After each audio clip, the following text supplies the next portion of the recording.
Genesis chapter 1.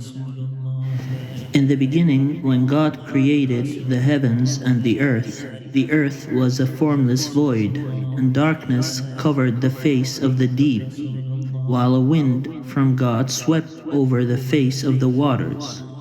When God said, "Let there be light," and there was light. And God saw that the light was good, and God separated the light from the darkness. God called the light day, and the darkness he called night. And there was evening, and there was morning, the first day. And God said, "Let there be a dome in the midst of the waters, and let it separate the waters from the waters." So God made the dome, and separated the waters that were under the dome from the waters that were above the dome. And it was so. God called the dome sky. And there was evening, and there was morning, the second day. And God said, "Let the waters under the sky be gathered together into one place, and let the dry land appear." And it was so. God called the dry land earth, and the waters that were gathered together he called seas. And God saw that it was good. Then God said, "Let the earth put forth vegetation, plants yielding seed, and fruit trees of every kind on earth that bear fruit with the seed in it." And it was so. The earth brought forth vegetation, plants yielding seed of every kind, and trees of every kind, bearing fruit with the seed in it. And God saw that it was good. And there was evening, and there was morning, the third day. And God said, "Let there be lights in the dome of the sky to separate the day from the night, and let them be for signs, and for seasons, and for days and years. And let them be lights in the dome of the sky to give light upon the earth." And it was so. God made the two great lights, the greater light to rule the day, and the lesser light to rule the night, and the stars. God set them in the dome of the sky to give light upon the earth, to rule over the day and over the night, and to separate the light from the darkness. And God saw that it was good. And there was evening, and there was morning, the fourth day. And God said, "Let the waters bring forth swarms of living creatures, and let birds fly above the earth across the dome of the sky." So God created the great sea monsters and every living creature that moves, of every kind, with which the waters swarm, and every winged bird of every kind. And God saw that it was good. God blessed them, saying, "Be fruitful and multiply, and fill the waters in the sea, and let birds multiply on the earth." And there was evening, and there was morning, the fifth day. And God said, "Let the earth bring forth living creatures of every kind, cattle and creeping things, and wild animals of the earth of every kind." And it was so. God made the wild animals of the earth of every kind, and the cattle of every kind, and everything that creeps upon the ground of every kind. And God saw that it was good. Then God said, "Let us make humankind in our image, according to our likeness, and let them have dominion over the fish of the sea, and over the birds of the air, and over the cattle, and over all the wild animals of the earth, and over every creeping thing that creeps upon the earth." So God created humankind in his image. In the image of God he created them. Male and female he created them. God blessed them, and God said to them, "Be fruitful and multiply, and fill the earth, and subdue it, and have dominion over the fish of the sea, and over the birds of the air, and over every living thing that moves upon the earth." God said, "See, I have given you every plant yielding seed that is upon the face of all the earth, and every tree with seed in its fruits. You shall have them for food. And to every beast of the earth, and to every bird of the air, and to everything that creeps on the earth, everything that has the breath of life, I have given every green plant for food." And it was so. God saw everything that he had made, and indeed it was very good. And there was evening, and there was morning, the sixth day. Chapter 2. Thus the heavens and the earth were finished, and all their multitude. And on the seventh day God finished the work that he had done, and he rested on the seventh day from all the work that he had done, although God does not rest. So God blessed the seventh day and hallowed it, because on it God rested from all the work that he had done in creation. God does not tire, so he does not rest. These are the generations of the heavens and the earth when they were created. In the day that the Lord God made the earth and the heavens, when no plant of the field was yet in the earth, and no herb of the field had yet sprung up, for the Lord God had not caused it to rain upon the earth. And there was no one to till the ground, but a stream would rise from the earth and water the whole face of the ground. Then the Lord God formed man from the dust of the ground, and breathed into his nostrils the breath of life, and the man became a living being. And the Lord God planted a garden in Eden, in the east, and there he put the man whom he had formed. Out of the ground the Lord God made to grow every tree that is pleasant to the sight and good for food, the tree of life also in the midst of the garden, and the tree of the knowledge of good and evil. A river flows out of Eden to water the garden, and from there it divides and becomes 4 branches. The name of the first is Bashan. It is the one that flows around the whole land of Havilah, where there is gold, and the gold of that land is good. Bdellium and onyx stone are there. The name of the second river is Gihon. It is the one that flows around the whole land of Cush. The name of the third river is Tigris, which flows east of Assyria. And the fourth river is the Euphrates.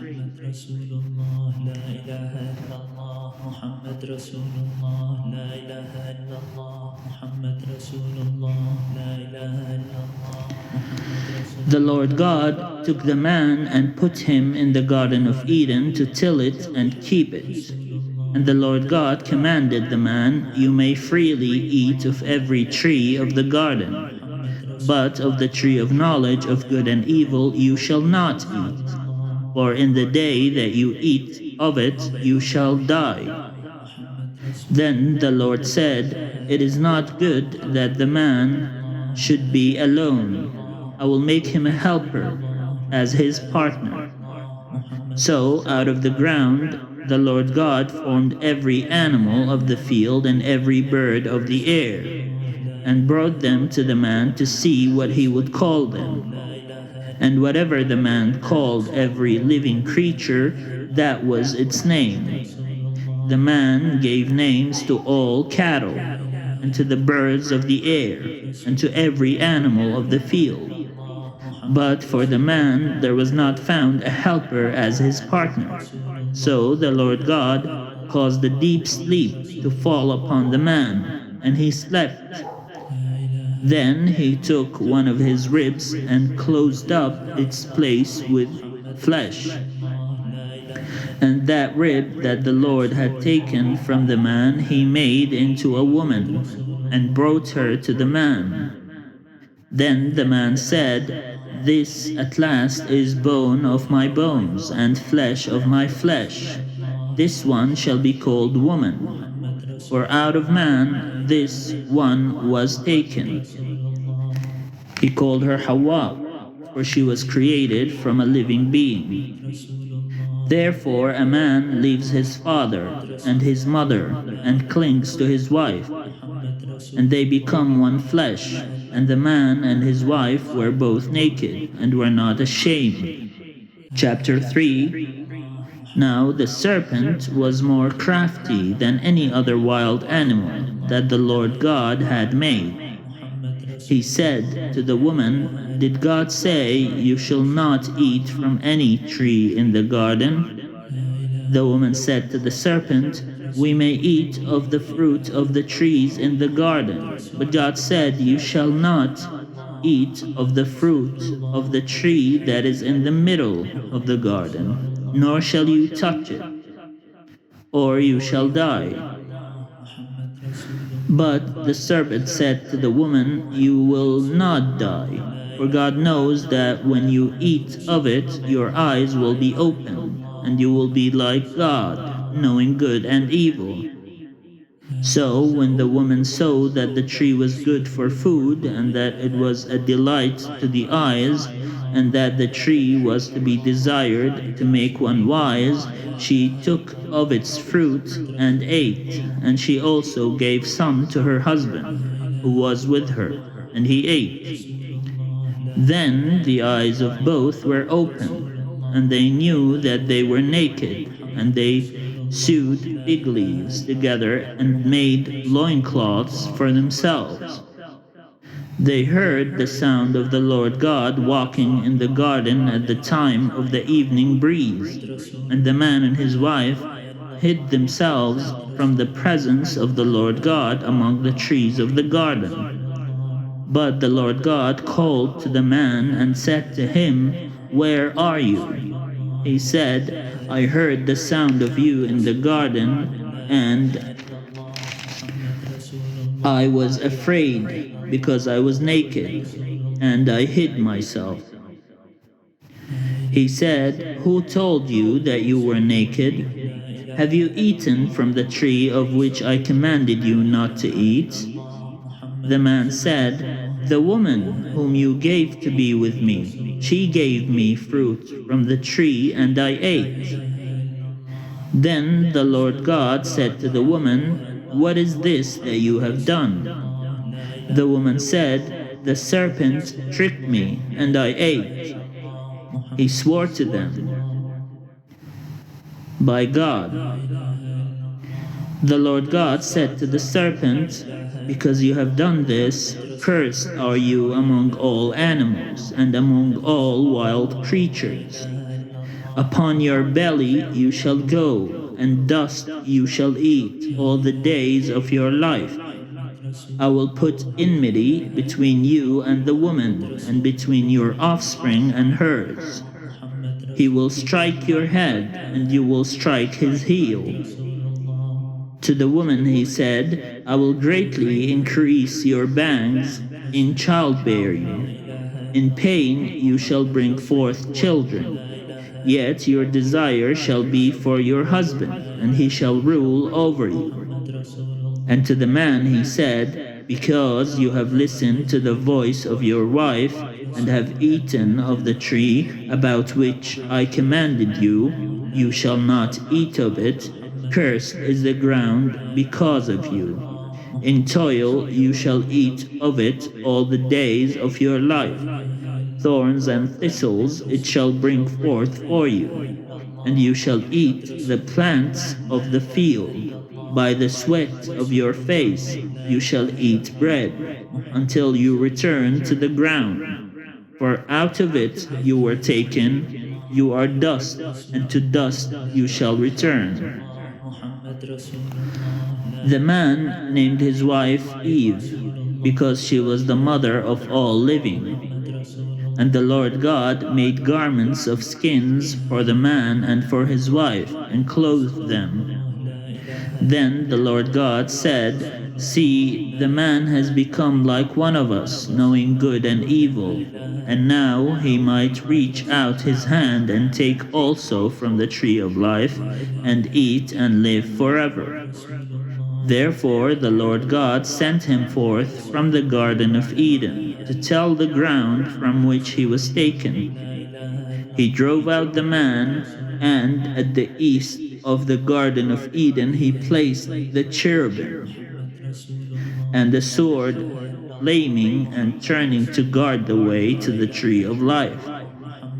Chapter 4. Now the man knew his wife Eve, and she conceived and bore Cain, saying, "I have produced a man with the help of the Lord." Next she bore his brother Abel. Now Abel was a keeper of sheep, and Cain a tiller of the ground. In the course of time, Cain brought to the Lord an offering of the fruit of the ground, and Abel, for his part, brought of the firstlings of his flock, their fat portions. And the Lord had regard for Abel and his offering, but for Cain and his offering he had no regard. So Cain was very angry, and his countenance fell. The Lord said to Cain, "Why are you angry? And why has your countenance fallen? If you do well, will you not be accepted? And if you do not do well, sin is lurking at the door. Its desire is for you, but you must master it." Cain said to his brother Abel, "Let us go out to the field." And when they were in the field, Cain rose up against his brother Abel and killed him. Then the Lord said to Cain, "Where is your brother Abel?" He said, "I do not know. Am I my brother's keeper?" And the Lord said, "What have you done? Listen, your brother's blood is crying out to me from the ground, and now you are cursed from the ground, which has opened its mouth to receive your brother's blood from your hand. When you till the ground, it will no longer yield to you its strength. You will be a fugitive and a wanderer on the earth." Cain said to the Lord, "My punishment is greater than I can bear. Today you have driven me away from the soil, and I shall be hidden from your face. I shall be a fugitive and a wanderer on the earth, and anyone who meets me may kill me."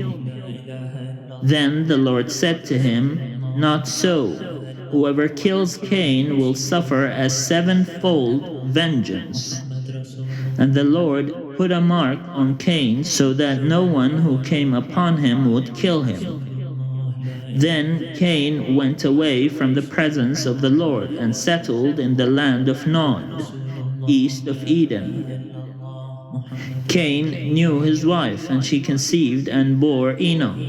And he built a city and named it Enoch after his son Enoch. To Enoch was born Irad, and Irad was the father of Mehujael, and Mehujael the father of Methushael, and Methushael the father of Lamech. Lamech took two wives. The name of the one was Ada, and the name of the other Zillah. Ada bore Jabal. He was the ancestor of those who live in tents and have livestock. His brother's name was Jubal. He was the ancestor of all those who play the lyre and pipe. Zillah bore Tubal Cain, who made all kinds of bronze and iron tools. The sister of Tubal Cain was Naamah. Lamech said to his wives, Ada and Zillah, "Hear my voice, you wives of Lamech. Listen to what I say. I have killed a man for wounding me. a young man for striking me. If Cain is avenged sevenfold, truly Lamech 77-fold. Adam knew his wife again, and she bore a son and named him Seth. For she said, God has appointed for me another child instead of Abel, because Cain killed him. To Seth also a son was born, and he named him Enosh. At that time, people began to invoke the name of the Lord. Chapter 5. This is the list of the descendants of Adam. When God created humankind, he made them in the likeness of God. Male and female, he created them. And he blessed them and named them humankind when they were created. When Adam had lived 130 years, he became the father of a son in his likeness, according to his image, and named him Seth. The days of Adam after he became the father of Seth were 800 years, and he had other sons and daughters. Thus all the days that Adam lived were 930 years, and he died. When Seth had lived 105 years, he became the father of Enosh. Seth lived after the birth of Enosh 807 years, and had other sons and daughters. Thus all the days of Seth were 912 years, and he died. When Enosh had lived 90 years, he became the father of Kenan. Enosh lived after the birth of Kenan 815 years, and had other sons and daughters. Thus all the days of Enosh were 905 years, and he died. When Kenan had lived 70 years, he became the father of Mahalalel. Kenan lived after the birth of Mahalalel 840 years, and had other sons and daughters. Thus all the days of Kenan were 910 years, and he died. When Mahalalel had lived 65 years, he became the father of Jared. Mahalalel lived after the birth of Jared 830 years, and had other sons and daughters. Thus all the days of Mahalalel were 895 years, and he died. When Jared had lived 162 years, he became the father of Enoch. Jared lived after the birth of Enoch 800 years, and had other sons and daughters. Thus all the days of Jared were 962 years, and he died. When Enoch had lived 65 years, he became the father of Methuselah. Enoch walked with God after the birth of Methuselah 300 years, and had other sons and daughters. Thus all the days of Enoch were 365 years. Enoch walked with God. Then he was no more, because God took him. When Methuselah had lived 187 years, he became the father of Lamech. Methuselah lived after the birth of Lamech 782 years, and had other sons and daughters. Thus all the days of Methuselah were 969 years, and he died.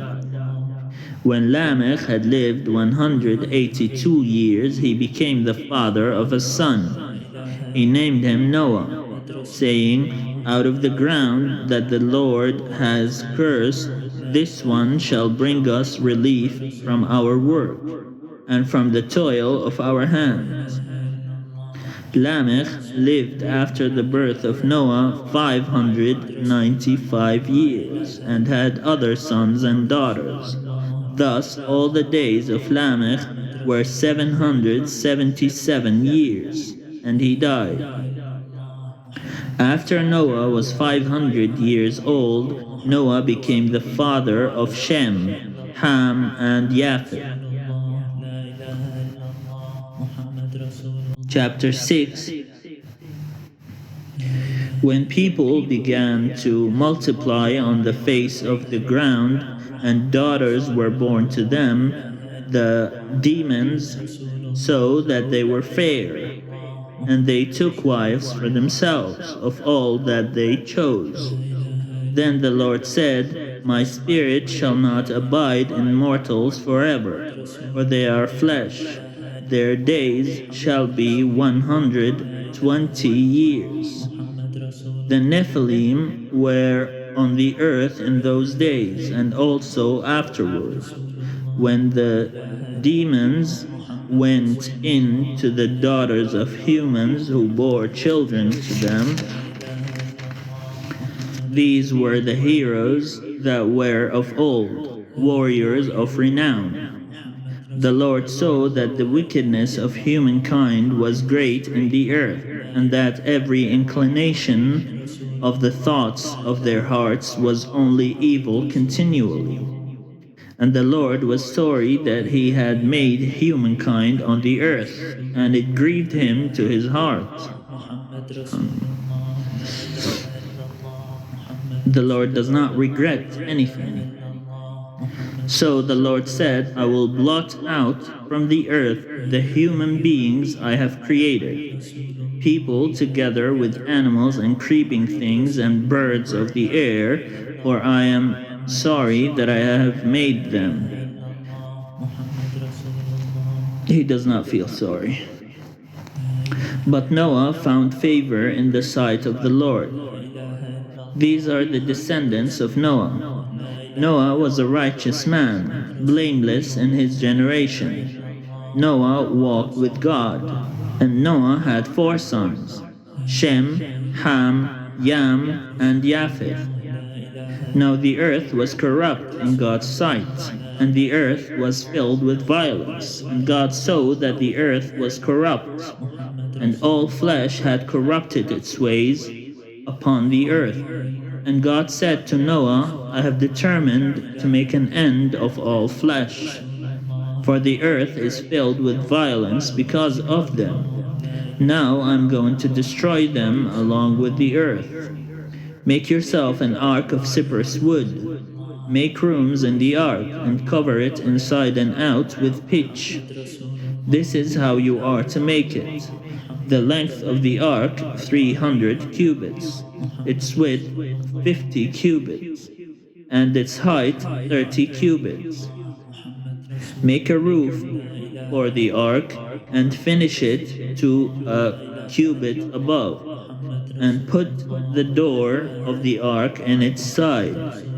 Make it with lower, second, and third decks. For my part, I'm going to bring a flood of waters on the earth, to destroy from under heaven all flesh in which is the breath of life. Everything that is on the earth shall die. But I will establish my covenant with you, and you shall come into the ark, you, your sons, your wife, and your sons' wives with you.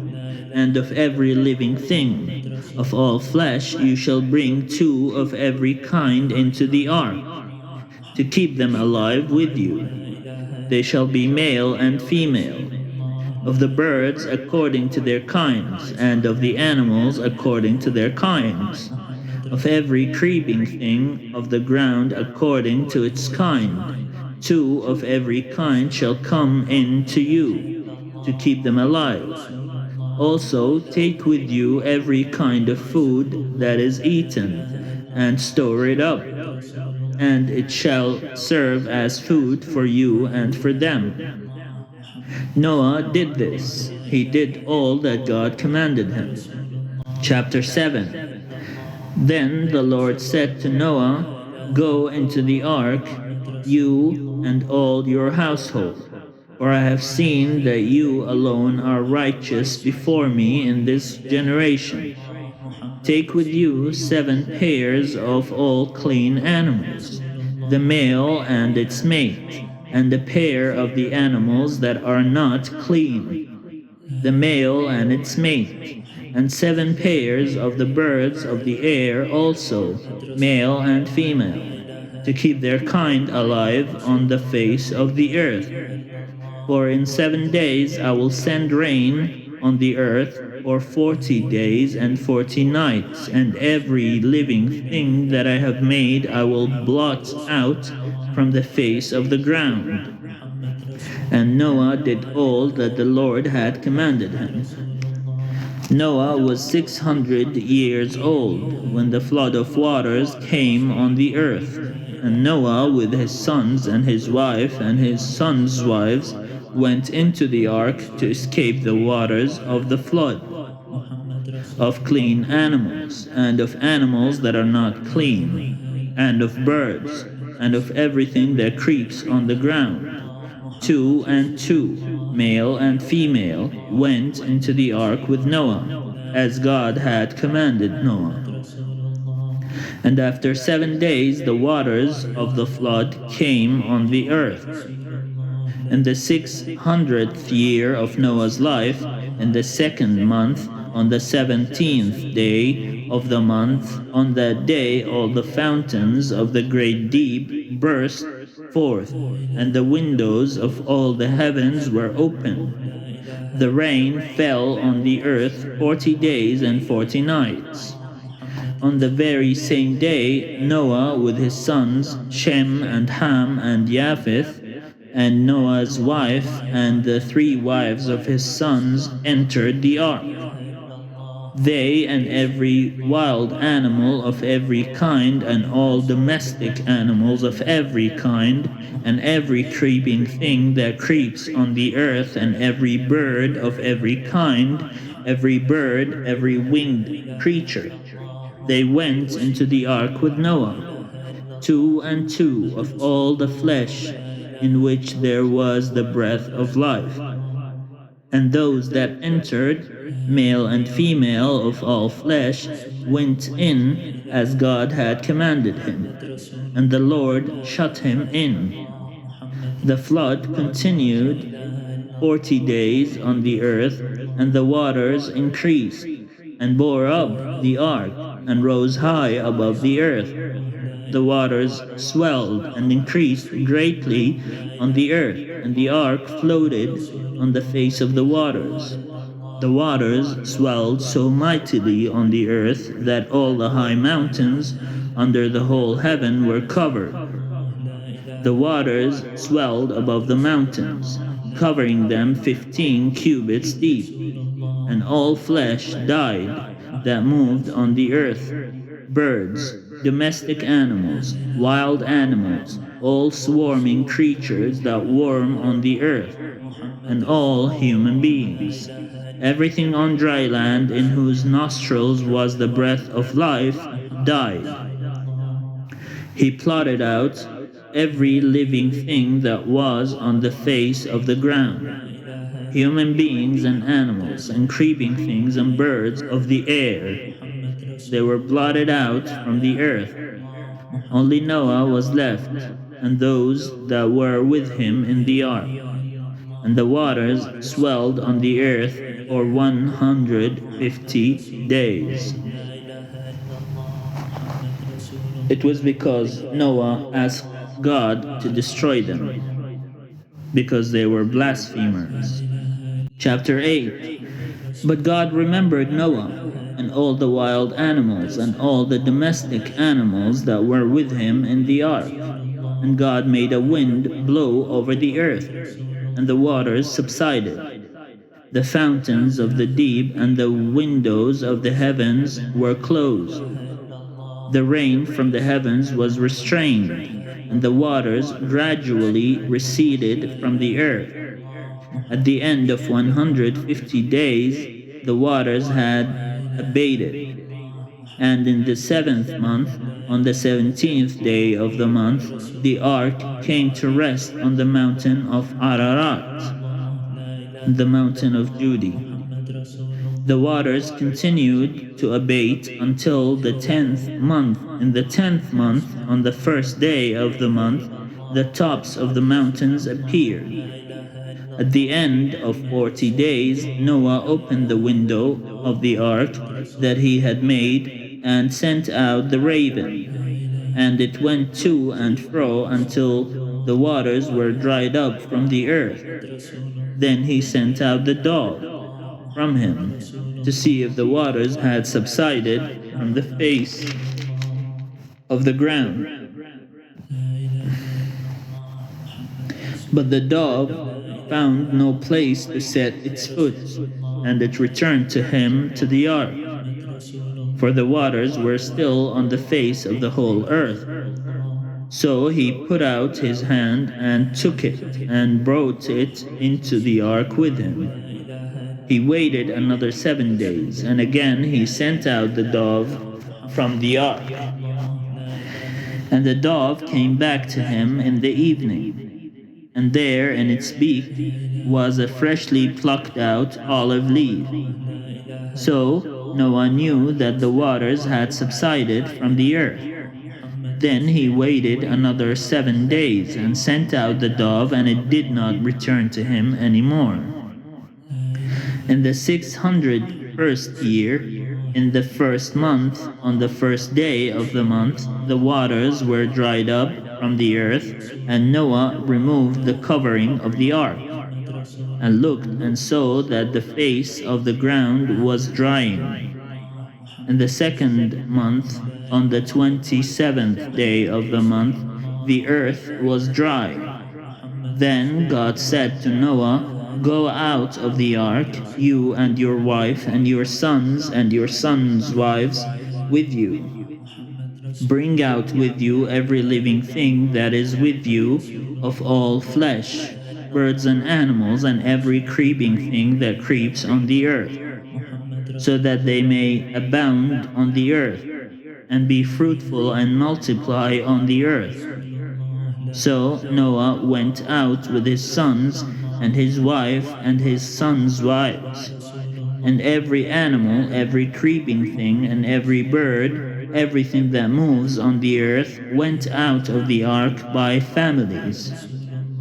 Then Noah built an altar to the Lord, and took of every clean animal and of every clean bird, and offered burnt offerings on the altar.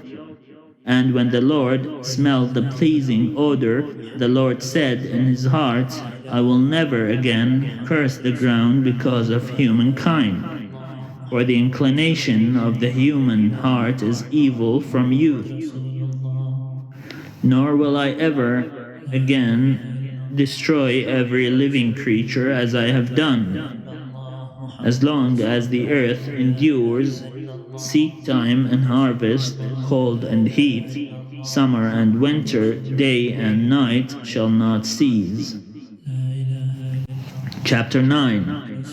God blessed Noah and his sons, and said to them, "Be fruitful and multiply, and fill the earth. The fear and dread of you shall rest on every animal of the earth, and on every bird of the air, on everything that creeps on the ground, and on all the fish of the sea. Into your hand they are delivered.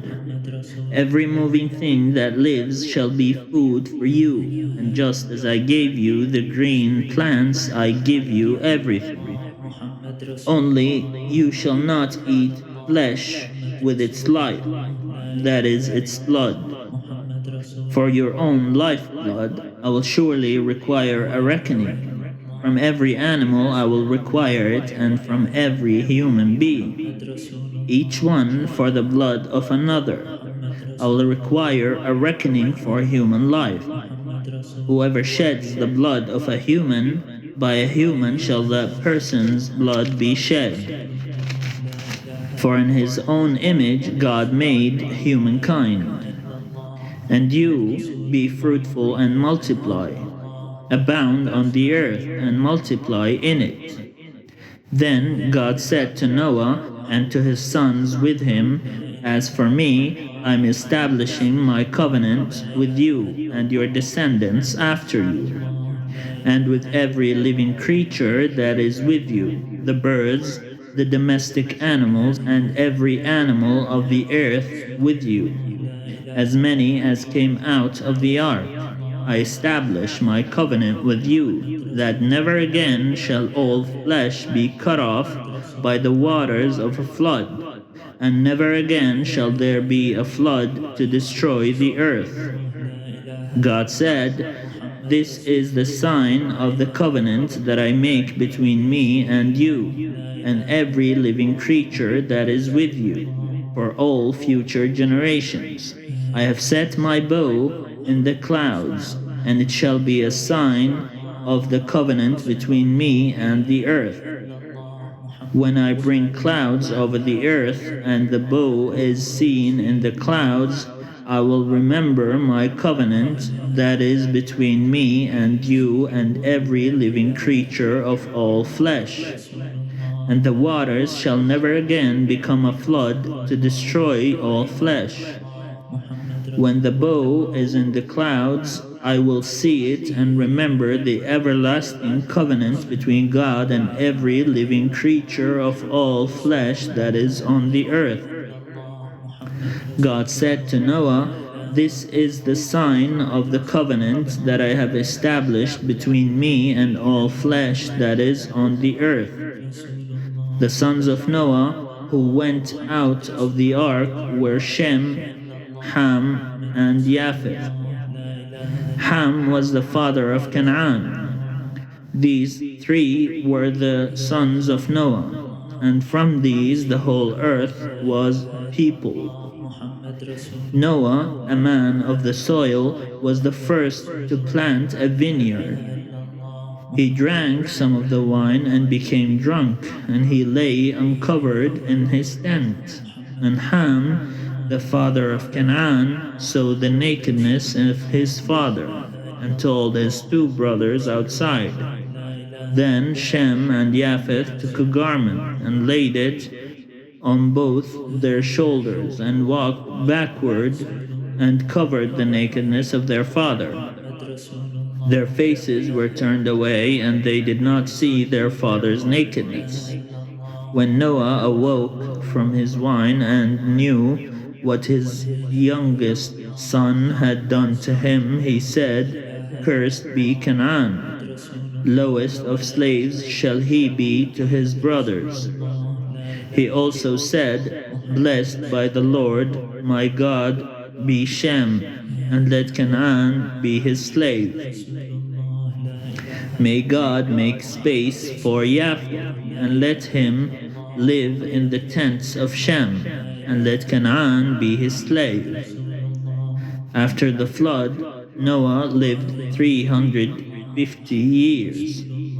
All the days of Noah were 950 years, and he died.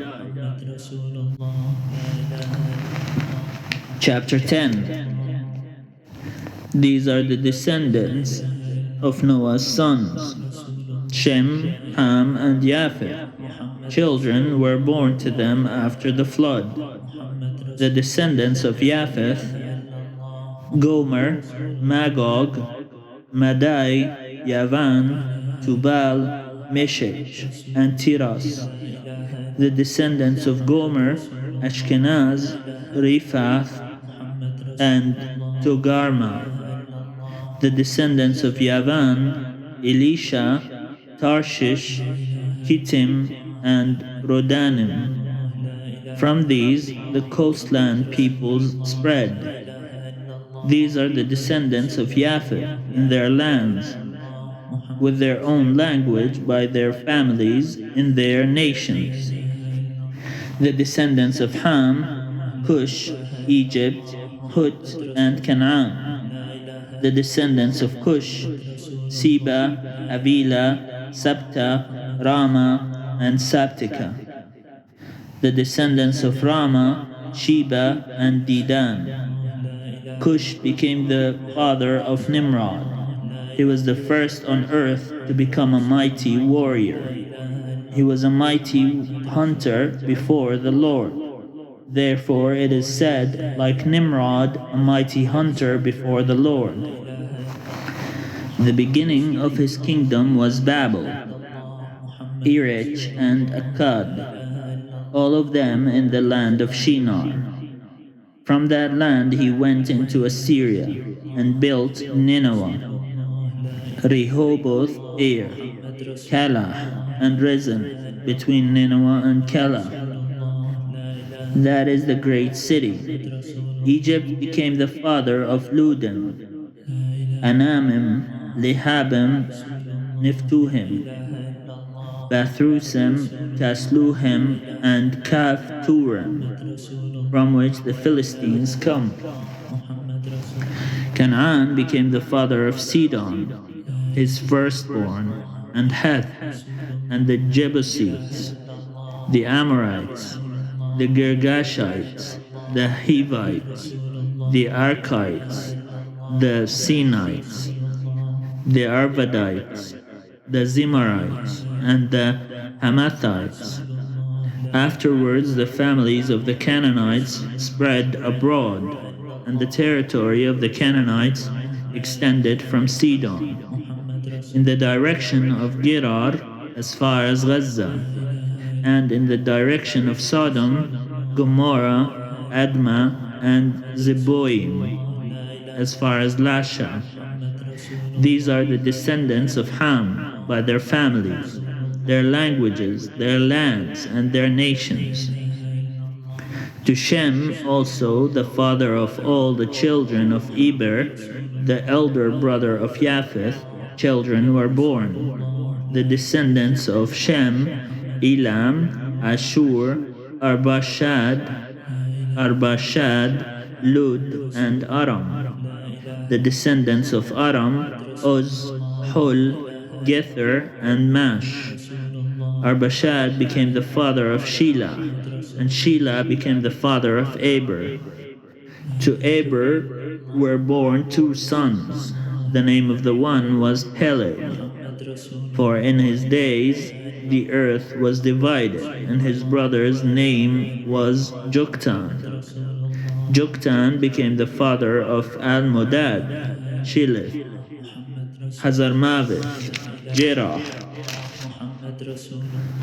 Hadoram, Uzal, Dikla, Obal, Abimael, Sheba, Ophir, Havilah, and Jobab. All these were the descendants of Joktan. The territory in which they lived extended from Misha in the direction of Sephar, the hill country of the east. These are the descendants of Shem by their families, their languages, their lands, and their nations. These are the families of Noah's sons, according to their genealogies, in their nations, and from these the nations spread abroad on the earth after the flood. Chapter 11. Now the whole earth had one language, and the same words. And as they migrated from the east, they came upon a plain in the land of Shinar, and settled there. And they said to one another, Come, let us make bricks, and burn them thoroughly. And they had brick for stone, and bitumen for mortar. Then they said, Come, let us build ourselves a city, and a tower with its top in the heavens, and let us make a name for ourselves. Otherwise we shall be scattered abroad upon the face of the whole earth. The Lord came down to see the city and the tower which mortals had built. And the Lord said, Look, they are one people, and they have all one language, and this is only the beginning of what they will do. Nothing that they propose to do will now be impossible for them. Come, let us go down and confuse their language there, so that they will not understand one another's speech. So the Lord scattered them abroad from there over the face of all the earth, and they left off building the city. Therefore it was called Babel, because there the Lord confused the language of all the earth, and from there the Lord scattered them abroad over the face of all the earth. These are the descendants of Shem. When Shem was 100 years old, he became the father of Arpachshad, 2 years after the flood. And Shem lived after the birth of Arpachshad 500 years, and had other sons and daughters. When Arpachshad had lived 35 years, he became the father of Shelah. And Arpachshad lived after the birth of Shelah 403 years, and had other sons and daughters. When Shelah had lived 30 years, he became the father of Eber. And Shelah lived after the birth of Eber 403 years, and had other sons and daughters. When Eber had lived 34 years, he became the father of Peleg. And Eber lived after the birth of Peleg 430 years, and had other sons and daughters. When Peleg had lived 30 years, he became the father of Reu. And Peleg lived after the birth of Reu 209 years, and had other sons and daughters. When Reu had lived 32 years, he became the father of Serug. And Reu lived after the birth of Serug 207 years, and had other sons and daughters. When Serug had lived 30 years, he became the father of Nahor. And Serug lived after the birth of Nahor 200 years, and had other sons and daughters. When Nahor had lived 29 years, he became the father of Terah. And Nahor lived after the birth of Terah 119 years, and had other sons and daughters. When Terah had lived 70 years, he became the father of Abram, Nahor, and Haran. Now these are the descendants of Terah. Terah was the father of Abram, Nahor, and Haran was the father of Lot. Haran died before his father Terah in the land of his birth, in Ur of the Chaldeans. Terah was called Azar. Abram and Nahor took wives. The name of Abram's wife was Sarai, and the name of Nahor's wife was Milcah. She was the daughter of Haran, the father of Milcah and Iscah. Now Sarai was barren, she had no child. Terah took his son Abram and his grandson Lot, son of Haran, and his daughter-in-law Sarai, his son Abram's wife, and they went out together from Ur of the Chaldeans to go into the land of Canaan. But when they came to Haran, they settled there. The days of Terah were 205 years, and Terah died in Haran. Chapter 12. Now the Lord said to Abram, "Go from your country and your kindred and your father's house to the land that I will show you. I will make of you a great nation, and I will bless you and make your name great, so that you will be a blessing. I will bless those who bless you, and the one who curses you I will curse. And in you all the families of the earth shall be blessed." So Abram went as the Lord had told him, and Lot went with him. Abram was 75 years old when he departed from Haran.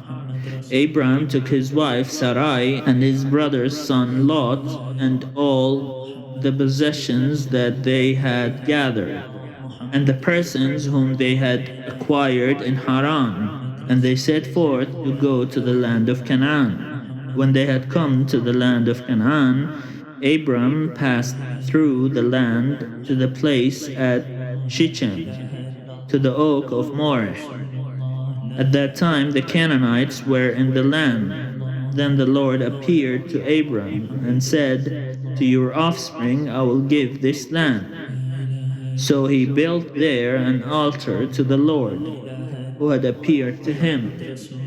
From there he moved on to the hill country on the east of Bethel, and pitched his tent, with Bethel on the west and Ai on the east. And there he built an altar to the Lord, and invoked the name of the Lord.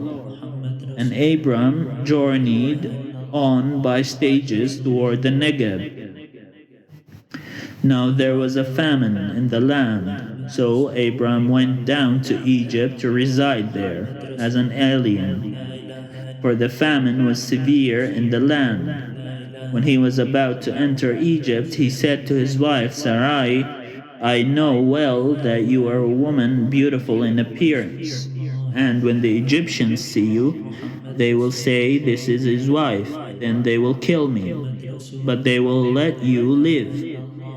Say you are my sister, so that it may go well with me because of you, and that my life may be spared on your account."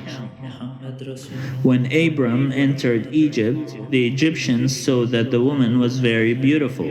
When the officials of Pharaoh saw her, they praised her to Pharaoh, and the woman was taken into Pharaoh's house. And for her sake he dealt well with Abram. And he had sheep, oxen, male donkeys, male and female slaves, female donkeys, and camels. But the Lord afflicted Pharaoh and his house with great plagues because of Sarai, Abram's wife. So Pharaoh called Abram and said, "What is this you have done to me? Why did you not tell me that she was your wife? Why did you say she is my sister, so that I took her for my wife? Now then, here is your wife, take her, and be gone." And Pharaoh gave his men orders concerning him, and they set him on the way with his wife and all that he had. So Abram went up from Egypt. Chapter 13. So Abram went up from Egypt, he and his wife, and all that he had, and Lot with him, into the Negeb. Now Abram was very rich in livestock, in silver, and in gold. He journeyed on by the stages from the Negeb as far as Bethel, to the place where his tent had been at the beginning, between Bethel and Ai, to the place where he had made an altar at the first. And there Abram called on the name of the Lord. Now Lot, who went with Abram, also had flocks and herds and tents, so that the land could not support both of them living together, for their possessions were so great that they could not live together. And there was strife between the herders of Abram's livestock and the herders of Lot's livestock.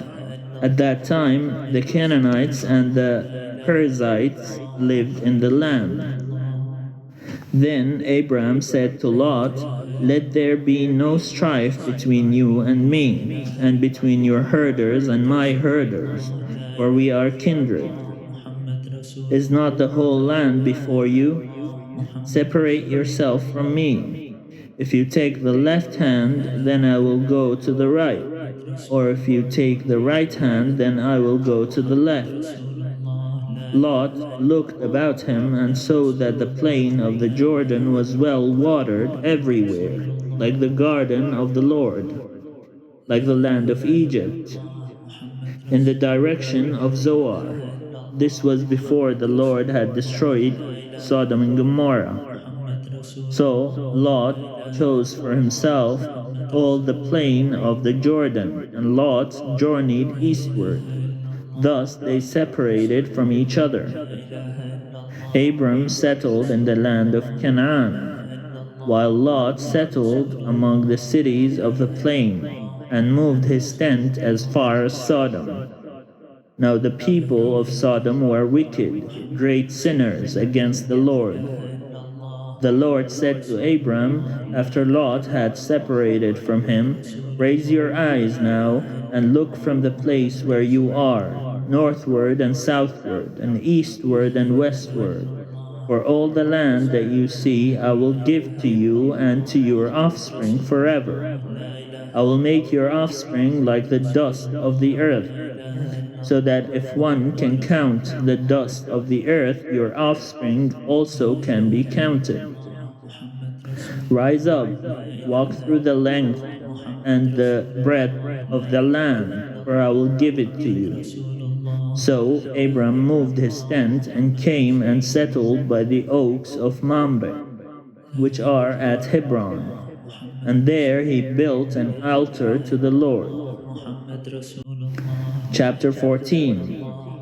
In the days of King Amraphel of Shinar, King Arioch of Ellasar, King Chedorlaomer of Elam, and King Tidal of Goyim, these kings made war with King Bera of Sodom, King Bersha of Gomorrah, King Shinab of Admah, King Shemeber of Zeboim, and the king of Bela, that is Zoar. All these joined forces in the valley of Siddim, that is the Dead Sea. 12 years they had served Chedorlaomer, but in the 13th year they rebelled. In the 14th year Chedorlaomer and the kings who were with him came and subdued the Rephaim in the Ashtaroth Karnaim, and Zuzim in Ham, the Emim in Shaveh, Kiriathim, and the Horites in the hill country of Seir, as far as El Paran, on the edge of the wilderness. Then they turned back and came to En Mishpat, that is Kadesh, and subdued all the country of the Amalekites and also the Amorites who lived in Hazazon Tamar. Then the king of Sodom, the king of Gomorrah, the king of Admah, the king of Zeboim, and the king of Bela, that is Zoar, went out, and they joined battle in the valley of Siddim with King Chedorlaomer of Elam, King Tidal of Goyim, King Amraphel of Shinar, and King Arioch of Ellasar, 4 kings against 5. Now the valley of Siddim was full of bitumen pits, and as the kings of Sodom and Gomorrah fled, some fell into them, and the rest fled to the hill country. So the enemy took all the goods of Sodom and Gomorrah, and all their provisions, and went their way. They also took Lot, the son of Abram's brother, who lived in Sodom, and his goods, and departed. Then one who had escaped came and told Abram, who was living by the oaks of Mamre the Amorite. Then one who had escaped came and told Abram, who was living by the oaks of Mamre the Amorite, brother of Eshcol and of Aner. These were allies of Abram. When Abram heard that his nephew had been taken captive, he led forth his trained men, born in his house, 318 of them, and went in pursuit as far as Dan. He divided his forces against them by night, he and his servants, and routed them and pursued them to Hobah, north of Damascus. Then he brought back all the goods, and also brought back his nephew Lot with his goods, and the women and the people. After his return from the defeat of Chedorlaomer and the kings who were with him, the king of Sodom went out to meet him at the valley of Shaveh, that is the king's valley. And King Melchizedek of Salem brought out bread and wine. He was priest of God Most High. He blessed him and said, Blessed be Abram by God Most High, maker of heaven and earth, and blessed be God Most High, who has delivered your enemies into your hand. And Abram gave him 1/10 of everything.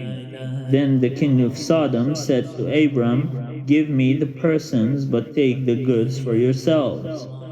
But Abram said to the king of Sodom, I have sworn to the Lord, God Most High, maker of heaven and earth, that I would not take a thread or a sandal thong or anything that is yours, so that you might not say, I have made Abram rich.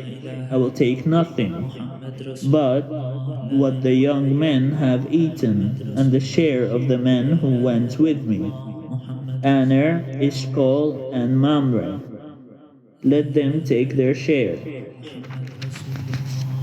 Chapter 15. After these things, the word of the Lord came to Abram in a vision. Do not be afraid, Abram, I'm your shield. Your reward shall be very great. But Abram said, O Lord God, what will you give me? For I continue childless, and the heir of my house is Eliezer of Damascus. And Abram said, You have given me no offspring, and so a slave born in my house is to be my heir. But the word of the Lord came to him, This man shall not be your heir. No one but your very own issue shall be your heir. He brought him outside and said, Look toward heaven, and count the stars if you are able to count them. Then he said to him, So shall your descendants be. And he believed the Lord, and the Lord reckoned it to him as righteousness. Then he said to him, I am the Lord who brought you from Ur to the Chaldeans, to give you this land to possess. But he said, O Lord God, how am I to know that I shall possess it? He said to him, Bring me a heifer 3 years old, a female goat 3 years old, a ram 3 years old, a turtle dove, and a young pigeon.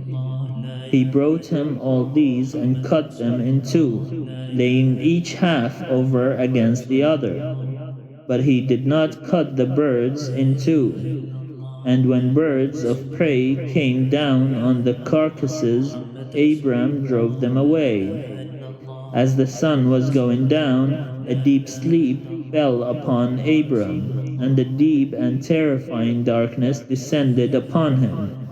Then the Lord said to Abram, Know this for certain, that your offspring shall be aliens in a land that is not theirs, and shall be slaves there, and they shall be oppressed for 400 years.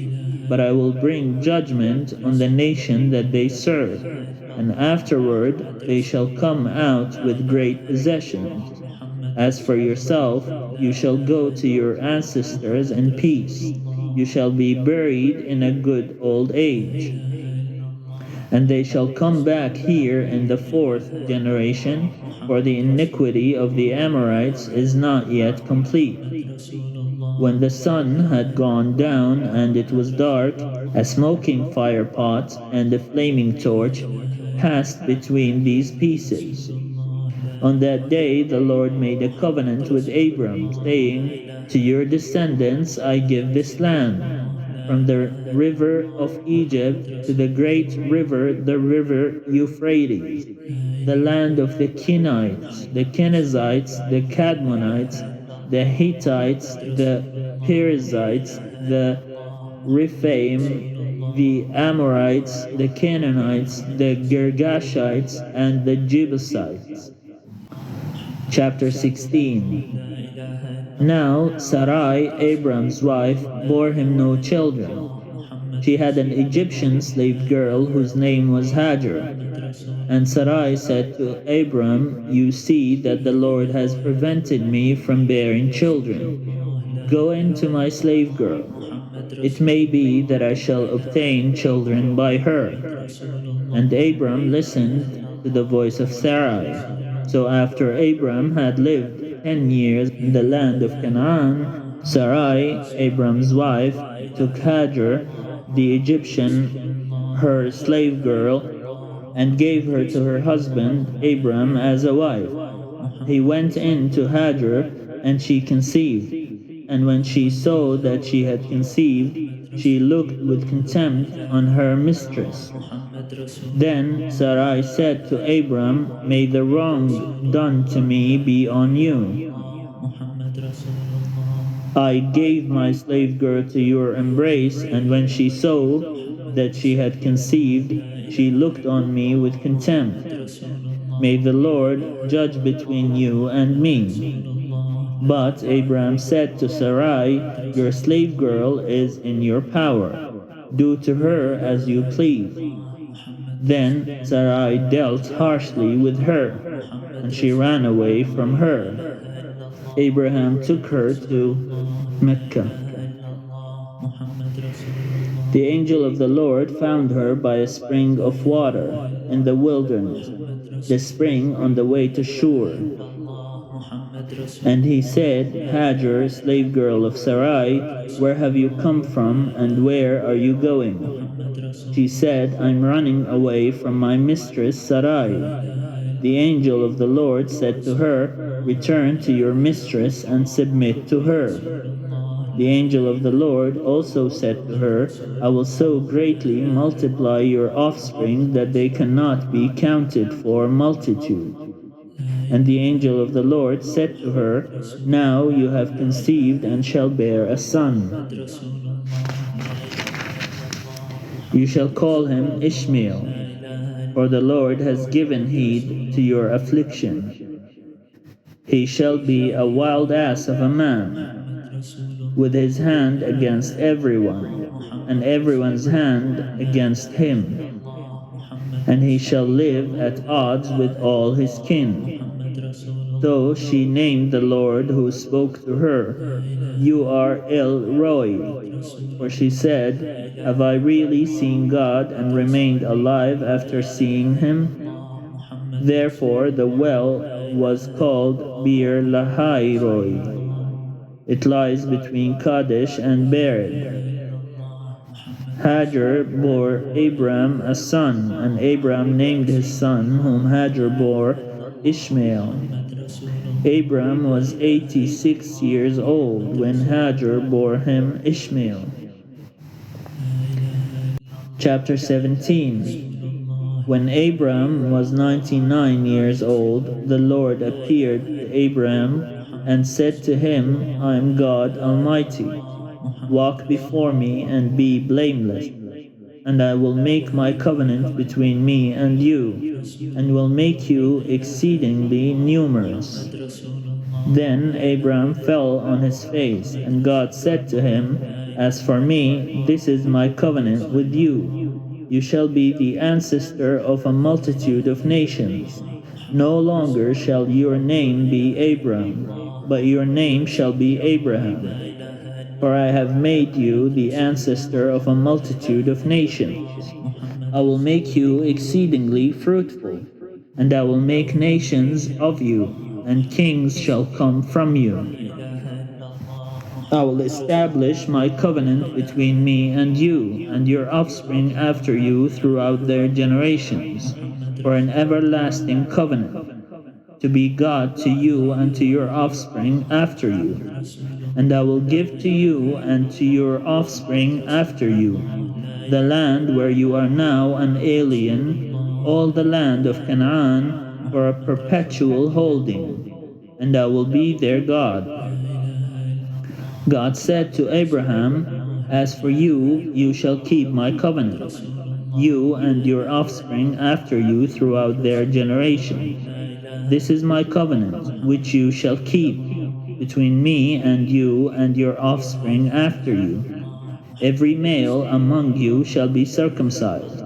You shall circumcise the flesh of your foreskins, and it shall be a sight of the covenant between me and you. Throughout your generations, every male among you shall be circumcised when he is 8 days old, including the slave born in your house, and the one bought with your money from any foreigner who is not of your offspring. Both the slave born in your house and the one bought with your money must be circumcised. So shall my covenant be in your flesh, an everlasting covenant. Any uncircumcised male who is not circumcised in the flesh of his foreskin shall be cut off from his people. He has broken my covenant. God said to Abraham, As for Sarai, your wife, you shall not call her Sarai, but Sarah shall be her name. I will bless her, and moreover I will give you a son by her. I will bless her, and she shall give rise to nations. Kings of peoples shall come from her. Then Abraham fell on his face and laughed, and said to himself, Can a child be born to a man who is 100 years old? Can Sarah, who is 90 years old, bear a son? And Abraham said to God, Oh, that Ishmael might live in your sight. God said, No, but your wife Sarah shall bear you a son, and you shall name him Isaac. I will establish my covenant with him as an everlasting covenant for his offspring after him. As for Ishmael, I have heard you. I will bless him and make him fruitful and exceedingly numerous. He shall be the father of 12 princes, and I will make him a great nation. But my covenant I will establish with Isaac, whom Sarah shall bear to you at this season next year. And when he had finished talking with him, God went up from Abraham. Then Abraham took his son Ishmael and all the slaves born in his house or bought with his money, every male among the men of Abraham's house, and he circumcised the flesh of their foreskins that very day, as God had said to him. Abraham was 99 years old when he was circumcised in the flesh of his foreskin, and his son Ishmael was 13 years old when he was circumcised in the flesh of his foreskin. That very day Abraham and his son Ishmael were circumcised, and all the men of his house, slaves born in the house and those bought with money from a foreigner, were circumcised with him. Chapter 18. The Lord appeared to Abraham by the oaks of Mamre, as he sat at the entrance of his tent in the heat of the day. He looked up and saw 3 men standing near him. When he saw them, he ran from the tent entrance to meet them, and bowed down to the ground. He said, My Lord, if I find favor with you, do not pass by your servant. Let a little water be brought, and wash your feet, and rest yourselves under the tree. Let me bring a little bread, that you may refresh yourselves, and after that you may pass on, since you have come to your servant. So they said, Do as you have said. And Abraham hastened into the tent to Sarah and said, Make ready quickly 3 measures of choice flour. Knead it and make cakes. He slaughtered a lamb, a big lamb. Abraham ran to the herd and took a calf, tender and good, and gave it to the servant who hastened to prepare it. Then he took curds and milk and the calf that he had prepared, and set it before them. And he stood by them under the tree, but they didn't eat. They said to him, "Where is your wife, Sarah?" And he said, "There in the tent." Then one said, "I will surely return to you in due season, and your wife Sarah shall have a son." And Sarah was listening at the tent entrance behind him.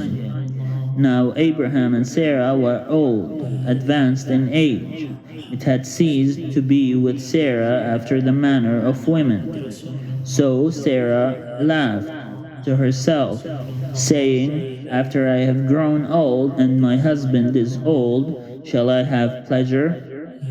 The Lord said to Abraham, "Why did Sarah laugh and say, 'Shall I indeed bear a child, now that I am old?' Is anything too wonderful for the Lord? At the set time I will return to you in due season, and Sarah shall have a son." But Sarah denied, saying, "I did not laugh," for she was afraid. He said, "Oh, yes, you did laugh." Then the men set out from there, and they looked toward Sodom, and Abraham went with them to set them on their way. The Lord said, "Shall I hide from Abraham what I am about to do, seeing that Abraham shall become a great and mighty nation, and all the nations of the earth shall be blessed in him? No, for I have chosen him, that he may charge his children and his household after him to keep the way of the Lord by doing righteousness and justice, so that the Lord may bring about for Abraham what he has promised him." Then the Lord said, "How great is the outcry against Sodom and Gomorrah, and how very grave their sin! I must go down and see whether they have done altogether according to the outcry that has come to me, and if not, I will know."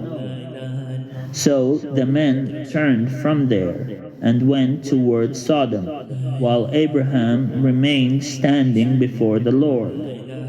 Then Abraham came near and said, "Will you indeed sweep away the righteous with the wicked? Suppose there are 50 righteous within the city. Will you then sweep away the place and not forgive it for the 50 righteous who are in it? Far be it from you to do such a thing, to slay the righteous with the wicked, so that the righteous fare as the wicked. Far be that from you.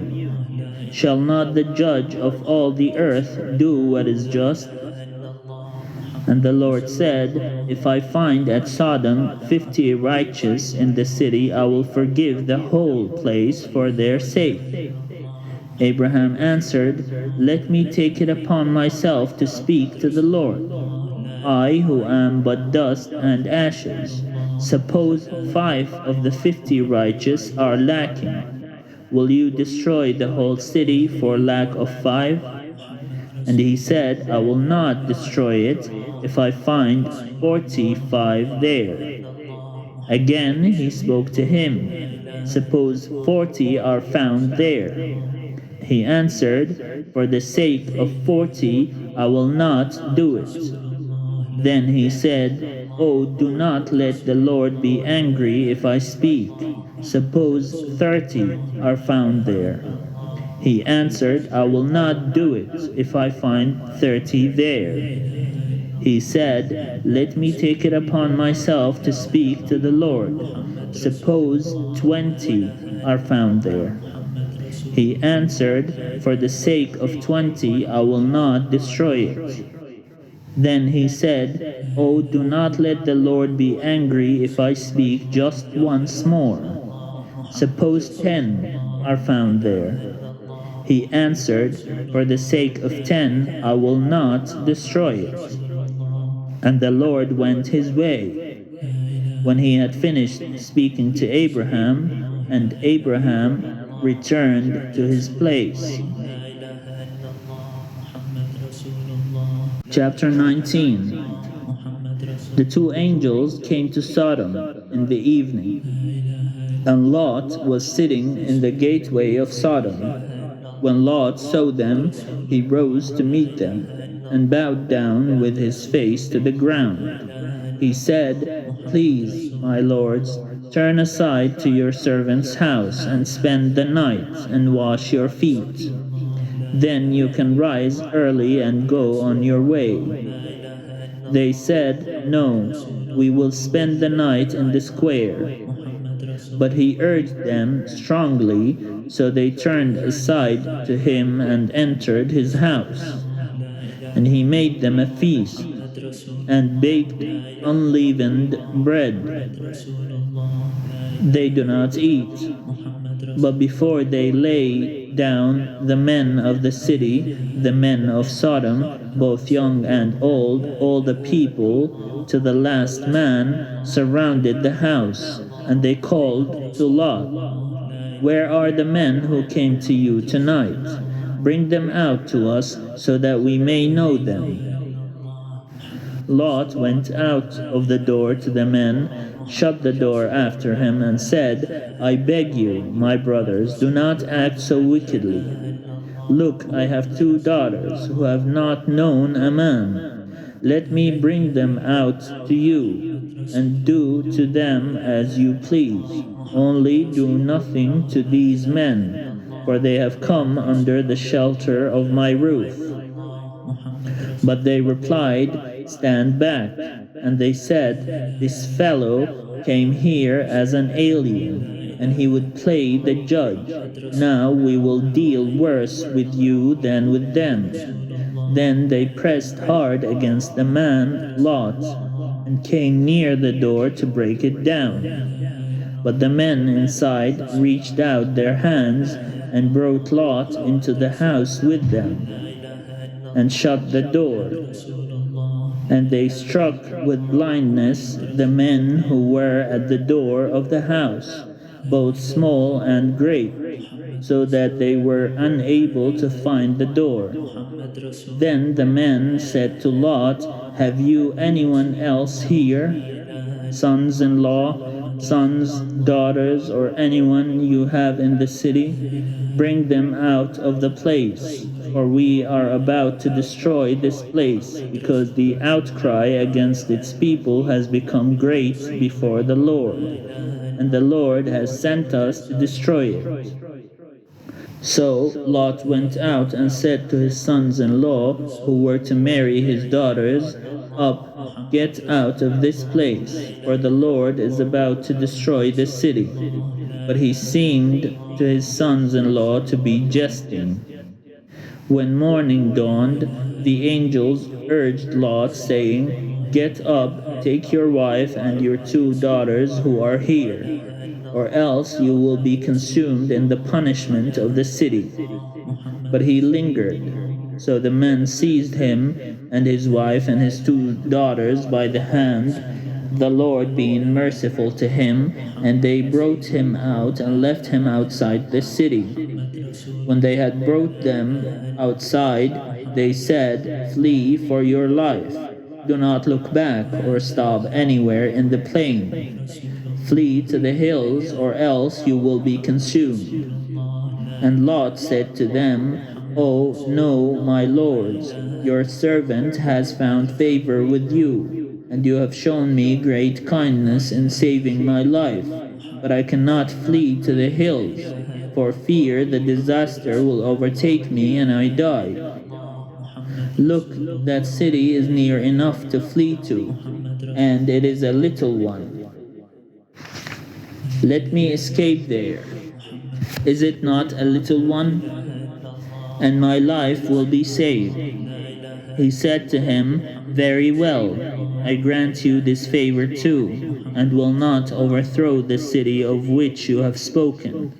Hurry, escape there, for I can do nothing until you arrive there.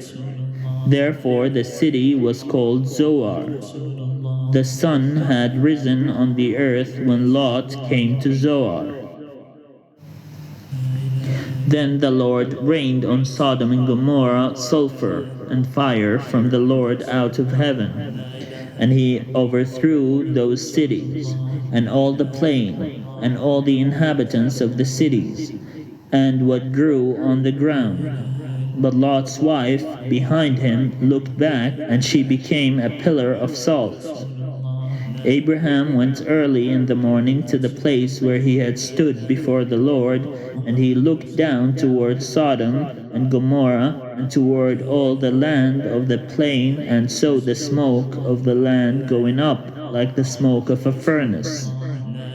So it was that, when God destroyed the cities of the plain, God remembered Abraham and sent Lot out of the midst of the overthrow. When he overthrew the cities in which Lot had settled, now Lot went up out of Zoar and settled in the hills with his 2 daughters, for he was afraid to stay in Zoar. So he lived in a cave with his 2 daughters. Chapter 20. From there Abraham journeyed towards the region of the Negev, and settled between Kadesh and Shur, while residing in Gerar as an alien. Abraham said of his wife Sarah, "She is my sister," and King Abimelech of Gerar sent and took Sarah. But God came to Abimelech in a dream by night and said to him, "You are about to die because of the woman whom you have taken, for she is a married woman." Now Abimelech had not approached her. So he said, "Lord, will you destroy an innocent people? Did he not himself say to me, 'She is my sister,' and she herself said, 'He is my brother'? I did this in the integrity of my heart and the innocence of my hands." Then God said to him in the dream, "Yes, I know that you did this in the integrity of your heart. Furthermore, it was I who kept you from sinning against me. Therefore I did not let you touch her. Now then, return the man's wife, for he is a prophet, and he will pray for you, and you shall live. But if you do not restore her, know that you shall surely die, you and all that are yours." So Abimelech rose early in the morning and called all his servants and told them all these things, and the men were very much afraid. Then Abimelech called Abraham and said to him, "What have you done to us? How have I sinned against you that you have brought such great guilt on me and my kingdom? You have done things to me that ought not to be done." And Abimelech said to Abraham, "What were you thinking of that you did this thing?" Abraham said, "I did it because I thought there is no fear of God at all in this place, and they will kill me because of my wife. Besides, she is indeed my sister, the daughter of my father, but not the daughter of my mother, and she became my wife. And when God caused me to wander from my father's house, I said to her, 'This is the kindness you must do me. At every place to which we come, say of me, he is my brother.' Then Abimelech took sheep and oxen, and male and female slaves, and gave them to Abraham, and restored his wife Sarah to him. Abimelech said, 'My land is before you. Settle where it pleases you.' To Sarah he said, 'Look, I have given your brother 1,000 pieces of silver. It is your exoneration before all who are with you. You are completely vindicated.' Then Abraham prayed to God, and God healed Abimelech, and also healed his wife and female slaves, so that they bore children. For the Lord had closed fast all the wombs of the house of Abimelech because of Sarah, Abraham's wife. Chapter 21.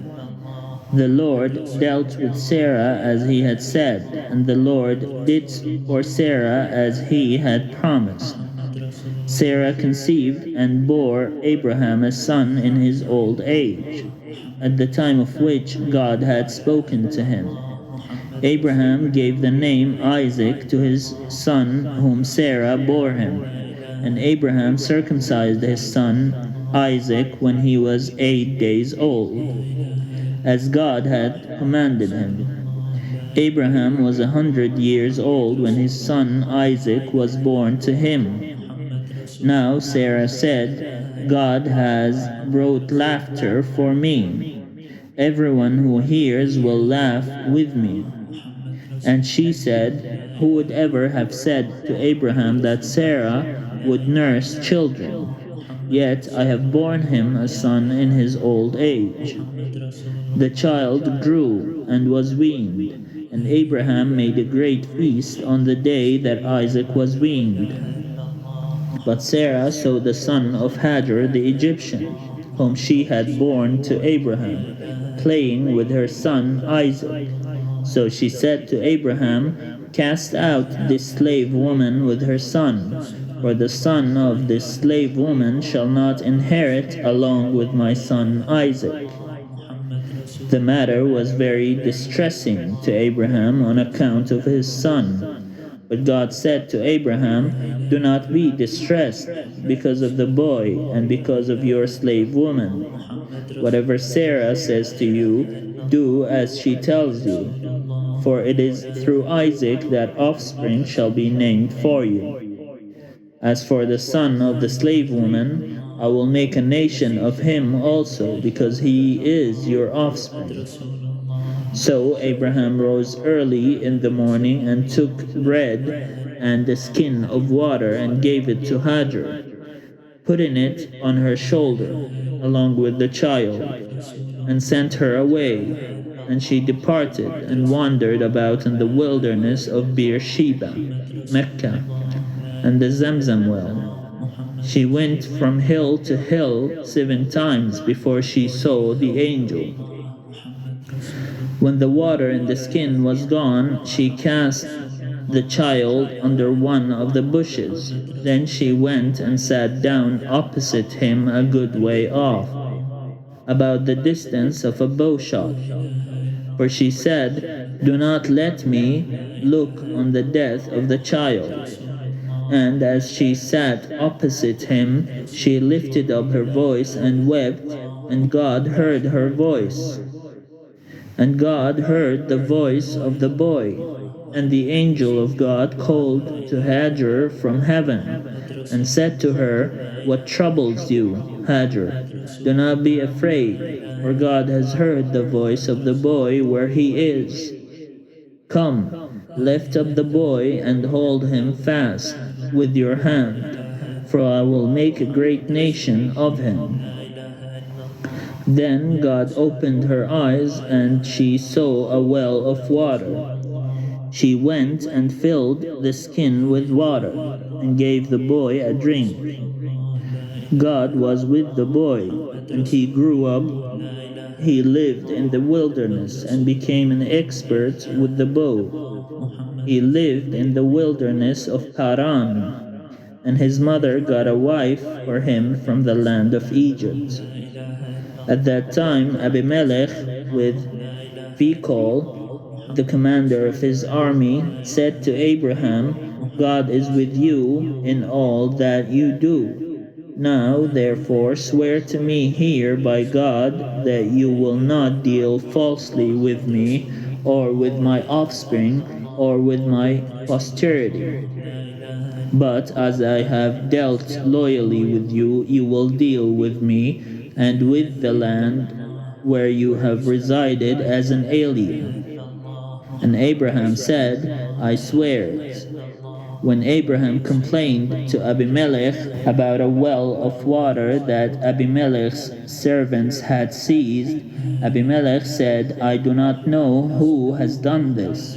You did not tell me, and I have not heard of it until today. So Abraham took sheep and oxen and gave them to Abimelech, and the two men made a covenant.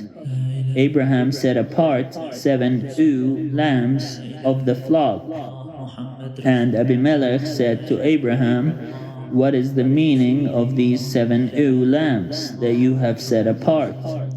He said, These 7 ewe lambs you shall accept from my hand in order that you may be a witness for me that I dug this well. Therefore that place was called Beersheba, because there both of them swore an oath. When they had made a covenant at Beersheba, Abimelech with Phicol and commander of his army left and returned to the land of the Philistines. Abraham planted a tamarisk tree in Beersheba and called there on the name of the Lord, the everlasting God. And Abraham resided as an alien many days in the land of the Philistines. Chapter 22.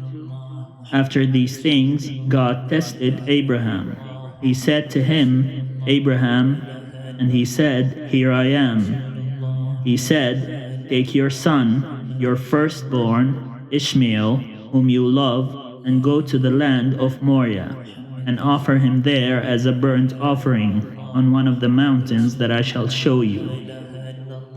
So Abraham rose early in the morning, saddled his donkey, and took 2 of his young men with him, and his son Ishmael. He cut the wood for the burnt offering, and set out and went to the place in the distance that God had shown him. On the 3rd day, Abraham looked up and saw the place far away. Then Abraham said to his young men, Stay here with the donkey. The boy and I will go over there. We will worship, and then we will come back to you. Abraham took the wood of the burnt offering and laid it on his son Ishmael, and he himself carried the fire and the knife. So the 2 of them walked on together. Ishmael said to his father, Abraham, Father, and he said, Here I am, my son. He said, The fire and the wood are here, but where is the lamb for a burnt offering? Abraham said, God himself will provide the lamb for a burnt offering, my son.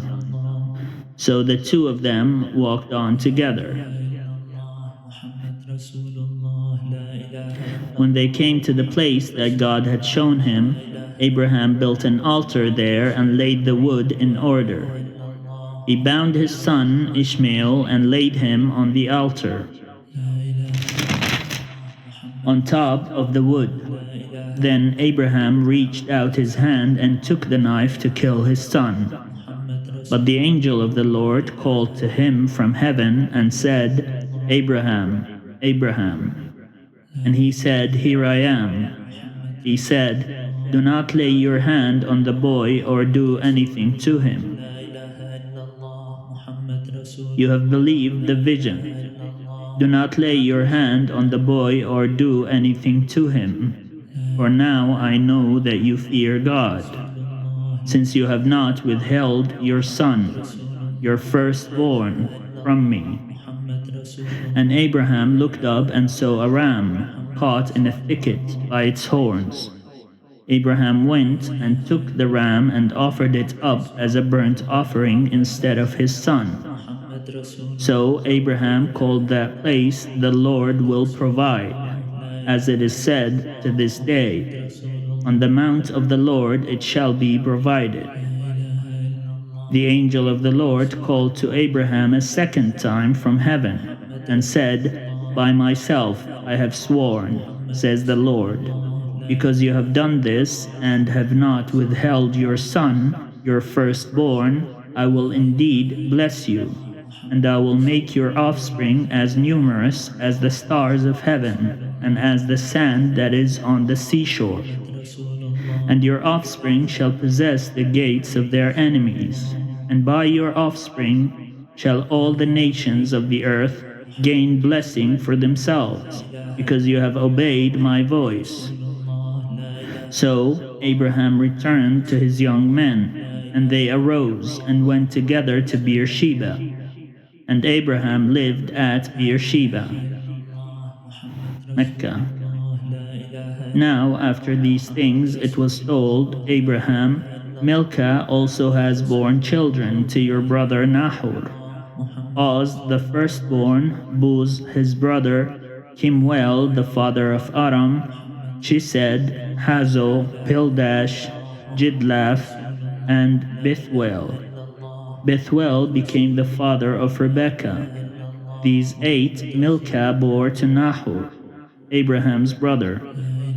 Moreover, his concubine, whose name was Rumah, bore Teba, Gaham, Tahash, and Makkah. Chapter 23. Sarah lived 127 years. This was the length of Sarah's life. And Sarah died at Kiriath Arba, that is Hebron, in the land of Canaan. And Abraham went in to mourn for Sarah and to weep for her. Abraham rose up from beside his dead and said to the Hittites, I am a stranger and an alien residing among you. Give me property among you for a burying place, so that I may bury my dead out of my sight. The Hittites answered Abraham, Hear us, my lord. You are a mighty prince among us. Bury your dead in the choicest of our burial places. None of us will withhold from you any burial ground for burying your dead. Abraham rose and bowed to the Hittites, the people of the land. He said to them, If you are willing that I should bury my dead out of my sight, hear me and entreat for me Ephron, son of Zohar, so that he may give me the cave of Machpelah, which he owns. It is at the end of his field. For the full price, let him give it to me in your presence as a possession for a burying place. Now Ephron was sitting among the Hittites, and Ephron the Hittite answered Abraham in the hearing of the Hittites, of all who went in at the gate of the city. No, my lord, hear me. I give you the field, and I give you the cave that is in it. In the presence of my people I give it to you. Bury your dead. Then Abraham bowed down before the people of the land. He said to Ephron, in the hearing of the people of the land, If you only will listen to me, I will give the price of the field. Accept it from me, so that I may bury my dead there. Ephron answered Abraham, My lord, listen to me. A piece of land worth 400 shekels of silver, what is that between you and me? Bury your dead. Abraham agreed with Ephron, and Abraham weighed out for Ephron the silver that he had named in the hearing of the Hittites, 400 shekels of silver, according to the weights current among the merchants. So the field of Ephron in Machpelah, which was to the east of Mamre, the field with the cave that was in it, and all the trees that were in the field, throughout its whole area, passed to Abraham as a possession in the presence of all who went in at the gate of his city. After this, Abraham buried Sarah, his wife, in the cave of the field of Machpelah facing Mamre, that is Hebron, in the land of Canaan. The field and the cave that is in it passed from the Hittites into Abraham's possession as a burying place. Chapter 24. Now Abraham was old, well advanced in years, and the Lord had blessed Abraham in all things. Abraham said to his servant, the oldest of his house, who had charge of all that he had, put your hand under my thigh, and I will make you swear by the Lord, the God of heaven and earth, that you will not get a wife for my son from the daughters of the Canaanites, among whom I live, but will go to my country and to my kindred and get a wife for my son Isaac. The servant said to him, perhaps the woman may not be willing to follow me to this land. Must I then take your son back to the land from which you came? Abraham said to him, see to it that you do not take my son back there.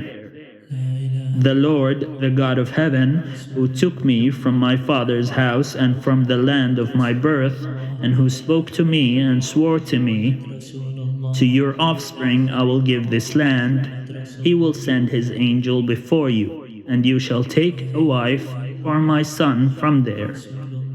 But if the woman is not willing to follow you, then you will be free from this oath of mine. Only you must not take my son back there.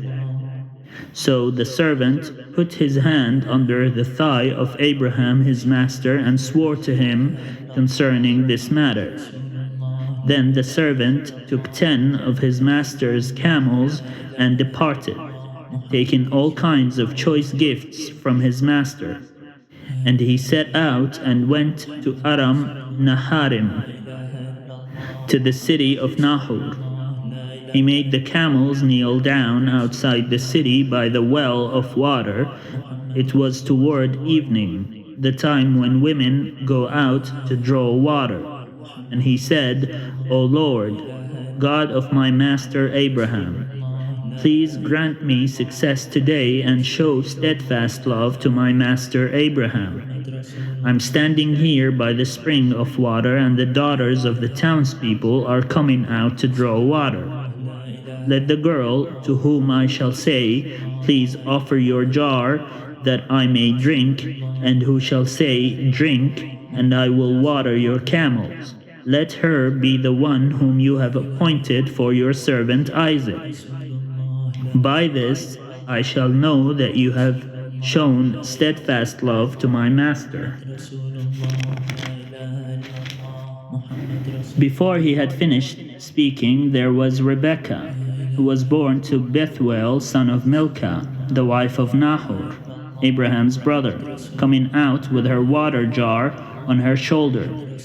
The girl was very fair to look upon, a virgin whom no man had known. She went down to the spring, filled her jar, and came up.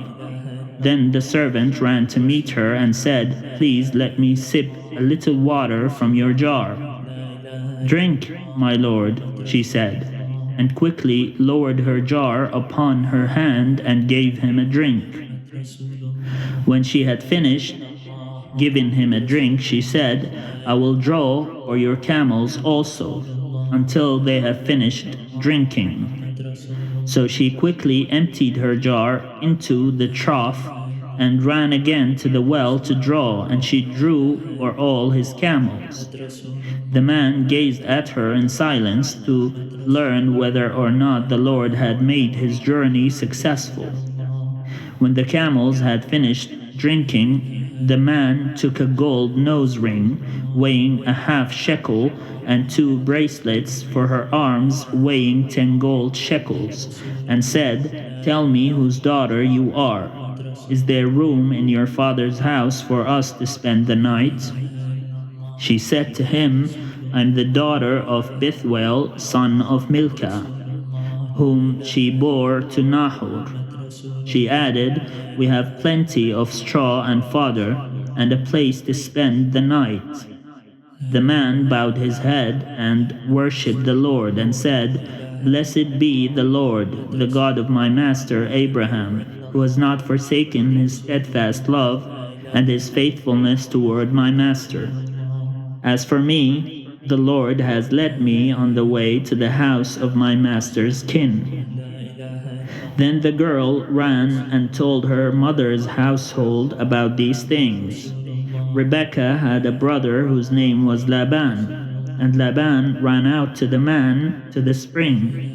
As soon as he had seen the nose ring and the bracelets on his sister's arms, and when he heard the words of his sister Rebekah, "Thus the man spoke to me," he went to the man, and there he was, standing by the camels at the spring.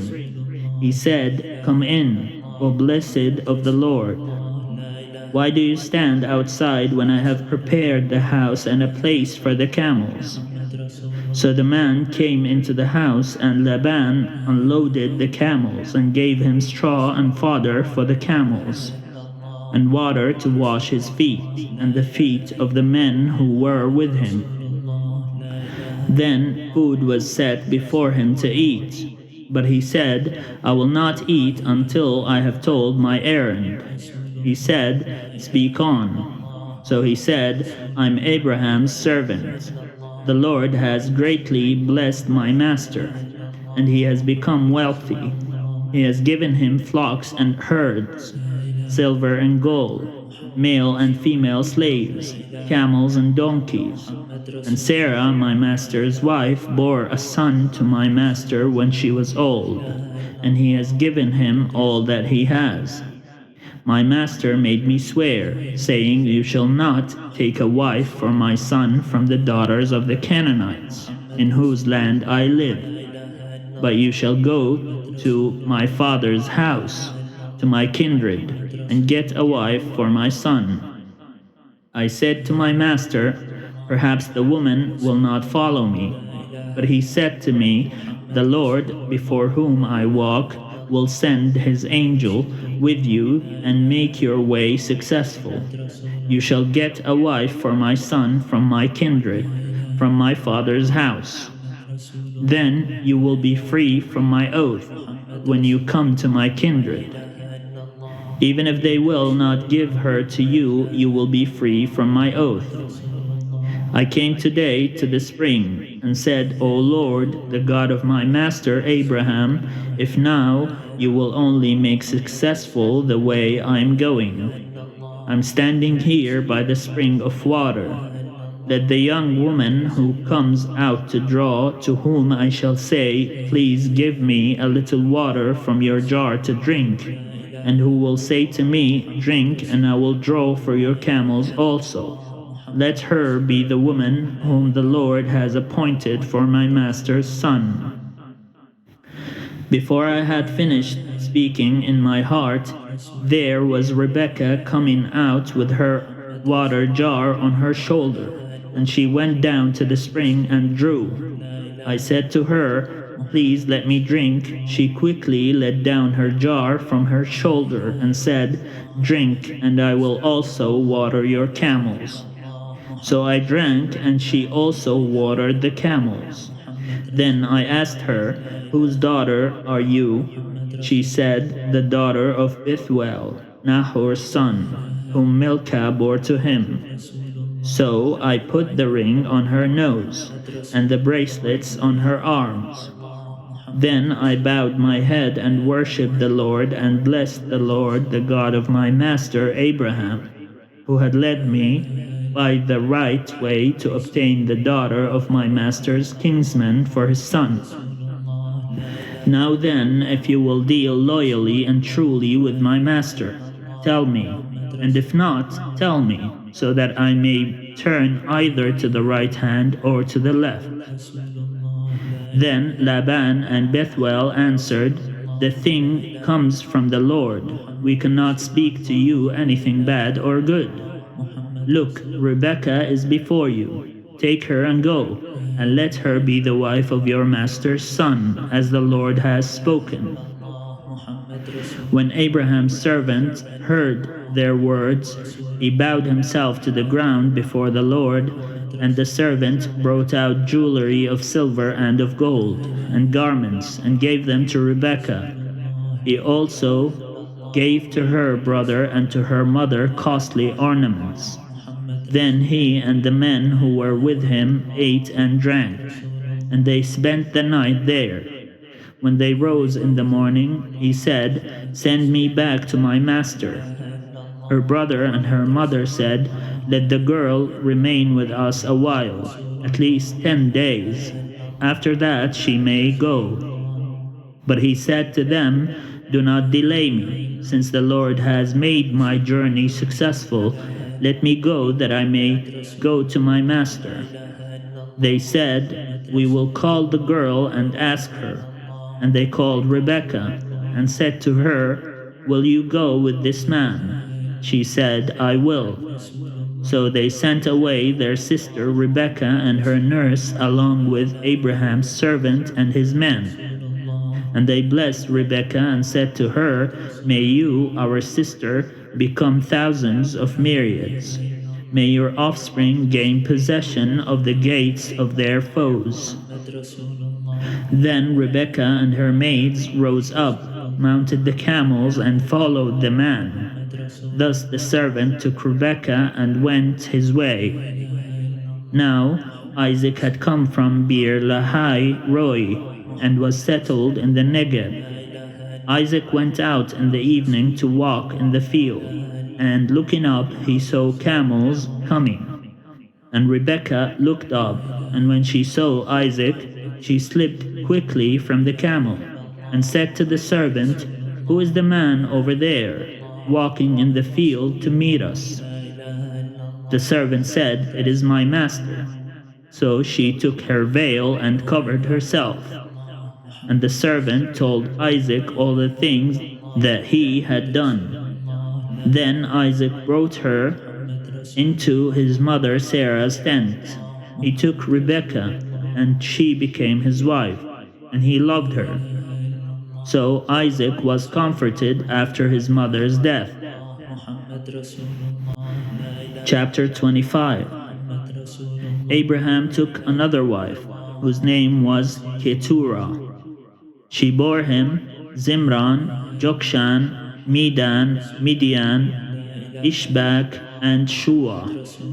Jokshan was the father of Sheba and Dedan. The sons of Dedan were Ashurim, Letushim, and Leumim.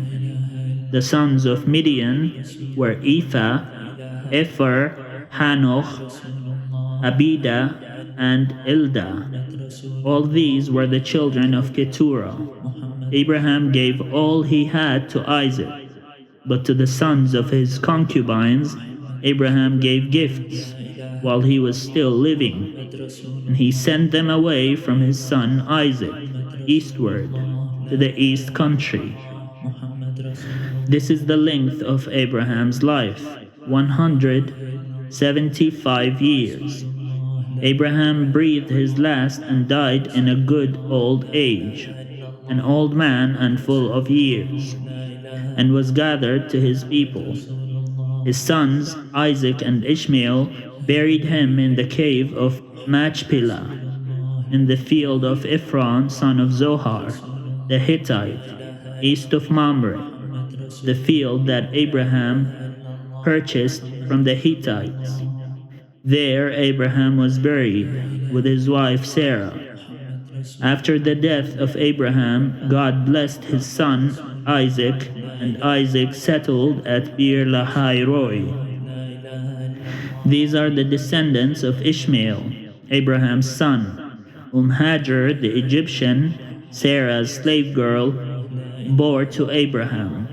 These are the names of the sons of Ishmael, named in the order of their birth: Nebaioth, the firstborn of Ishmael, and Kedar, Adbeel, Mibsam, Mishma, Duma, Massa, Haddad, Tima, Jetur, Naphish, and Kedema.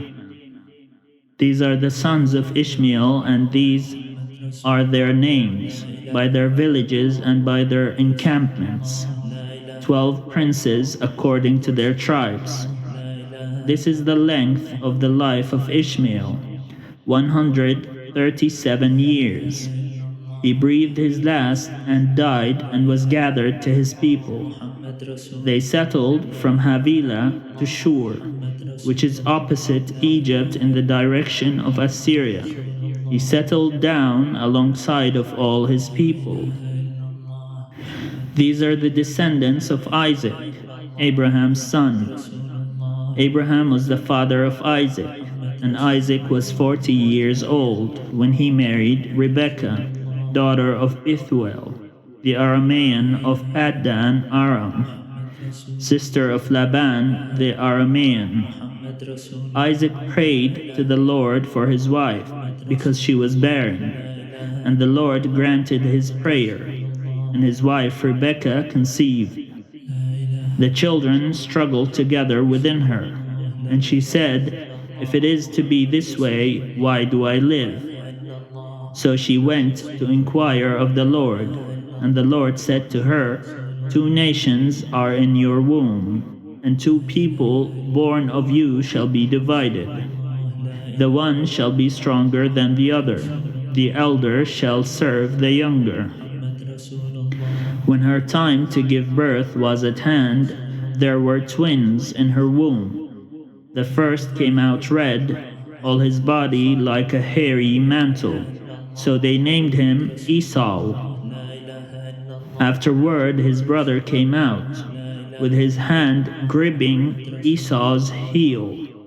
So he was named Jacob.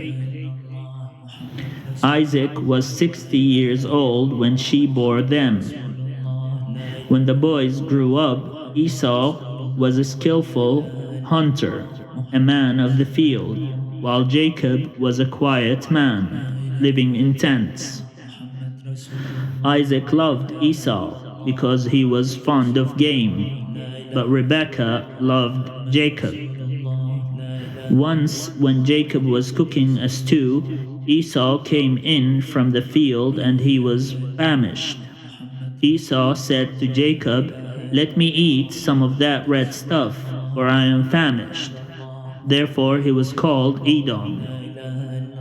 Jacob said, "First, sell me your birthright." Esau said, "I am about to die. Of what use is a birthright to me?" Jacob said, "Swear to me first." So he swore to him, and sold his birthright to Jacob. Then Jacob gave Esau bread and lentil stew. And he ate and drank, and rose and went his way. Thus Esau despised his birthright. Chapter 26. Now there was a famine in the land, besides the former famine that had occurred in the days of Abraham. And Isaac went to Gerar, to King Abimelech of the Philistines. The Lord appeared to Isaac and said, "Do not go down to Egypt. Settle in the land that I shall show you. Reside in this land as an alien, and I will be with you, and will bless you. For to you and to your descendants I will give all these lands, and I will fulfill the oath that I swore to your father Abraham. I will make your offspring as numerous as the stars of heaven, and will give to your offspring all these lands, and all the nations of the earth shall gain blessing for themselves through your offspring, because Abraham obeyed my voice and kept my charge, my commandments, my statutes, and my laws." So Isaac settled in Gerar. When the men of the place asked him about his wife, he said, "She is my sister." For he was afraid to say, "My wife," thinking, "Or else the men of the place might kill me for the sake of Rebekah, because she is attractive in appearance." When Isaac had been there a long time, King Abimelech of the Philistines looked out of a window and saw him fondling his wife Rebekah. So Abimelech called for Isaac and said, "So she is your wife. Why then did you say she is my sister?" Isaac said to him, "Because I thought I might die because of her." Abimelech said, "What is this you have done to us? one of the people might easily have lain with your wife, and you would have brought guilt upon us. So Abimelech warned all the people, saying, whoever touches this man or his wife shall be put to death. Isaac sowed seed in that land, and in the same year reaped 100-fold. The Lord blessed him, and the man became rich. He prospered more and more until he became very wealthy. He had possessions of flocks and herds, and a great household, so that the Philistines envied him. Now the Philistines had stopped up and filled with earth all the wells that his father's servants had dug in the days of his father Abraham. And Abimelech said to Isaac, go away from us, you have become too powerful for us. So Isaac departed from there and camped in the valley of Gerar and settled there. Isaac dug again the wells of water that had been dug in the days of his father Abraham, for the Philistines had stopped them up after the death of Abraham, and he gave them the names that his father had given them. But when Isaac's servants dug in the valley and found there a well of spring water, the herders of Gerar quarreled with Isaac's herders, saying, the water is ours. So he called the well Esek, because they contended with him. Then they dug another well, and they quarreled over that one also. So he called it Sitnah. He moved from there and dug another well, and they did not quarrel over it. So he called it Rehoboth, saying, now the Lord has made room for us, and we shall be fruitful in the land. From there he went up to Beersheba, and that very night the Lord appeared to him and said, I am the God of your father, Abraham. Do not be afraid, for I am with you, and will bless you and make your offspring numerous for my servant Abraham's sake. So he built an altar there, called on the name of the Lord, and pitched his tent there, and there Isaac's servants dug a well. Then Abimelech went to him from Gerar with Ahuzah his advisor, and Phicol the commander of his army. Isaac said to them, why have you come to me, seeing that you hate me and have sent me away from you? They said, we see plainly that the Lord has been with you. As we say, let there be an oath between you and us, and let us make a covenant with you, so that you will do us no harm, just as we have not touched you and have done to you nothing but good, and have sent you away in peace. You are now the blessed of the Lord. So he made them a feast, and they ate and drank. In the morning they rose early and exchanged oaths, and Isaac set them on their way, and they departed from him in peace. That same day Isaac's servants came and told him about the well that they had dug, and said to him, we have found water. He called it Sheba. Therefore the name of the city is Beersheba to this day. When Esau was 40 years old, he married Judith, daughter of Beeri the Hittite, and Basemath, daughter of Elon the Hittite, and they made life bitter for Isaac and Rebekah. Chapter 27. When Isaac was old and his eyes were dim, so that he could not see, he called his elder son Esau and said to him, my son, and he answered him, here I am. He said, see, I am old, I do not know the day of my death. Now then, take your weapons, your quiver and your bow, and go out to the field and hunt game for me. Then prepare for me savory food, such as I like, and bring it to me to eat, so that I may bless you before I die."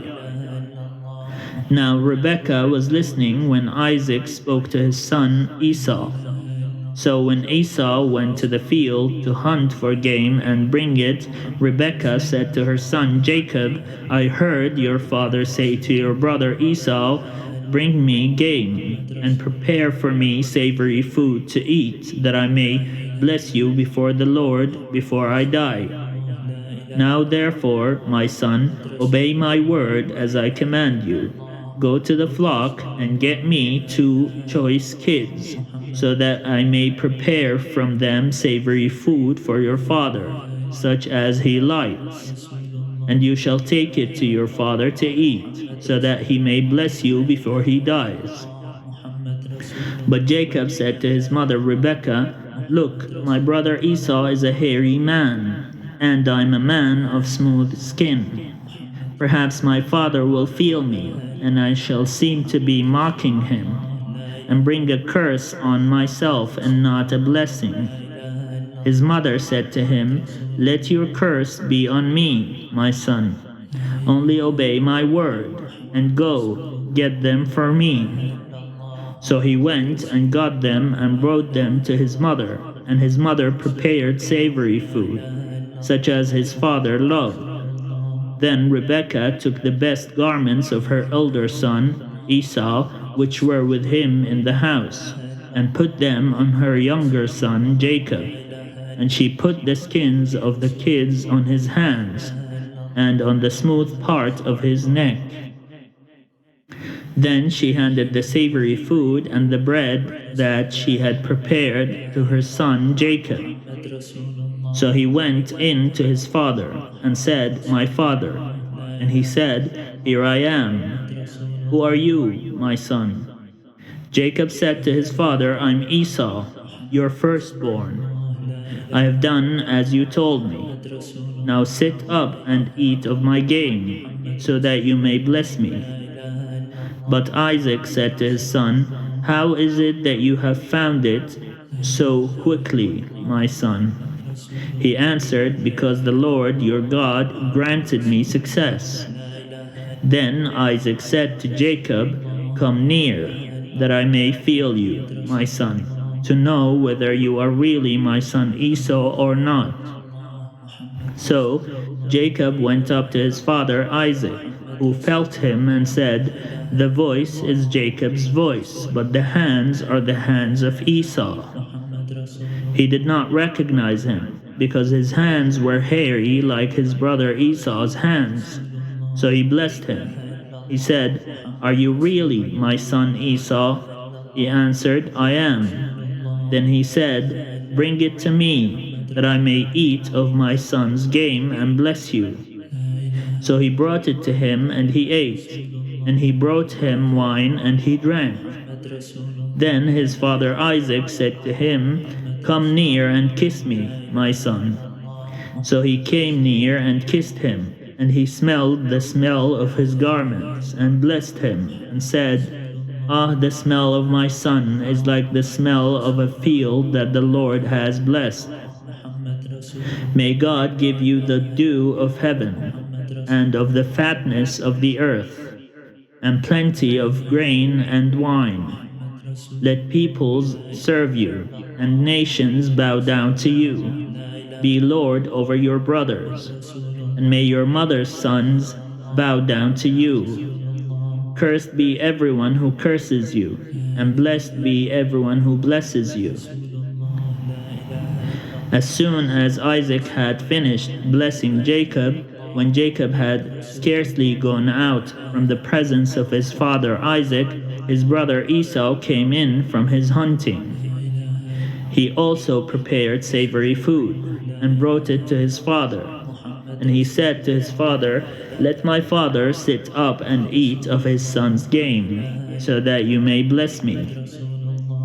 His father Isaac said to him, "Who are you?" He answered, "I'm your firstborn son, Esau." Then Isaac trembled violently and said, "Who was it then that hunted game and brought it to me? And I ate it all before you came, and I have blessed him." Yes, and blessed he shall be. When Esau heard his father's words, he cried out with an exceedingly great and bitter cry, and said to his father, Bless me also, father. But he said, Your brother came deceitfully, and he has taken away your blessing. Esau said, Is he not rightly named Jacob? For he has supplanted me these 2 times. He took away my birthright, and look, now he has taken away my blessing. Then he said, Have you not reserved a blessing for me? Isaac answered Esau, I have already made him your lord, and I have given him all his brothers as servants. And with grain and wine I have sustained him. What then can I do for you, my son? Esau said to his father, Have you only one blessing, father? Bless me also, father. And Esau lifted up his voice and wept. Then his father Isaac answered him, See, away from the fatness of the earth shall your home be, and away from the dew of heaven on high. By your sword you shall live, and you shall serve your brother. But when you break loose, you shall break his yoke from your neck. Now Esau hated Jacob because of the blessing with which his father had blessed him. And Esau said to himself, The days of mourning for my father are approaching. Then I will kill my brother Jacob. But the words of her elder son Esau were told to Rebekah. So she sent and called her younger son Jacob and said to him, Your brother Esau is consoling himself by planning to kill you. Now therefore, my son, obey my voice, flee at once to my brother Laban in Haran, and stay with him a while, until your brother's fury turns away, until your brother's anger against you turns away, and he forgets what you have done to him. Then I will send and bring you back home from there. Why should I lose both of you in one day? Then Rebekah said to Isaac, I am weary of my life because of the Hittite women. If Jacob marries one of the Hittite women, such as these, one of the women of the land, what good will my life be to me? Chapter 28. Then Isaac called Jacob and blessed him, and charged him, You shall not marry one of the Canaanites' women. Go at once to Paddan Aram, to the house of Bethuel, your mother's father, and take as wife from there one of the daughters of Laban, your mother's brother. May God Almighty bless you, and make you fruit and numerous, that you may become a company of people.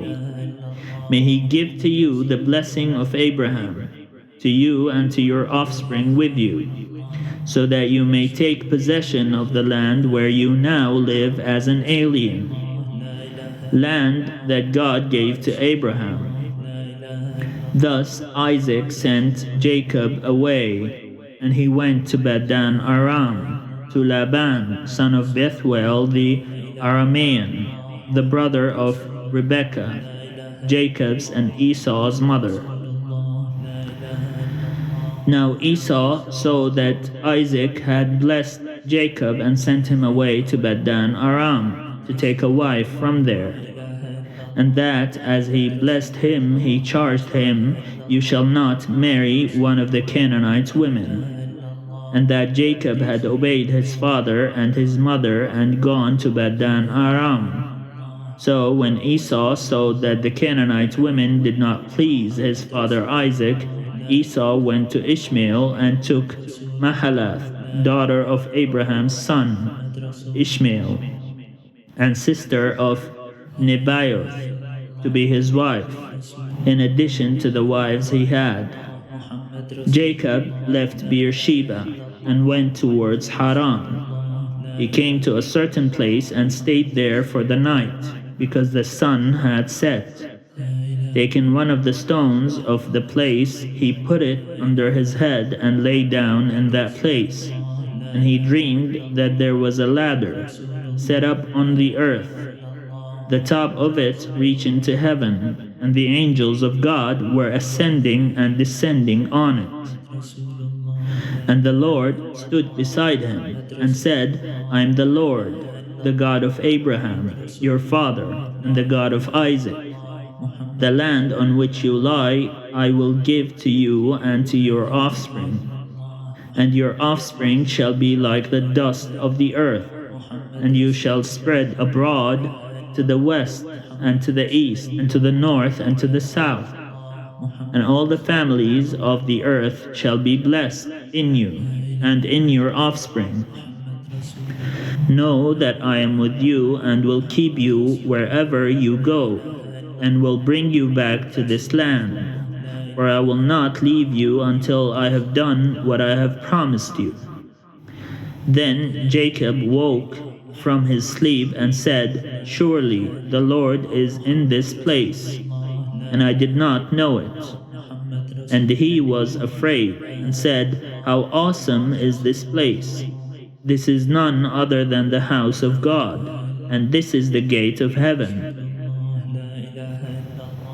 So Jacob rose early in the morning, and he took the stone that he had put under his head and set it up for a pillar, and poured oil on the top of it. He called that place Bethel, but the name of the city was Luz at the first. Then Jacob made a vow, saying, If God will be with me, and will keep me in this way that I go, and will give me bread to eat and clothing to wear, so that I come again to my father's house in peace, then the Lord shall be my God. And this stone, which I have set up for a pillar, shall be God's house. And of all that you give me, I will surely give 1/10 to you. Chapter 29. Then Jacob went on his journey, and came to the land of the people of the east. As he looked, he saw a well in the field, and 3 flocks of sheep lying there beside it. For out of that well the flocks were watered. The stone on the well's mouth was large. And when all the flocks were gathered there, the shepherds would roll the stone from the mouth of the well, and water the sheep, and put the stone back in its place on the mouth of the well. Jacob said to them, My brothers, where do you come from? They said, We are from Haran. He said to them, Do you know Laban, son of Nahor? They said, We do. He said to them, Is it well with him? Yes, they replied. And here is his daughter, Rachel, coming with the sheep. He said, Look, it is still broad daylight. It is not time for the animals to be gathered together. Water the sheep and go, pasture them. But they said, We cannot until all the flocks are gathered together, and the stone is rolled from the mouth of the well. Then we water the sheep. While he was still speaking with them, Rachel came with her father's sheep, where she kept them. Now when Jacob saw Rachel, the daughter of his mother's brother Laban, and the sheep of his mother's brother Laban, Jacob went up and rolled the stone from the well's mouth, and watered the flock of his mother's brother Laban. Then Jacob kissed Rachel and wept aloud. And Jacob told Rachel that he was her father's kinsman, and that he was Rebekah's son. And she ran and told her father. When Laban heard the news about his sister's son Jacob, he ran to meet him. He embraced him and kissed him, and brought him to his house. Jacob told Laban all these things, and Laban said to him, Surely you are my bone and my flesh. And he stayed with him a month. Then Laban said to Jacob, because you are my kinsman, should you therefore serve me for nothing?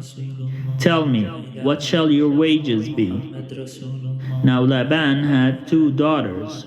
The name of the elder was Leah, and the name of the younger was Rachel. Leah's eyes were lovely, and Rachel was graceful and beautiful. Jacob loved Rachel, so he said, I will serve you 7 years for your younger daughter Rachel. Laban said, it is better that I give her to you than I should give her to any other man. Stay with me. So Jacob served 7 years for Rachel, and they seemed to him but a few days because of the love he had for her. Then Jacob said to Laban, give me my wife, that I may go in to her, for my time is completed. So Laban gathered together all the people of the place and made a feast. But in the evening he took his daughter Leah and brought her to Jacob, and he went in to her. Laban gave his maid Zilpah to his daughter Leah to be her maid. When morning came, it was Leah, and Jacob said to Laban, what is this you have done to me? Did I not serve with you for Rachel? Why then have you deceived me? Laban said, this is not done in our country, giving the younger before the firstborn. Complete the work of this one, and we will give you the other also in return for serving me another 7 years. Jacob did so, and completed her week. Then Laban gave him his daughter Rachel as a wife. Laban gave his maid Bilhah to his daughter Rachel to be her maid. So Jacob went in to Rachel also, and he loved Rachel more than Leah. He served Laban for another 7 years. When the Lord saw that Leah was unloved, he opened her womb, but Rachel was barren. Leah conceived and bore a son, and she named him Reuben. For she said, because the Lord has looked on my affliction, surely now my husband will love me. She conceived again and bore a son, and said, because the Lord has heard that I am hated, he has given me this son also. And she named him Simeon. Again she conceived and bore a son, and said, now this time my husband will be joined to me, because I have borne him 3 sons. Therefore he was named Levi. She conceived again and bore a son, and said, this time I will praise the Lord. Therefore she named him Judah. Then she ceased bearing. Chapter 30. When Rachel saw that she bore Jacob no children, she envied her sister. And she said to Jacob, give me children, or I shall die. Jacob became very angry with Rachel, and said, am I in the place of God, who has withheld from you the fruit of the womb? Then she said, here is my maid, Bilhah. Go into her, that she may bear upon my knees, and that I too may have children through her.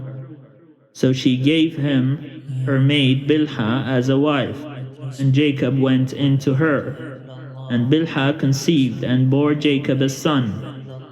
Then Rachel said, God has judged me, and has also heard my voice, and given me a son. Therefore she named him Dan. Rachel's maid Bilhah conceived again, and bore Jacob a second son.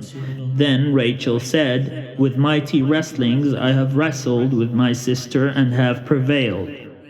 So she named him Naphtali. When Leah saw that she had ceased bearing children, she took her maid Zilpah and gave her to Jacob as a wife. Then Leah's maid Zilpah bore Jacob a son, and Leah said, "Good fortune." So she named him Gad. Leah's maid, Zilpah, bore Jacob a second son, and Leah said, "Happy am I, for the women will call me happy." So she named him Asher. In the days of wheat harvest, Reuben went and found mandrakes in the field, and brought them to his mother Leah. Then Rachel said to Leah, "Please give me some of your son's mandrakes." But she said to her, "Is it a small matter that you have taken away my husband? Would you take away my son's mandrakes also?" Rachel said, "Then he may lie with you tonight for your son's mandrakes." When Jacob came from the field in the evening, Leah went out to meet him and said, "You must come in to me, for I have hired you with my son's mandrakes." So he lay with her that night. And God heeded Leah, and she conceived and bore Jacob a fifth son. Leah said, "God has given me my hire, because I gave my maid to my husband." So she named him Issachar. And Leah conceived again, and she bore Jacob a sixth son. Then Leah said, "God has endowed me with a great dowry. Now my husband will honor me, because I have borne him 6 sons." So she named him Zebulun. Afterwards she bore a daughter, and named her Dinah. Then God remembered Rachel, and God heeded her and opened her womb. She conceived and bore a son, and said, "God has taken away my reproach." And she named him Joseph, saying, "May the Lord add to me another son." When Rachel had borne Joseph, Jacob said to Laban, "Send me away, that I may go to my own home and country. Give me my wives and my children for whom I have served you, and let me go, for you know very well the service I have given you." But Laban said to him, "If you will allow me to say so, I have learned by divination that the Lord has blessed me because of you. Name your wages, and I will give it." Jacob said to him, "You yourself know how I have served you, and how your cattle have fared with me. For you had little before I came, and it has increased abundantly. And the Lord has blessed you wherever I turned. But now, when shall I provide for my own household also?" He said, "What shall I give you?" Jacob said, "You shall not give me anything. If you will do this for me, I will again feed your flock and keep it. Let me pass through all your flock today, removing from it every speckled and spotted sheep, and every black lamb, and the spotted and speckled among the goats, and such shall be my wages. So my honesty will answer for me later, when you come to look into my wages with you. Every one that is not speckled and spotted among the goats and black among the lambs, if found with me, shall be counted stolen." Laban said, "Good, let it be as you have said." But that day Laban removed the male goats that were striped and spotted, and all the female goats that were speckled and spotted, every one that had white on it, and every lamb that was black, and put them in charge of his sons. And he set a distance of 3 days' journey between himself and Jacob, while Jacob was pasturing the rest of Laban's flock. Then Jacob took fresh rods of poplar and almond and plane, and peeled white streaks in them, exposing the white of the rods. He set the rods that he had peeled in front of the flocks in the troughs, that is, the watering places, where the flocks came to drink. And since they bred when they came to drink, the flocks bred in front of the rods. And so the flocks produced young that were striped, speckled, and spotted. Jacob separated the lambs and set the faces of the flocks toward the striped and the completely black animals in the flock of Laban. And he put his own droves apart, and did not put them with Laban's flock. Whenever the stronger of the flock were breeding, Jacob laid the rods in the troughs before the eyes of the flock, that they might breed among the rods. But for the feebler of the flock he did not lay them there. So the feebler were Laban's, and the stronger Jacob's.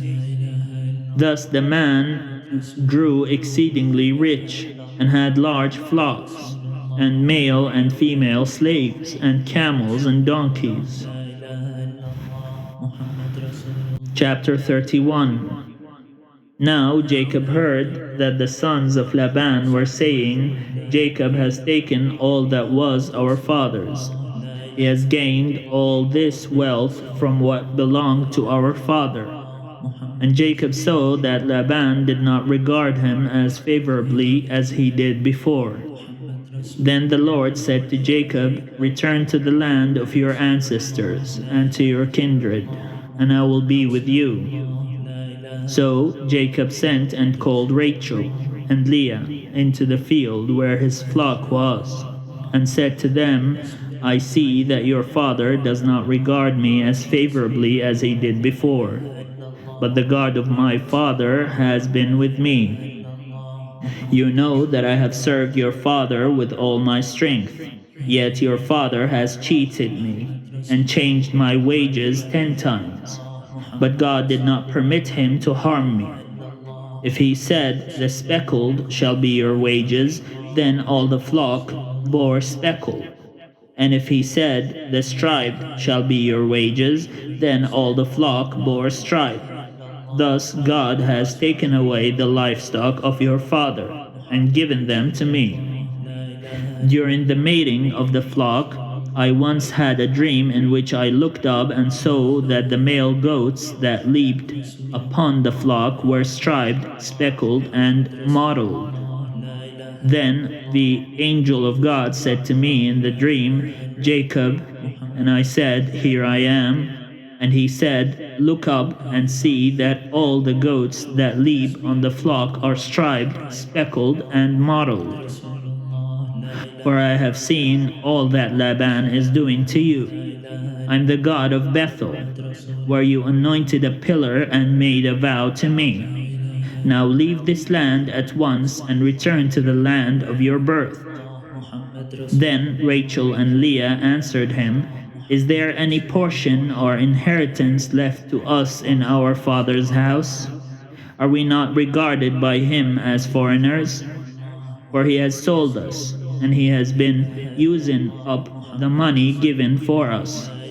All the property that God has taken away from our father belongs to us and to our children. Now then, do whatever God has said to you. So Jacob arose and set his children and his wives on camels, and he drove away all his livestock, all the property that he had gained, the livestock in his possession that he had acquired in Paddan Aram, to go to his father Isaac in the land of Canaan. Now Laban had gone to shear his sheep, and Rachel stole her father's household gods. And Jacob deceived Laban the Aramean, in that he did not tell him that he intended to flee. So he fled with all that he had. Starting out, he crossed the Euphrates, and set his face towards the hill country of Gildad. On the 3rd day, Laban was told that Jacob had fled. So he took his kinsfolk with him and pursued him for 7 days until he caught up with him in the hill country of Gildad. But God came to Laban the Aramean in a dream by night and said to him, Take heed that you say not a word to Jacob, either good or bad.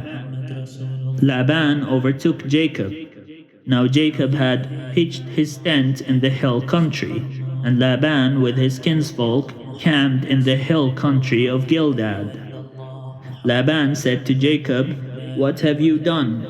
You have deceived me, and carried away my daughters like captives of the sword.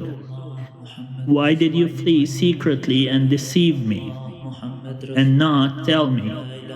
I would have sent you away with mirth and songs, with tambourine and lyre. And why did you not permit me to kiss my sons and my daughters farewell? What you have done is foolish. It is in my power to do you harm. But the God of your father spoke to me last night, saying, Take heed that you speak to Jacob neither good nor bad. Even though you had to go because you longed greatly for your father's house, why did you steal my gods? Jacob answered Laban, Because I was afraid, for I thought that you would take your daughters from me by force. But anyone with whom you find your gods shall not live. In the presence of your kinsfolk, point out what I have that is yours, and take it. Now Jacob did not know that Rachel had stolen the gods. So Laban went into Jacob's tent, and into Leah's tent, and into the tent of the two maids, but he did not find them. And he went out of Leah's tent, and entered Rachel's. Now Rachel had taken the household gods, and put them in the camel's saddle, and sat on them. Laban felt all about in the tent, but did not find them. And she said to her father, Let not my lord be angry that I cannot rise before you, for the way of women is upon me. So he searched, but did not find the household gods. Then Jacob became angry, and upbraided Laban. Jacob said to Laban, What is my offense? What is my sin, that you have hotly pursued me? Although you have felt about through all my goods, what have you found of all your household goods? Set it here before my kinsfolk and your kinsfolk, so that they may decide between us two. These 20 years I have been with you, your ewes and your female goats have not miscarried, and I have not eaten the rams of your flocks. That which was torn by wild beasts I did not bring to you. I bore the loss of it myself. Of my hand you required it. Whether stolen by day or stolen by night, it was like this with me. By day the heat consumed me, and the cold by night, and my sleep fled from my eyes. These 20 years I have been in your house. I served you 14 years for your two daughters, and 6 years for your flock. And you have changed my wages 10 times. If the God of my father, the God of Abraham and the fear of Isaac had not been on my side, surely now you would have sent me away empty-handed. God saw my affliction and the labor of my hands, and rebuked you last night. Then Laban answered and said to Jacob, The daughters are my daughters, the children are my children, the flocks are my flocks, and all that you see is mine. But what can I do today about these daughters of mine, or about their children whom they have borne? Come now, let us make a covenant, you and I, and let it be a witness between you and me. So Jacob took a stone and set it up as a pillar. And Jacob said to his kinsfolk, Gather stones. And they took stones and made a heap, and they ate there by the heap. Laban called it Jegar Sahadutha, but Jacob called it Galeed. Laban said, "This heap is a witness between you and me today." Therefore he called it Galib, and the pillar Mizpah. For he said, "The Lord watch between you and me, when we are absent one from the other. If you ill-treat my daughters, or if you take wives in addition to my daughters, though no one else is with us, remember that God is witness between you and me." Then Laban said to Jacob, "See this heap and see the pillar, which I have set between you and me. This heap is a witness, and the pillar is a witness, that I will not pass beyond this heap to you, and you will not pass beyond this heap and this pillar to me for harm.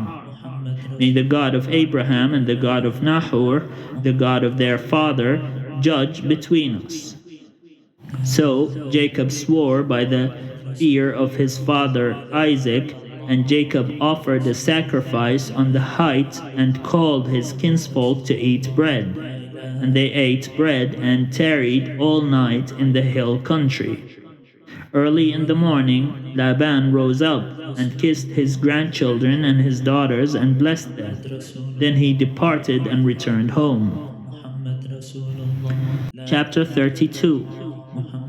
Jacob went on his way, and the angels of God met him.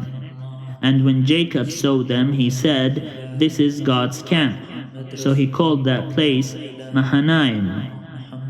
Jacob sent messengers before him to his brother Esau in the land of Seir, the country of Edom, instructing them, "Thus you shall say to my lord Esau, Thus says your servant Jacob, I have lived with Laban as an alien, and stayed until now, and I have oxen, donkeys, flocks, male and female slaves, and I have sent to tell my lord, in order that I may find favor in your sight."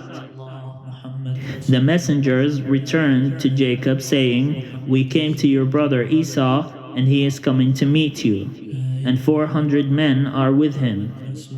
Then Jacob was greatly afraid and distressed, and he divided the people that were with him, and the flocks and herds and camels into 2 companies, thinking, "If Esau comes to the one company and destroys it, then the company that is left will escape." And Jacob said, "O God of my father Abraham, and God of my father Isaac, O Lord, who said to me, 'Return to your country and to your kindred, and I will do you good,' I'm not worthy of the least of all the steadfast love and all the faithfulness that you have shown to your servant. For with only my staff I crossed this Jordan, and now I have become 2 companies. Deliver me, please, from the hand of my brother, from the hand of Esau, for I am afraid of him. He may come and kill us all, the mothers with the children. Yet you have said, I will surely do you good, and make your offspring as the sand of the sea, which cannot be counted because of their number." So he spent the night there, and from what he had with him he took a present for his brother Esau, 200 female goats, and 20 male goats, 200 ewes, and 20 rams, 30 milch camels, and their colts, 40 cows and 10 bulls, 20 female donkeys and 10 male donkeys. Then he delivered into the hand of his servants every drove by itself, and said to his servants, "Pass on ahead of me, and put a space between drove and drove." He instructed the foremost, "When Esau my brother meets you and asks you, 'To whom do you belong? Where are you going? And whose are these ahead of you?' then you shall say, 'They belong to your servant Jacob. They are a present sent to my lord Esau, and moreover he is behind us.'" He likewise instructed the second and the third and all who followed the droves, "You shall say the same thing to Esau when you meet him. And you shall say, Moreover, your servant Jacob is behind us. For he thought, I may appease him with the present that goes ahead of me, and afterwards I shall see his face. Perhaps he will accept me. So the present passed on ahead of him, and he himself spent that night in the camp. The same night he got up and took his 2 wives, his 2 maids, and his 11 children, and crossed the ford of the Jabbok. He took them and sent them across the stream, and likewise everything that he had. Jacob was left alone, and the man wrestled with him until daybreak. When the man saw that he did not prevail against Jacob, he struck him on the hip socket, and Jacob's hip was put out of joint as he wrestled with him. Then he said, Let me go, for the day is breaking. But Jacob said, I will not let you go unless you bless me. So he said to him, What is your name? And he said, Jacob. Then the man said, You shall no longer be called Jacob, but Israel, for you have striven with God and with humans and have prevailed. Then Jacob asked him, Please tell me your name. But he said, Why is it that you ask my name? And there he blessed him. So Jacob called the place Peniel, saying, For I have seen God face to face, and yet my life is preserved. The sun rose upon him as he passed Penuel, limping because of his hip. Therefore to this day the Israelites do not eat the thigh muscle that is on the hip socket, because he struck Jacob on the hip socket at the thigh muscle. Chapter 33. Now Jacob looked up and saw Esau coming, and 400 men with him. So he divided the children among Leah and Rachel and the 2 maids. He put the maids with their children in front, then Leah with her children, and Rachel and Joseph last of all. He himself went on ahead of them, bowing himself to the ground 7 times until he came near his brother. But Esau ran to meet him, and embraced him, and fell on his neck and kissed him, and they wept. When Esau looked up and saw the women and children, he said, Who are these with you? Jacob said, The children whom God has graciously given your servant. Then the maids drew near, they and their children, and bowed down. Leah likewise and her children drew near and bowed down. And finally Joseph and Rachel drew near and they bowed down. Esau said, What do you mean by all this company that I met? Jacob answered, To find favor with my Lord. But Esau said, I have enough, my brother. Keep what you have for yourself. Jacob said, No, please. If I find favor with you, then accept my present from my hand. For truly to see your face is like seeing the face of God. Since you have received me with such favor, please accept my gift that is brought to you, because God has dealt graciously with me, and because I have everything I want. So he urged him, and he took it. Then Esau said, Let us journey on our way, and I will go alongside you. But Jacob said to him, My Lord knows that the children are frail, and that the flocks and herds which are nursing are a care to me. And if they are overdriven for one day, all the flocks will die. Let my Lord pass on ahead of his servant, and I will lead on slowly, according to the pace of the cattle that are before me, and according to the pace of the children, until I come to my Lord in Seir. So Esau said, Let me leave with you some of the people who are with me. But he said, "Why should my Lord be so kind to me?" So Esau returned that day on his way to Seir, but Jacob journeyed to Succoth, and built himself a house, and made booths for his cattle. Therefore the place is called Succoth. Jacob came safely to the city of Shechem, which is in the land of Canaan, on his way from Paddan Aram, and he camped before the city.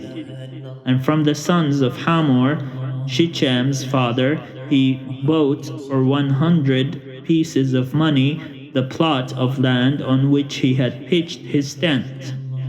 There he erected an altar and called it Il Elohe Israel.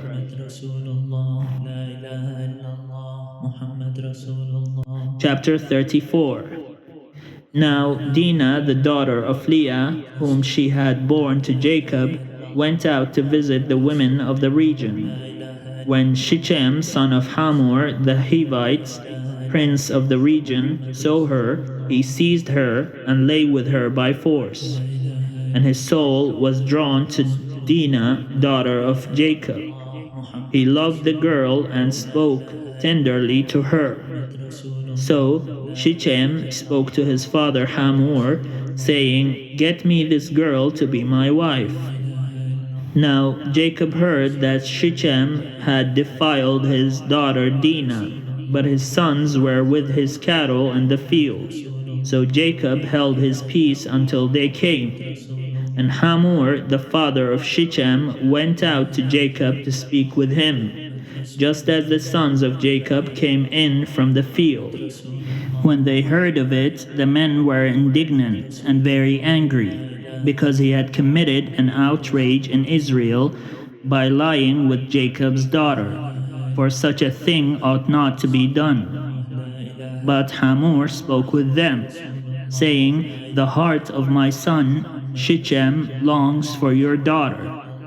Please give her to him in marriage. Make marriages with us. Give your daughters to us, and take our daughters for yourselves.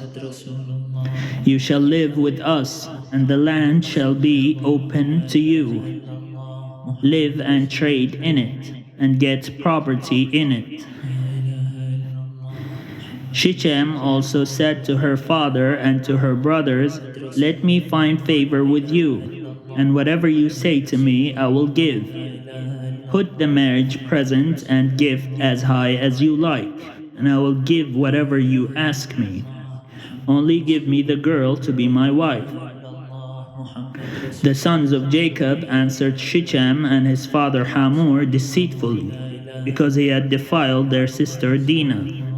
They said to them, "We cannot do this thing, to give our sister to one who is uncircumcised, for that would be a disgrace to us.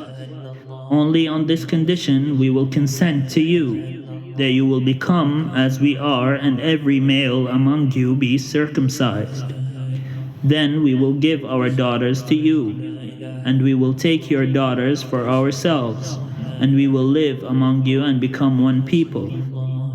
But if you will not listen to us and be circumcised, then we will take our daughter and be gone."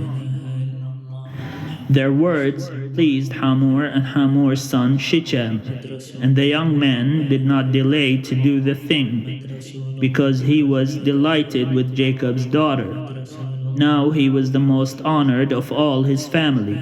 So Hamor and his son Shechem came to the gate of their city and spoke to the men of their city, saying, "These people are friendly with us. Let them live in the land and trade in it, for the land is large enough for them. Let us take their daughters in marriage, and let us give them our daughters. Only on this condition will they agree to live among us, to become one people, that every male among us be circumcised as they are circumcised. Will not their livestock, their property, and all their animals be ours? Only let us agree with them, and they will live among us. And all who went out of the city gate heeded Hamor and his son Shechem, and every male was circumcised, all who went out of the gate of his city. On the third day, when they were still in pain, two of the sons of Jacob, Simeon and Levi, Dinah's brother, took their swords and came against the city unawares, and killed all the males. They killed Hamor and his son Shechem with the sword, and took Dinah out of Shechem's house and went away. And the other sons of Jacob came upon the slain and plundered the city, because their sister had been defiled. They took their flocks and their herds, their donkeys, and whatever was in the city and in the field, all their wealth, all their little ones and their wives, all that was in the houses, they captured and made their prey. Then Jacob said to Simeon and Levi, "You have brought trouble on me by making me odious to the inhabitants of the land, the Canaanites and the Perizzites. My numbers are few, and if they gather themselves against me and attack me, I shall be destroyed, both I and my household." But they said, "Should our sister be treated like a whore?" Chapter 35. God said to Jacob, "Arise, go up to Bethel, and settle there. Make an altar there to the God who appeared to you when you fled from your brother Esau." So Jacob said to his household and to all who were with him, "Put away the foreign gods that are among you, and purify yourselves, and change your clothes. Then come, let us go up to Bethel, that I may make an altar there to the God who answered me in the day of my distress, and has been with me wherever I have gone." So they gave to Jacob all the foreign gods that they had, and the rings that were in their ears, and Jacob hid them under the oak that was near Shechem. As they journeyed, a terror from God fell upon the cities all around them, so that no one pursued them. Jacob came to Luz, that is Bethel, which is in the land of Canaan, he and all his people who were with him. And there he built an altar and called the place El Bethel, because it was there that God had revealed himself to him when he fled from his brother. And Deborah, Rebekah's nurse, died, and she was buried under an oak below Bethel, so it was called Alon Bakuth. God appeared to Jacob again when he came from Padan Aram, and he blessed him. God said to him, "Your name is Jacob. No longer shall you be called Jacob, but Israel shall be your name." So he was called Israel. God said to him, "I am God Almighty. Be fruitful and multiply. A nation and a company of nations shall come from you, and kings shall spring from you. The land that I gave to Abraham and Isaac I will give to you, and I will give the land to your offspring after you."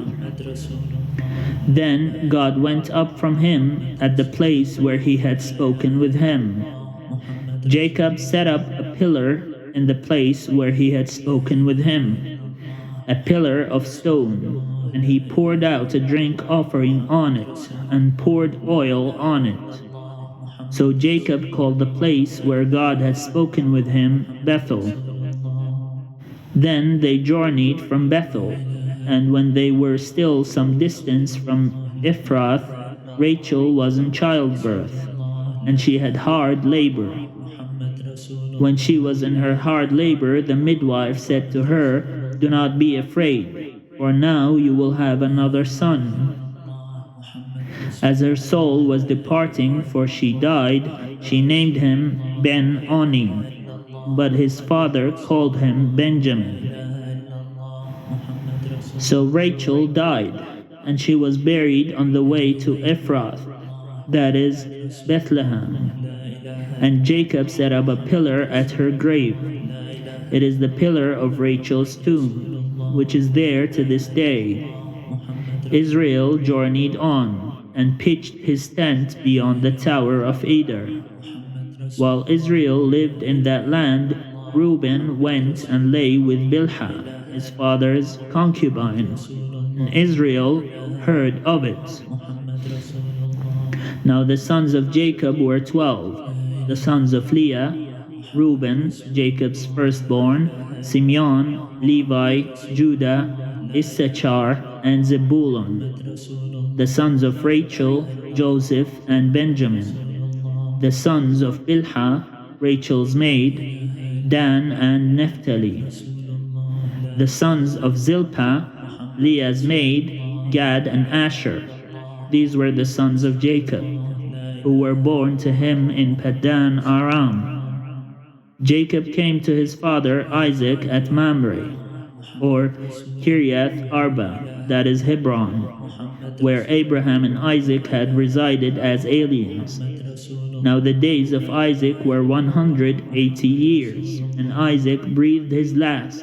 He died and was gathered to his people, old and full of days, and his sons Esau and Jacob buried him. Chapter 36. These are the descendants of Esau, that is Edom. Esau took his wives from the Canaanites: Ada, daughter of Elon the Hittite; Oholibamah, daughter of Anna, son of Zibeon the Hivite; and Basimath, Ishmael's daughter, sister of Nebaioth. Ada bore Eliphaz to Esau. Basimath bore Reuel, and Oholibamah bore Jeush, Jalam, and Korah. These are the sons of Esau who were born to him in the land of Canaan. Then Esau took his wives, his sons, his daughters, and all the members of his household, his cattle, all his livestock, and all the property he had acquired in the land of Canaan, and he moved to a land some distance from his brother Jacob, for their possessions were too great for them to live together. The land where they were staying could not support them because of their livestock. So Esau settled in the hill country of Seir. Esau is Edom. These are the descendants of Esau, ancestor of the Edomites, in the hill country of Seir. These are the names of Esau's sons: Eliphaz, son of Ada, the wife of Esau; Reuel, the son of Esau's wife, Basimath. The son of Eliphaz were Timran, Omar, Zepho, Gatam, and Kenaz. Timnah was a concubine of Eliphaz, Esau's son. She bore Amalek to Eliphaz. These were the sons of Ada, Esau's wife. These were the sons of Reuel: Nahath, Zerah, Samath, Shammah, and Mizah. These were the sons of Esau's wife, Basimath. These were the sons of Esau's wife, Oholibamah, daughter of Anna, son of Zibeon. She bore to Esau Jeush, Jalam, and Korah. These are the clans of the sons of Esau, the sons of Eliphaz, the firstborn of Esau, the clans Teman, Omar, Zepho, Kenaz, Korah, Gatam, and Amalek.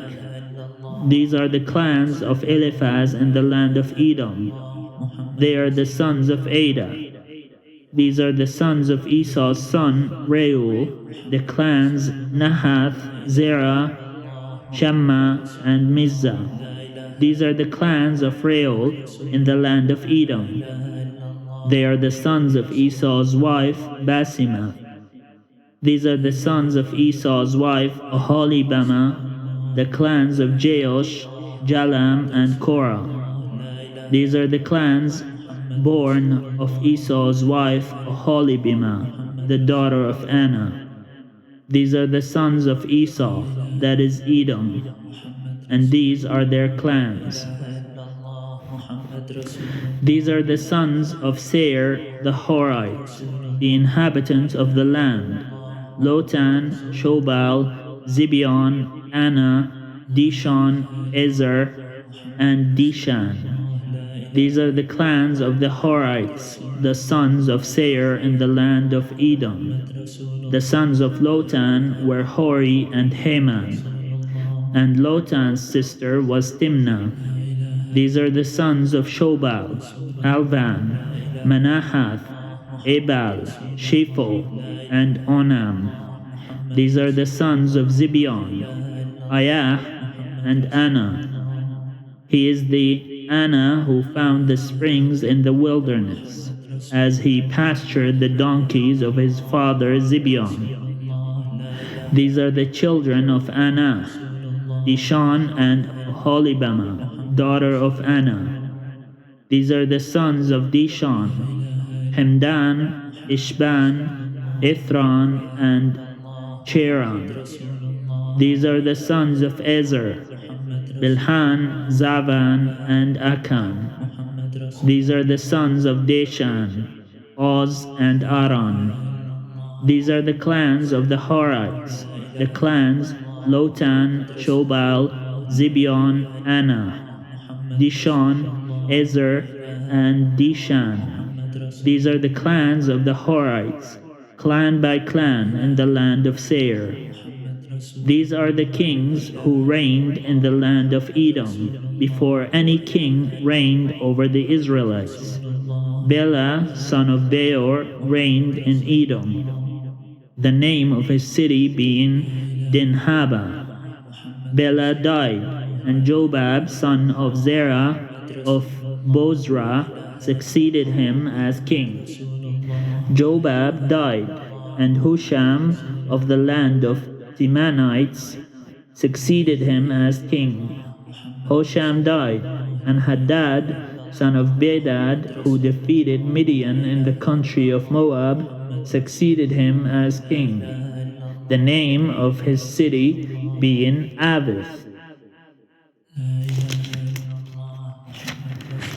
Hadad died, and Samlah of Masrekah succeeded him as king.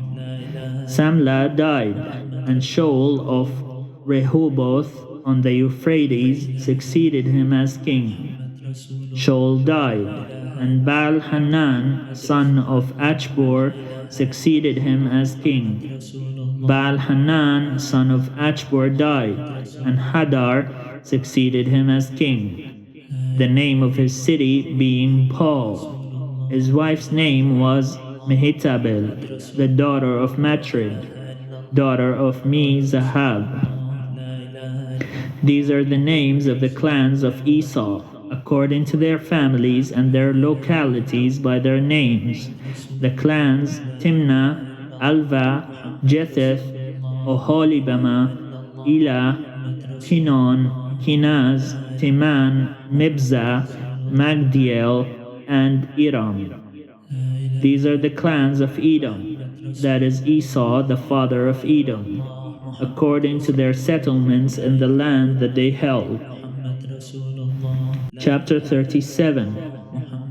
Jacob settled in the land where his father had lived as an alien, the land of Canaan.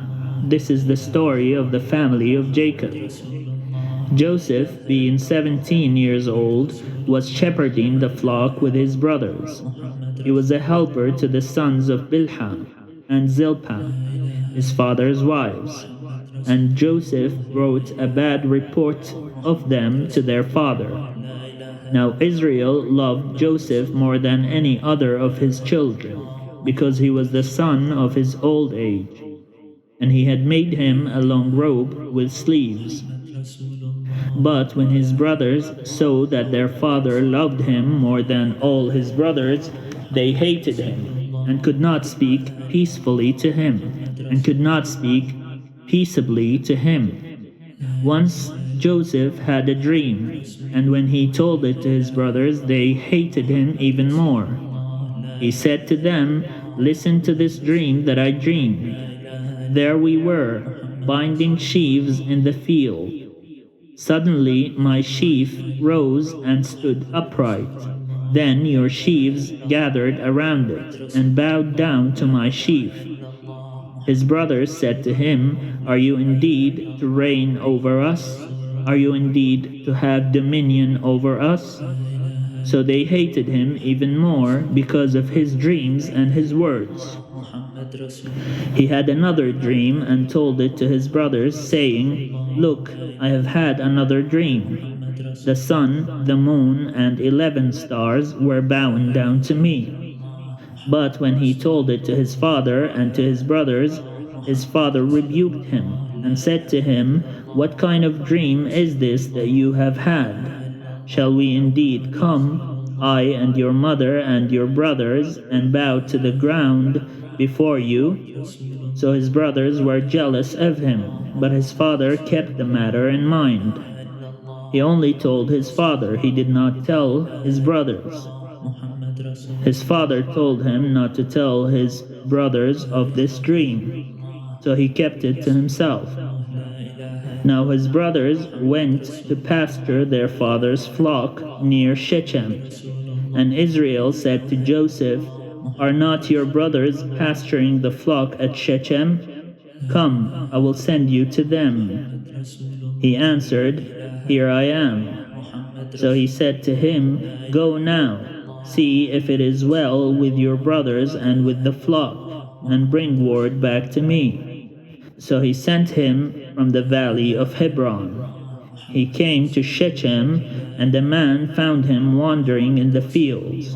The man asked him, What are you seeking? I am seeking my brothers, he said. Tell me, please, where they are pasturing the flock. The man said, They have gone away, for I heard them say, Let us go to Dothan. So Joseph went after his brothers, and found them at Dothan. They saw him from a distance, and before he came near to them, they conspired to kill him. They said to one another, Here comes this dreamer. Come now, let us kill him and throw him into one of the pits.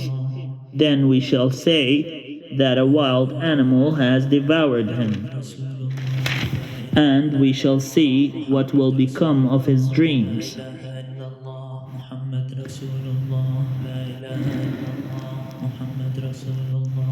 But when Reuben heard it, he delivered him out of their hands, saying, Let us not take his life. Reuben said to them, Shed no blood. Throw him into this pit here in the wilderness, but lay no hand on him, that he might rescue him out of their hand and restore him to his father.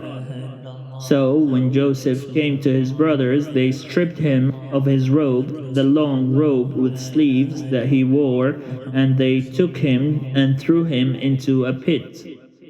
The pit was empty, there was no water in it. Then they sat down to eat, and looking up they saw a caravan of Ishmaelites coming from Gilead, with their camels carrying gum, balm, and resin, on their way to carry it down to Egypt. Then Judah said to his brothers, What profit is it if we kill our brother and conceal his blood? Come, let us sell him to the Ishmaelites, and not lay our hands on him, for he is our brother, our own flesh. And his brothers agreed. When some Midianites, traders, passed by, they drew Joseph up, lifting him out of the pit, and sold him to the Ishmaelites for 20 pieces of silver. And they took Joseph to Egypt. When Reuben returned to the pit and saw that Joseph was not in the pit, he tore his clothes. He returned to his brothers and said, The boy is gone, and I, where can I turn? Then they took Joseph's robe, slaughtered a goat, and dipped the robe in the blood. They had the long robe with sleeves taken to their father, and they said, This we have found. See now whether it is your son's robe or not." He recognized it and said, "It is my son's robe. A wild animal has devoured him. Joseph is without doubt torn to pieces." Then Jacob tore his garments and put sackcloth on his loins, and mourned for his son many days. All his sons and all his daughters sought to comfort him, but he refused to be comforted, and said, "No, I shall go down to Sheol to my son, mourning." Thus his father bewailed him. Meanwhile the Midianites had sold him in Egypt to Potiphar, one of Pharaoh's officials, the captain of the guard. Chapter 38. It happened at that time that Judah went down from his brothers and settled near a certain Adullamite whose name was Hira. There Judah saw the daughter of a certain Canaanite whose name was Shua. He married her and went in to her. She conceived and bore a son, and he named him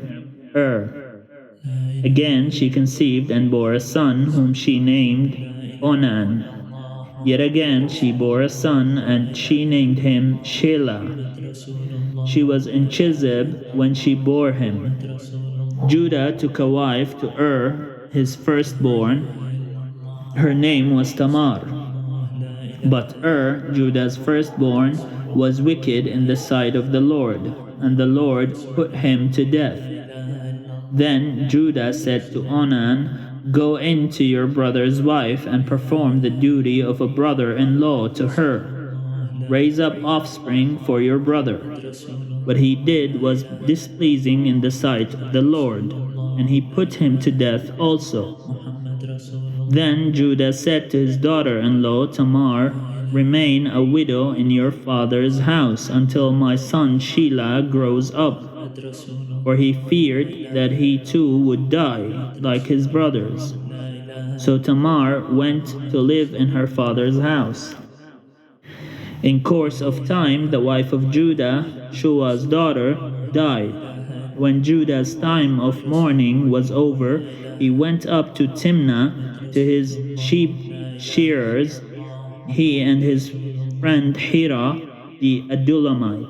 When Tamar was told, "Your father-in-law is going up to Timnah to shear his sheep," she put off her widow's garments, put on a veil, wrapped herself up, and sat down at the entrance to Enaim, which is on the road to Timnah. She saw that Shelah was grown up, yet she had not been given to him in marriage. When Judah saw her, he thought her to be a prostitute, for she had covered her face. He went over to her at the roadside and said, "Come, let me come in to you," for he did not know that she was his daughter-in-law. She said, "What will you give me that you may come in to me?" He answered, "I will send you a kid from the flock." And she said, "Only if you give me a pledge until you send it."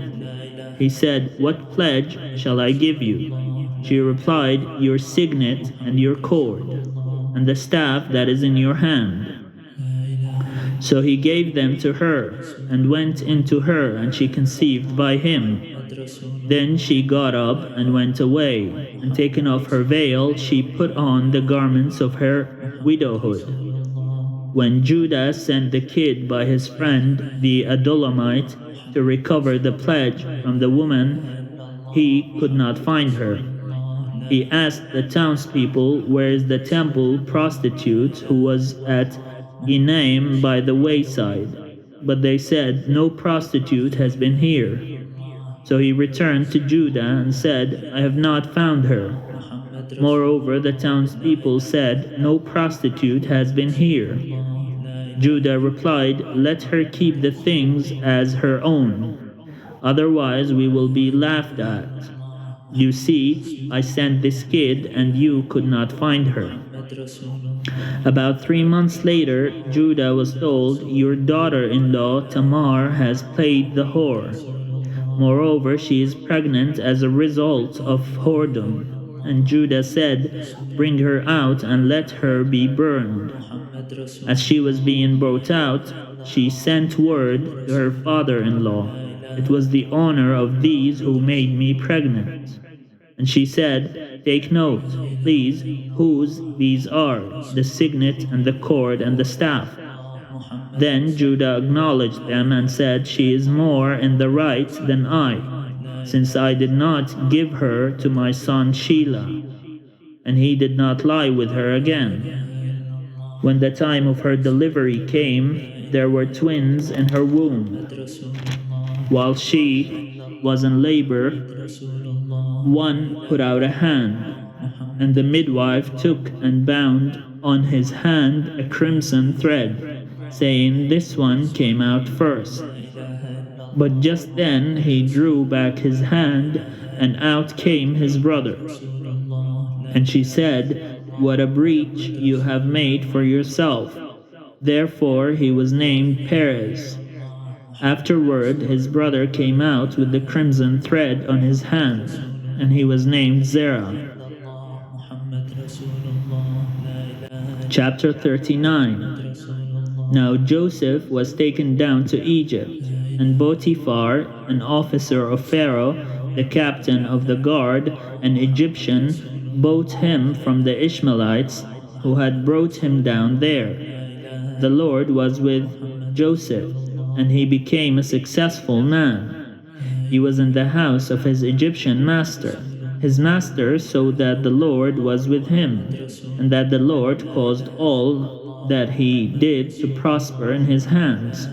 So Joseph found favor in his sight and attended him.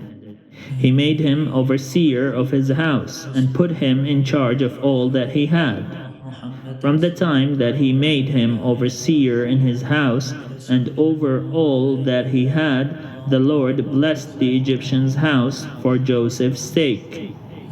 The blessing of the Lord was on all that he had in house and field.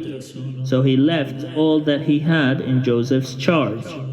And with him there he had no concern for anything but the food that he ate. Now Joseph was handsome and good-looking, and after a time his master's wife cast her eyes on Joseph and said, "Lie with me." But he refused and said to his master's wife, "Look with me here, my master has no concern about anything in the house, and he has put everything that he has in my hand. He is not greater in this house than I am, nor has he kept back anything from me except yourself, because you are his wife. How then could I do this great wickedness and sin against God?" And although she spoke to Joseph day after day, he would not consent to lie beside her or to be with her. One day, however, when he went into the house to do his work, and while no one else was in the house, she caught hold of his garment, saying, "Lie with me." But he left his garment in her hand and fled and ran outside. She ripped it apart. When she saw that he had left his garment in her hand and had fled outside, she called out to the members of her household and said to them, "See, my husband has brought among us a Hebrew to insult us. He came into me to lie with me, and I cried out with a loud voice, and when he heard me raise my voice and cry out, he left his garment beside me and fled outside." Then she kept his garment by her until his master came home. And she told him the same story, saying, "The Hebrew servant whom you have brought among us came in to me to insult me. But as soon as I raised my voice and cried out, he left his garment beside me and fled outside." When his master heard the words that his wife spoke to him, saying, "This is the way your servant treated me," he became enraged. And Joseph's master took him and put him into the prison, the place where the king's prisoners were confined. he remained there in prison. But the Lord was with Joseph and showed him steadfast love. He gave him favor in the sight of the chief jailer. The chief jailer committed to Joseph's care all the prisoners who were in the prison, and whatever was done there, he was the one who did it. The chief jailer paid no heed to anything that was in Joseph's care, because the Lord was with him, and whatever he did, the Lord made it prosper.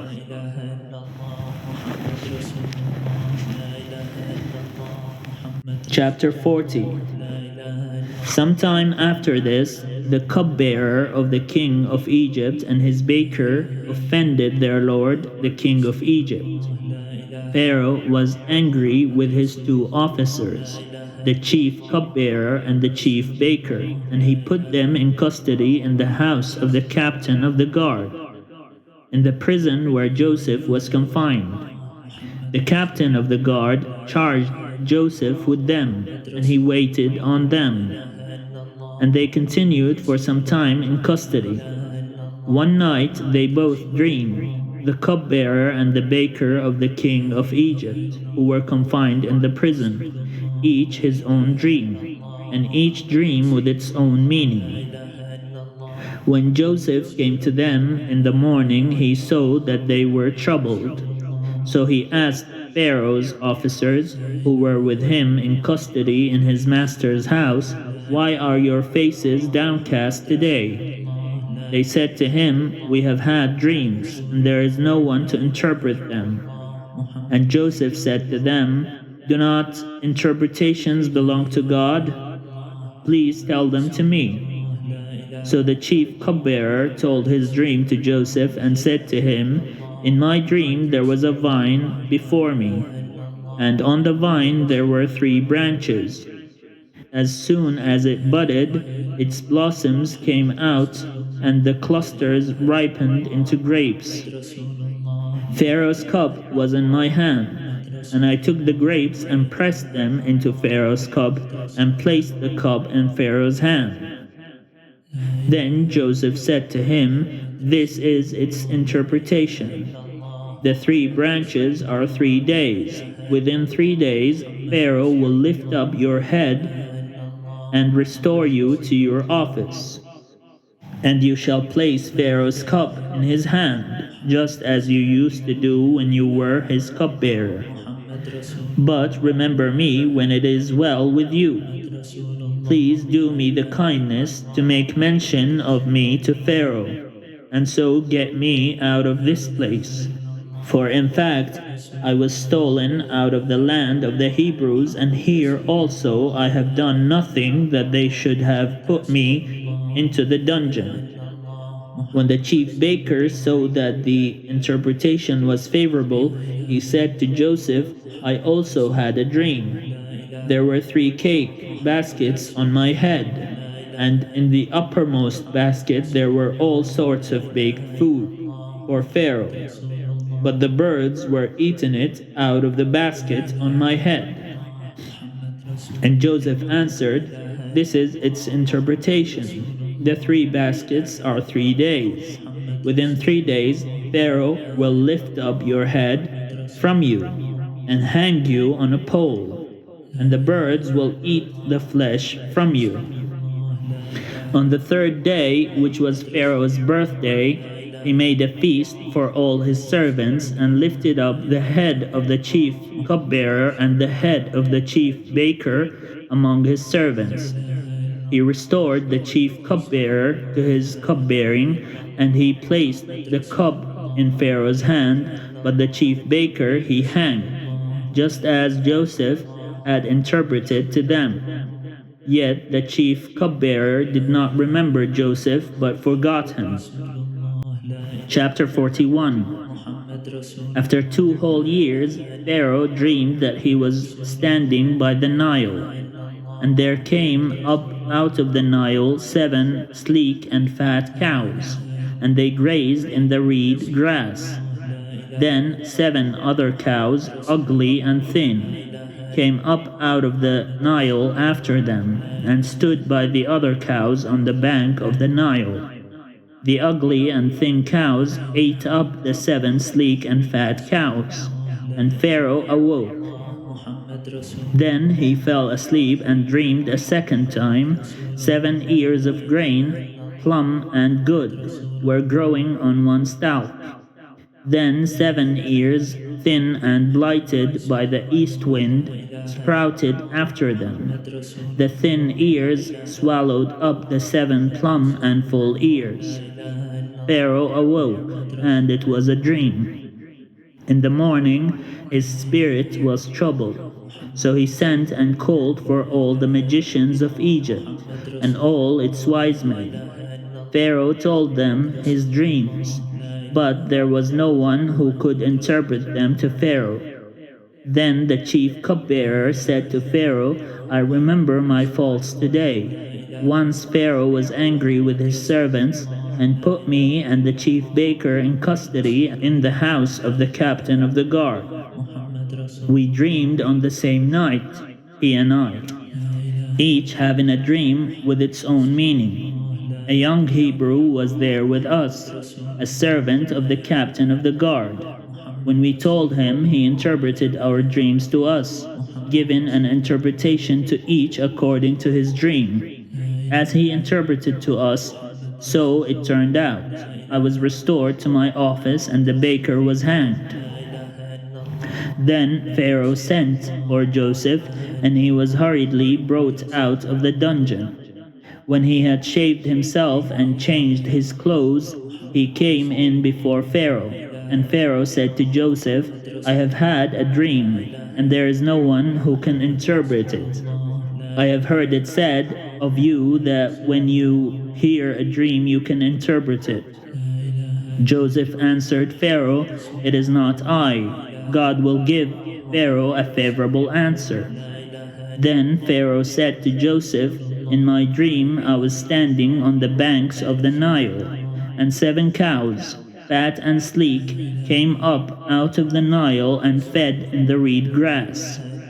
Then 7 other cows came up after them, poor, very ugly and thin. Never had I seen such ugly ones in all the land of Egypt. The thin and ugly cows ate up the first 7 fat cows. But when they had eaten them, no one would have known that they had done so, for they were still as ugly as before. Then I awoke. I fell asleep a second time, and I saw in my dream 7 ears of grain, full and good, growing on one stalk, and 7 ears withered, thin and blighted by the east wind, sprouting after them. And the thin ears swallowed up the 7 good ears. But when I told it to the magicians, there was no one who could explain it to me.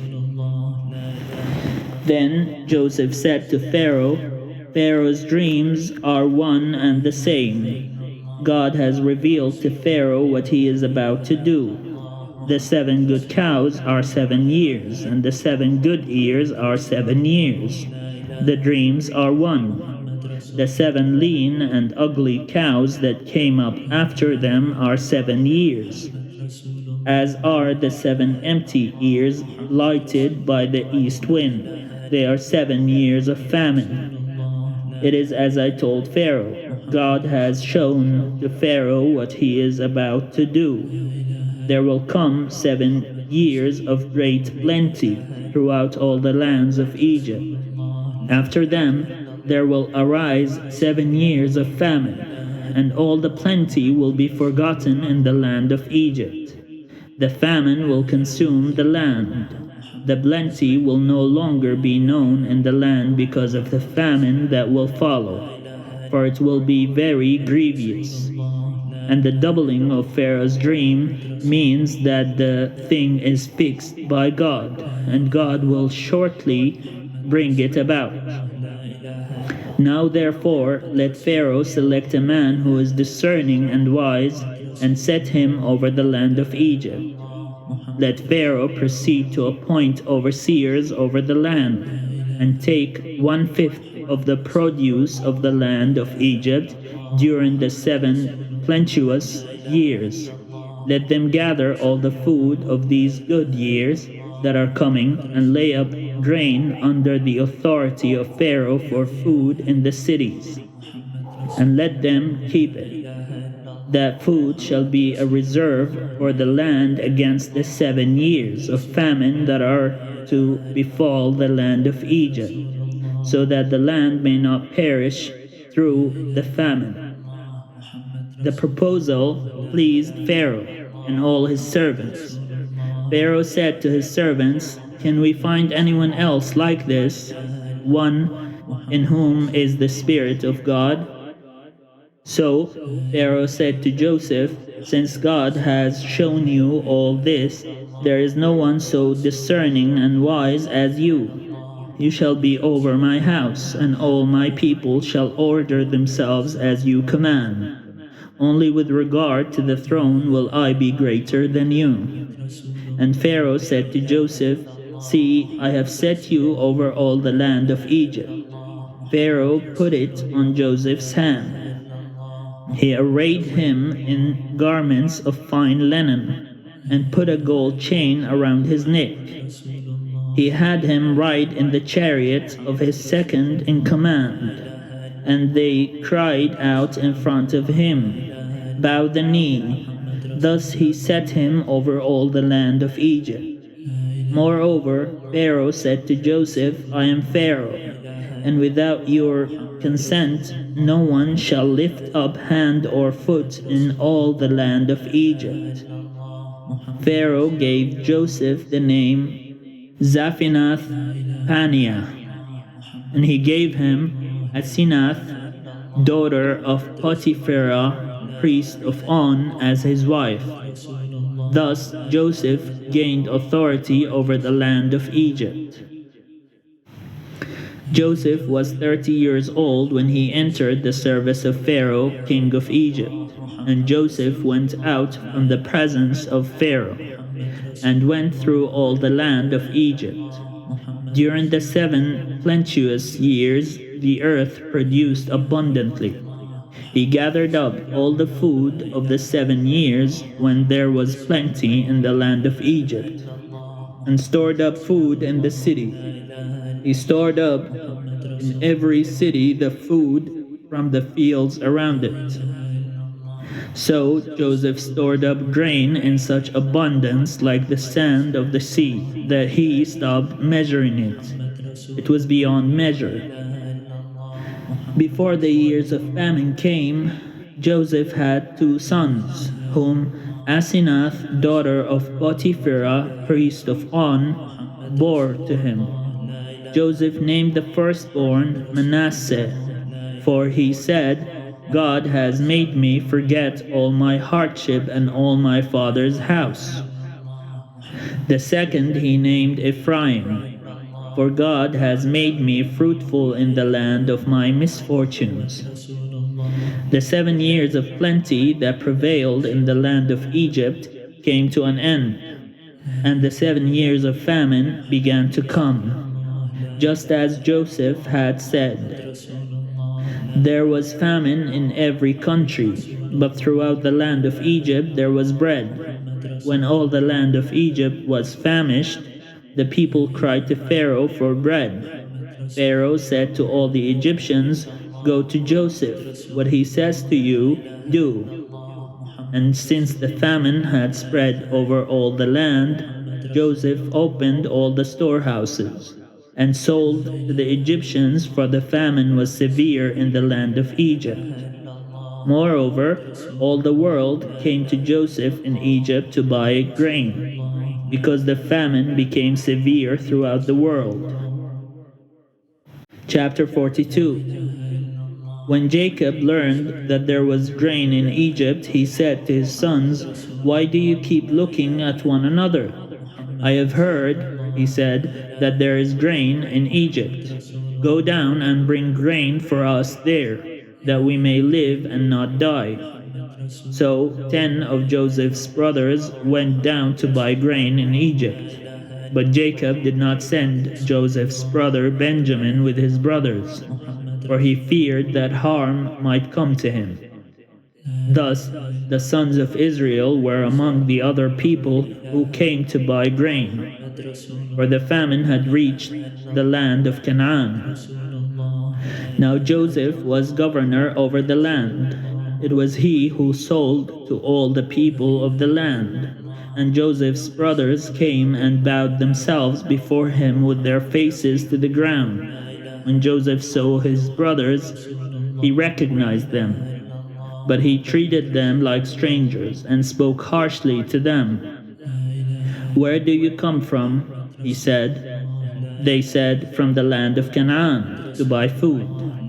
Although Joseph had recognized his brothers, they did not recognize him. Joseph also remembered the dreams that he had dreamed about them. He said to them, "You are spies. You have come to see the nakedness of the land." They said to him, "No, my lord, your servants have come to buy food. We are all sons of one man. We are honest men. Your servants have never been spies." But he said to them, "No, you have come to see the nakedness of the land." They said, "We, your servants, are 12 brothers, the sons of a certain man in the land of Canaan. The youngest, however, is now with our father, and one is no more." But Joseph said to them, "It is just as I have said to you. You are spies. Here is how you shall be tested. As Pharaoh lives, you shall not leave this place unless your youngest brother comes here. Let one of you go and bring your brother, while the rest of you remain in prison, in order that your words may be tested, whether there is truth in you, or else, as Pharaoh lives, surely you are spies."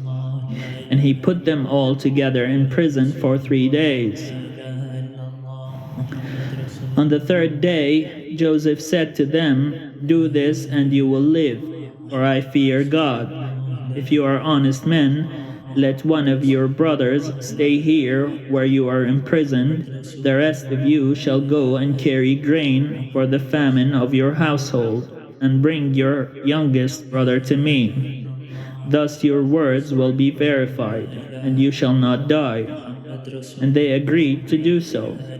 They said to one another, "Alas, we are paying the penalty for what we did to our brother. We saw his anguish when he pleaded with us, but we would not listen. That is why this anguish has come upon us." Then Reuben answered them, "Did I not tell you not to wrong the boy? But you would not listen. So now there comes a reckoning for his blood." They did not know that Joseph understood them, since he spoke with them through an interpreter. He turned away from them and wept. Then he returned and spoke to them. And he picked out Simeon and had him bound before their eyes. Joseph then gave orders to fill their bags with grain, to return every man's money to his sack, and to give them provisions for their journey. This was done for them. They loaded their donkeys with their grain and departed. When one of them opened his sack to give his donkey fodder at the lodging place, he saw his money at the top of the sack. He said to his brothers, "My money has been put back. Here it is in my sack." At this they lost heart and turned trembling to one another, saying, "What is this that God has done to us?"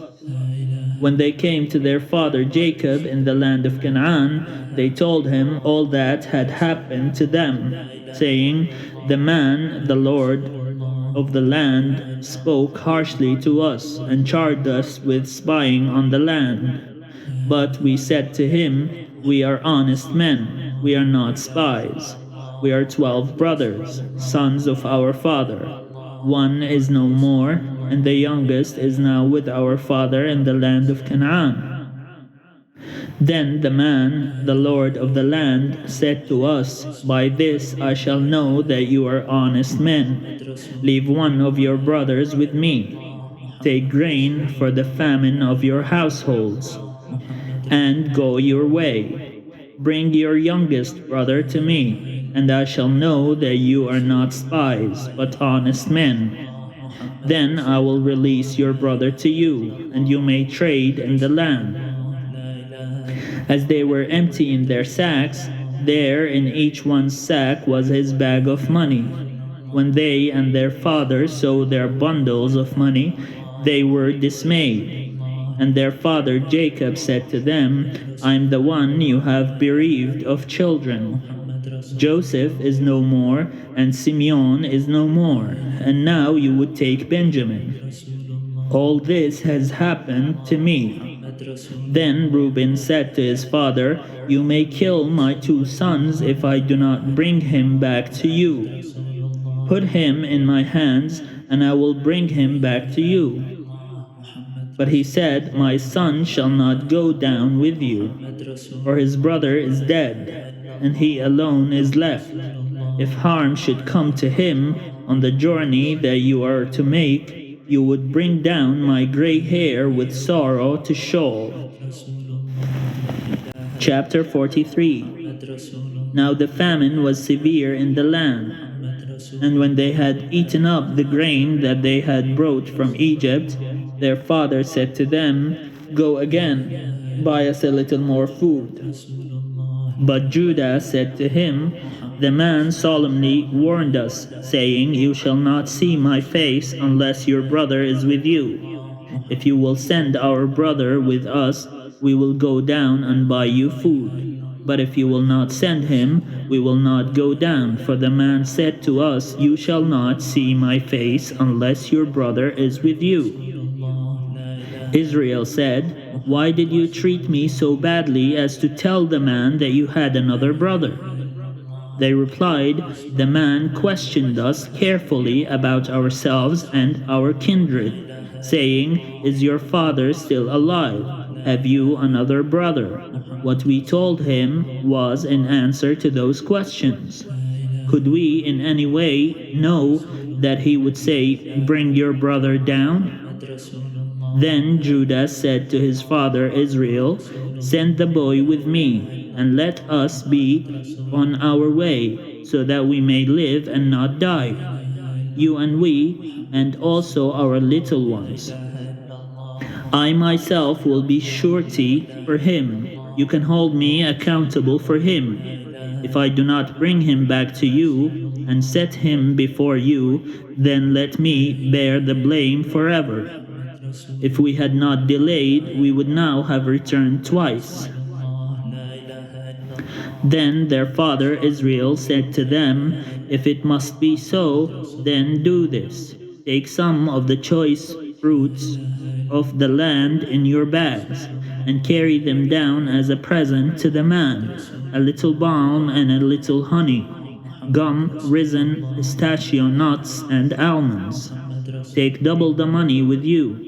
Carry back with you the money that was returned in the top of your sacks. Perhaps it was an oversight. Take your brother also, and be on your way again to the man. May God Almighty grant you mercy before the man, so that he may send back your other brother and Benjamin. As for me, if I am bereaved of my children, I am bereaved.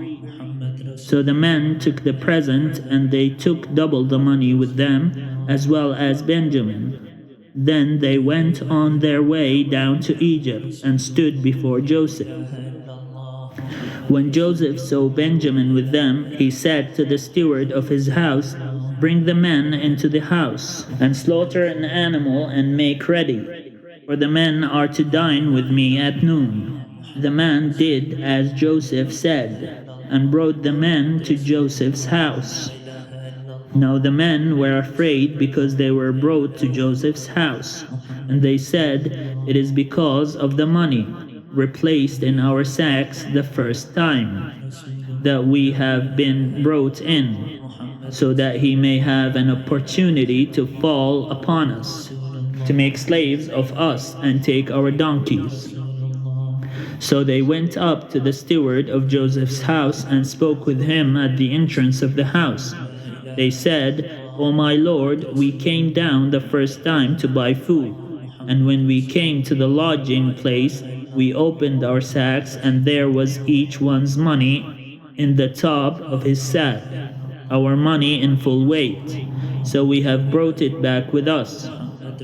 Moreover, we have brought down with us additional money to buy food. We do not know who put our money in our sacks."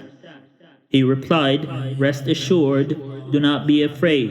Your God and the God of your father must have put treasure in your sacks for you. I received your money." Then he brought Simeon out to them. When the steward had brought the men into Joseph's house and given them water, and they had washed their feet, and when he had given their donkeys fodder, they made the present ready for Joseph's coming at noon, for they had heard that they would dine there. When Joseph came home, they brought him the present that they had carried into the house, and bowed to the ground before him. He inquired about their welfare, and said, "Is your father well? The old man of whom you spoke, is he still alive?" They said, "Your servant, our father, is well. He is still alive." And they bowed their heads and did obeisance. Then he looked up and saw his brother Benjamin, his mother's son, and said, "Is this your youngest brother, of whom you spoke to me? God be gracious to you, my son." With that, Joseph hurried out because he was overcome with affliction for his brother, and he was about to weep. So he went into a private room and wept there. Then he washed his face and came out, and controlling himself, he said, "Serve the meal." They served him by himself, and them by themselves, and the Egyptians who ate with him by themselves, because the Egyptians could not eat with the Hebrews, for that is an abomination to the Egyptians. When they were seated before him, the firstborn according to his birthright, and the youngest according to his youth. The men looked at one another in amazement. Portions were taken to them from Joseph's table, but Benjamin's portion was 5 times as much as any of theirs. So they drank and were merry with him.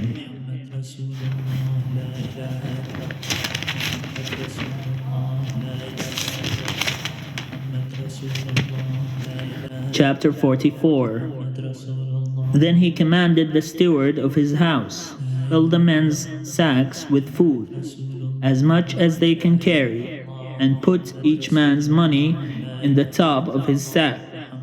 Put my cup, the silver cup, in the top of the sack of the youngest, with his money for the grain."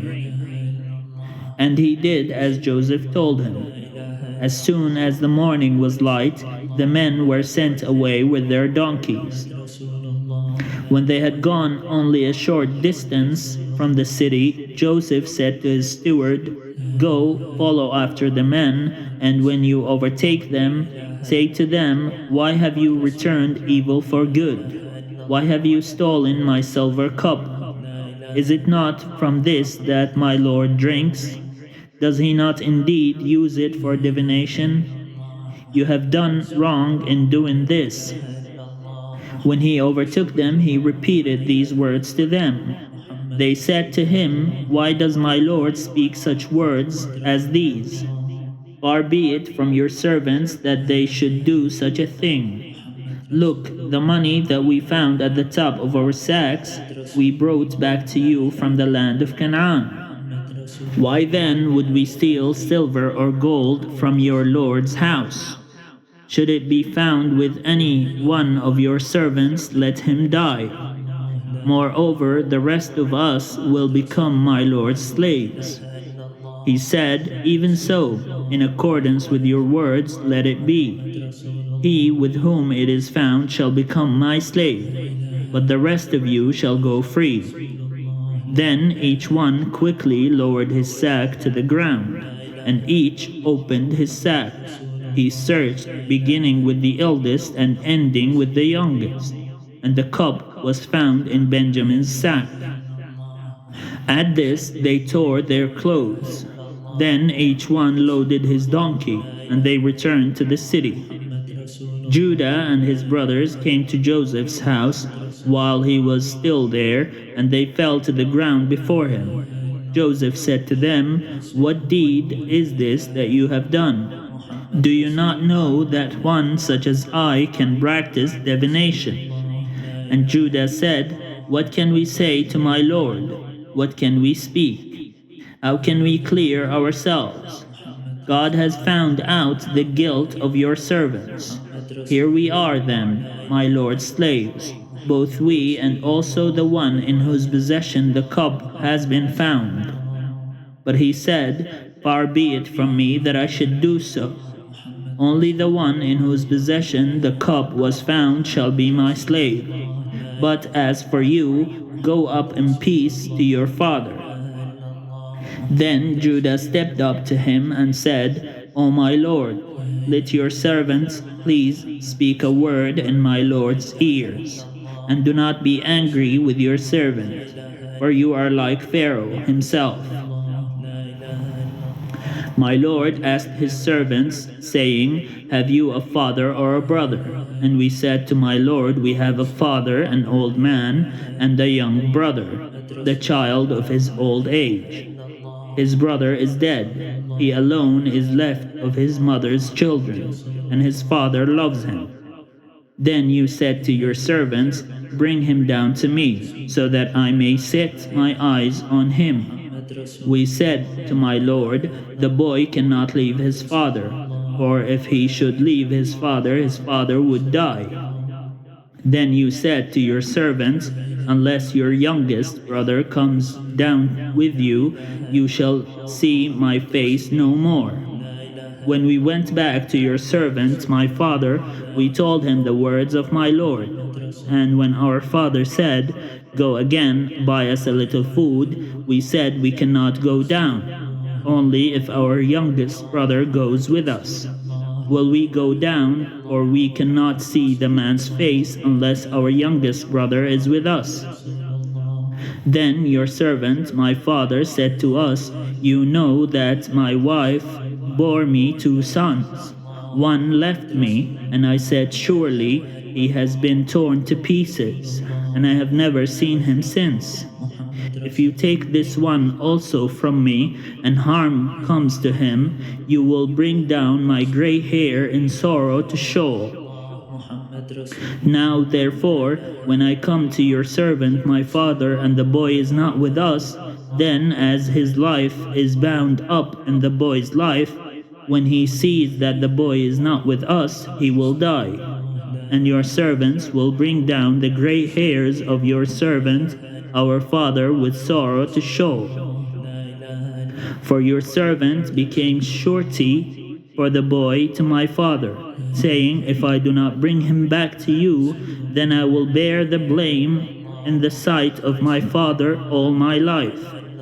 Now therefore, please let your servant remain as a slave to my lord in place of the boy, and let the boy go back with his brother.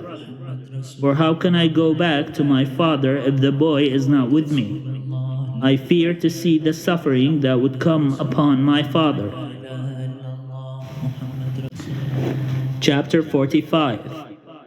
Then Joseph could no longer control himself before all those who stood by him, and he cried out, Send everyone away from me. So no one stayed with him when Joseph made himself known to his brothers. And he wept so loudly that the Egyptians heard it, and the household of Pharaoh heard it. Joseph said to his brother, I am Joseph. Is my father still alive? But his brothers could not answer him, so dismayed were they at his presence. Then Joseph said to his brothers, Come closer to me. And they came closer. He said, I am your brother, Joseph, whom you sold into Egypt. And now do not be distressed or angry with yourselves, because you sold me here. For God sent me before you to preserve life. For the famine has been in the land these 2 years, and there are 5 more years in which there will be neither plowing nor harvest. God sent me before you to preserve for you a remnant on earth, and to keep alive for you many survivors. So it was not you who sent me here, but God. He has made me a father to Pharaoh, and lord of all his house, and ruler over all the land of Egypt. Hurry and go up to my father and say to him, Thus says your son Joseph, God has made me lord of all Egypt. Come down to me, do not delay. You shall settle in the land of Goshen, and you shall be near me, you and your children and your children's children, as well as your flocks, your herds, and all that you have. I will provide for you there, since there are 5 more years of famine to come, so that you and your household and all that you have will not come to poverty. And now your eyes and the eyes of my brother Benjamin see that it is my own mouth that speaks to you.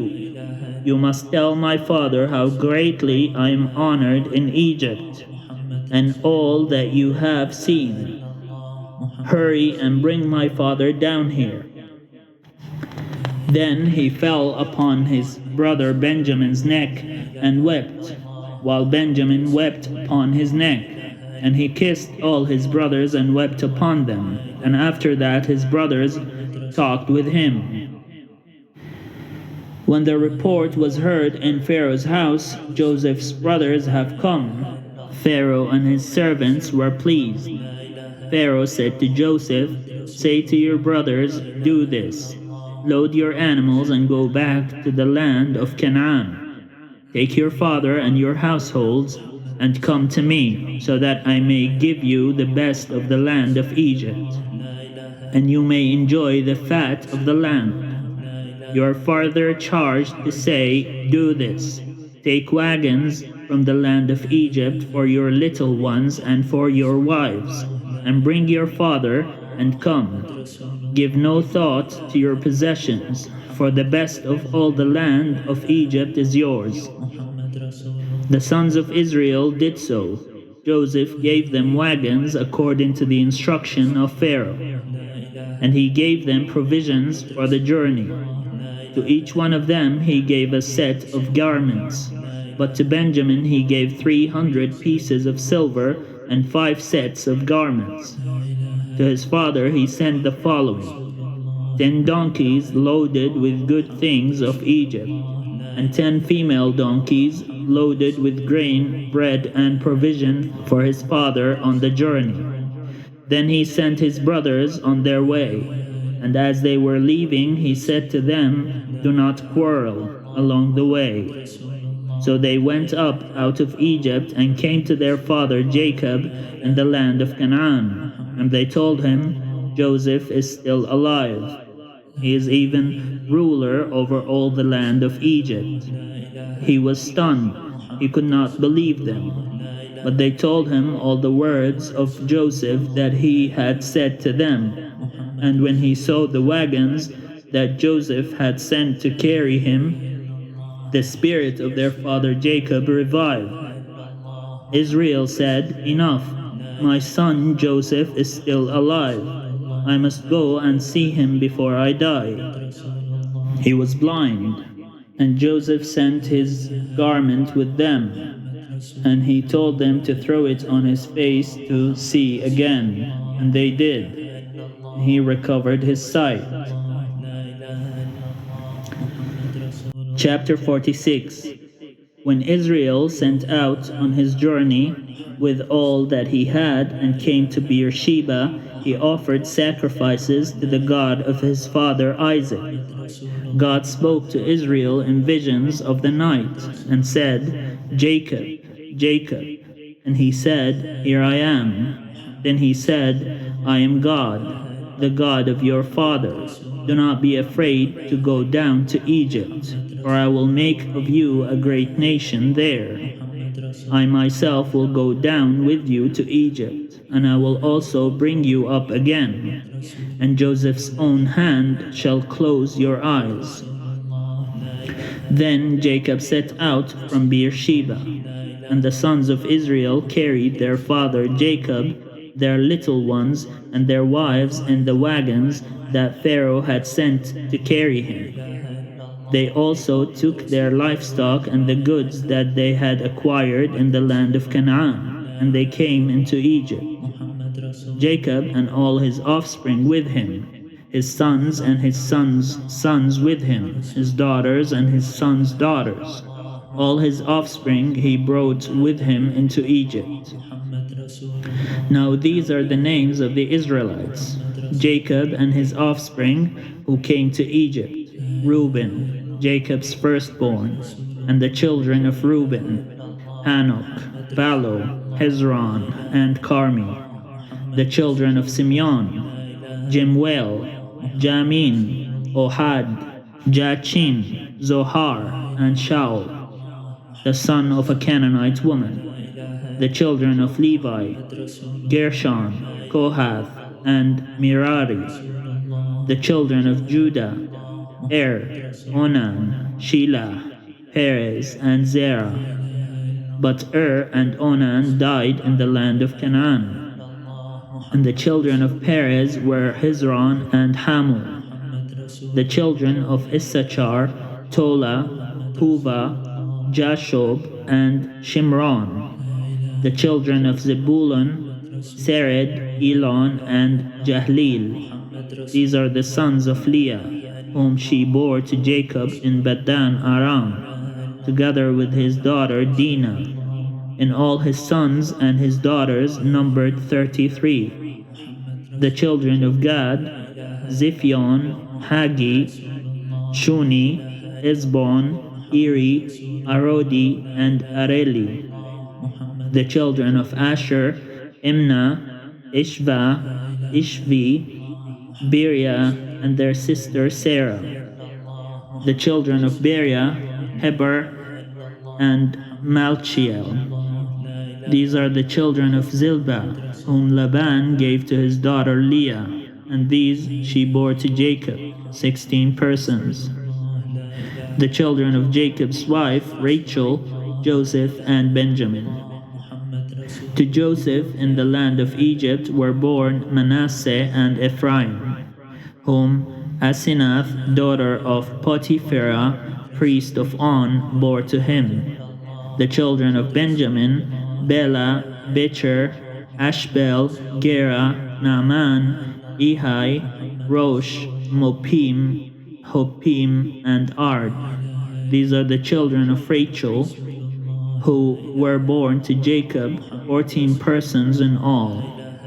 The children of Dan: Hashum. The children of Naphtali: Jahzeel, Guni, Jezer, and Shilem. These are the children of Bilhah, whom Laban gave to his daughter Rachel, and these she bore to Jacob, 7 persons in all. All the persons belonging to Jacob who came into Egypt, who were his own offspring, not including the wives of his sons, were 66 persons in all. The children of Joseph who were born to him in Egypt were 2. All the persons of the house of Jacob who came into Egypt were 70. Israel sent Judah ahead to Joseph to lead the way before him into Goshen. When they came to the land of Goshen, Joseph made ready his chariot and went up to meet his father Israel in Goshen. He presented himself to him, fell on his neck, and wept on his neck a good while. Israel said to Joseph, "I can die now, having seen for myself that you are still alive." Joseph said to his brothers and to his father's household, "I will go up and tell Pharaoh, and will say to him, my brothers and my father's house who were in the land of Canaan have come to me. The men are shepherds, for they have been keepers of livestock, and they have brought their flocks and their herds, and all that they have. When Pharaoh calls you and says, "What is your occupation?" you shall say, "Your servants have been keepers of livestock from our youth even until now, both we and our ancestors, in order that you may settle in the land of Goshen, because all shepherds are abhorrent to the Egyptians." Chapter 47. So Joseph went and told Pharaoh, "My father and my brothers with their flocks and herds and all that they possess have come from the land of Canaan. They are now in the land of Goshen." From among his brothers he took 5 men and presented them to Pharaoh. Pharaoh said to his brothers, "What is your occupation?" And they said to Pharaoh, "Your servants are shepherds, as our ancestors were." They said to Pharaoh, "We have come to reside as aliens in the land, for there is no pasture for your servants' flocks, because the famine is severe in the land of Canaan. Now we ask, let your servants settle in the land of Goshen." Then Pharaoh said to Joseph, "Your father and your brothers have come to you. The land of Egypt is before you. Settle your father and your brothers in the best part of the land. Let them live in the land of Goshen. And if you know that there are capable men among them, put them in charge of my livestock." Then Joseph brought in his father Jacob and presented him before Pharaoh. And Jacob blessed Pharaoh. Pharaoh said to Jacob, "How many are the years of your life?" Jacob said to Pharaoh, "The years of my earthly sojourn are 130. Few and hard have been the years of my life. They do not compare with the years of the life of my ancestors during their long sojourn." Then Jacob blessed Pharaoh and went out from the presence of Pharaoh. Joseph settled his father and his brothers and granted them a holding in the land of Egypt, in the best part of the land, in the land of Ramesses, as Pharaoh had instructed. And Joseph provided his father, his brothers, and all his father's household with food according to the number of their dependents. Now there was no food in all the land, for the famine was very severe. The land of Egypt and the land of Canaan languished because of the famine. Joseph collected all the money to be found in the land of Egypt and in the land of Canaan, in exchange for the grain that they bought. And Joseph brought the money into Pharaoh's house. When the money from the land of Egypt and from the land of Canaan was spent, all the Egyptians came to Joseph and said, "Give us food. Why should we die before your eyes? For our money is gone." And Joseph answered, "Give me your livestock, and I will give you food in exchange for your livestock, if your money is gone." So they brought their livestock to Joseph, and Joseph gave them food in exchange for the horses, the flocks, the herds, and the donkeys. That year he supplied them with food in exchange for all their livestock. When that year was ended, they came to him the following year, and said to him, "We cannot hide from my lord that our money is all spent, and the herds of cattle are my lord's. There is nothing left in the sight of my lord but our bodies and our land. Shall we die before your eyes, both we and our land? Buy us and our land in exchange for food. We with our land will become slaves to Pharaoh. Just give us seed, so that we may live and not die, and that the land may not become desolate." So Joseph bought all the land of Egypt for Pharaoh. All the Egyptians sold their fields because the famine was severe upon them, and the land became Pharaoh's. As for the people, he made slaves of them, from one end of Egypt to the other. Only the land of the priests he did not buy, for the priests had a fixed allowance from Pharaoh, and lived on the allowance that Pharaoh gave them. Therefore they did not sell their land. Then Joseph said to the people, "Now that I have this day both you and your land for Pharaoh, here is seed for you. Sow the land, and at the harvests you shall give 1/5 to Pharaoh, and 4/5 shall be your own, as seed for the field and as food for yourselves and your households, and as food for your little ones." They said, "You have saved our lives. May it please my lord, we will be slaves to Pharaoh." So Joseph made it a statute concerning the land of Egypt, and it stands to this day, that Pharaoh should have the fifth. The land of the priests alone did not become Pharaoh's. Thus Israel settled in the land of Egypt, in the region of Goshen, and they gained possession in it, and were fruitful, and multiplied exceedingly. Jacob lived in the land of Egypt 17 years. So the days of Jacob, the years of his life, were 147 years. When the time of Israel's death drew near, he called his son Joseph and said to him, "If I have found favor with you, put your hand under my thigh and promise to deal loyally and truly with me. Do not bury me in Egypt. When I lie down with my ancestors, carry me out of Egypt and bury me in their burial place." He answered, "I will do as you have said." And he said, "Swear to me." And he swore to him. Then Israel bowed himself on the head of his bed. Chapter 48. After this, Joseph was told, "Your father is ill." So he took with him his 2 sons, Manasseh and Ephraim. When Jacob was told, "Your son Joseph has come to you," he summoned his strength and sat up in bed. And Jacob said to Joseph, "God Almighty appeared to me at Luz, in the land of Canaan, and he blessed me, and said to me, I'm going to make you fruitful and increase your numbers. I will make of you a company of peoples, and will give this land to your offspring after you, for a perpetual holding.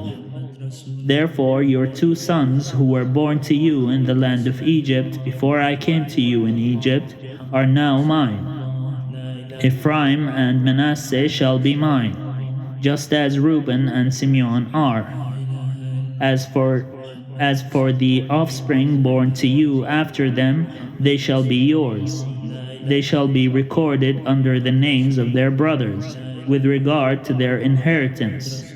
For when I came from Paddan, Rachel, alas, died in the land of Canaan on the way, while there was still some distance to go to Ephrath. And I buried her there on the way to Ephrath, that is, Bethlehem. When Israel saw Joseph's sons, he said, "Who are these?" Joseph said to his father, "These are my sons, whom God has given me here." And he said, "Bring them to me, please, that I may bless them." Now the eyes of Israel were dim with age, and he could not see well. So Joseph brought them near him, and he kissed them and embraced them. Israel said to Joseph, "I did not expect to see your face, and here God has let me see your children also." Then Joseph removed them from his father's knees, and he bowed himself with his face to the earth. Joseph took them both, Ephraim in his right hand toward Israel's left, and Manasseh in his left hand towards Israel's right, and brought them near him. But Israel stretched out his right hand and laid it on the head of Ephraim, who was the younger, and his left hand on the head of Manasseh. crossing his hands, for Manasseh was the firstborn. He blessed Joseph and said, "The God before whom my ancestors Abraham and Isaac walked, the God who has been my shepherd all my life to this day, the angel who has redeemed me from all harm, bless the boys, and in them let my name be perpetuated, and the name of my ancestors, Abraham and Isaac, and let them grow into a multitude on the earth." When Joseph saw that his father laid his right hand on the head of Ephraim, it pleased him. So he took his father's hand to remove it from Ephraim's head to Manasseh's head. Joseph said to his father, "Not so, my father, since this one is the firstborn. Put your right hand on his head." But his father refused and said, "I know, my son, I know. He also shall become a people, and he also shall be great. Nevertheless, his younger brother shall be greater than he, and his offspring shall become a multitude of nations."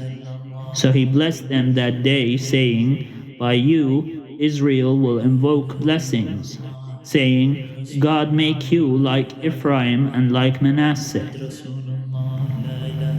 So he put Ephraim ahead of Manasseh.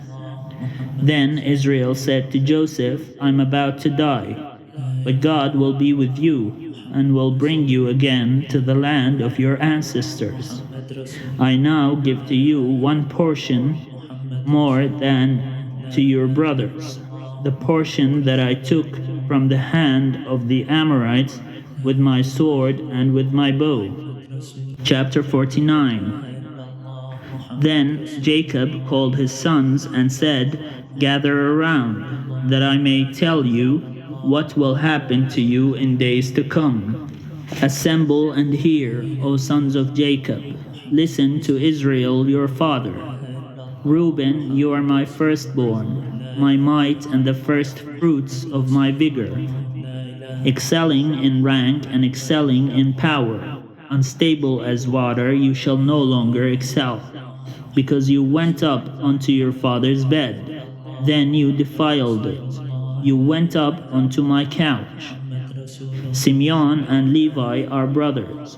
Weapons of violence are their swords. May I never come into their council. May I not be joined to their company.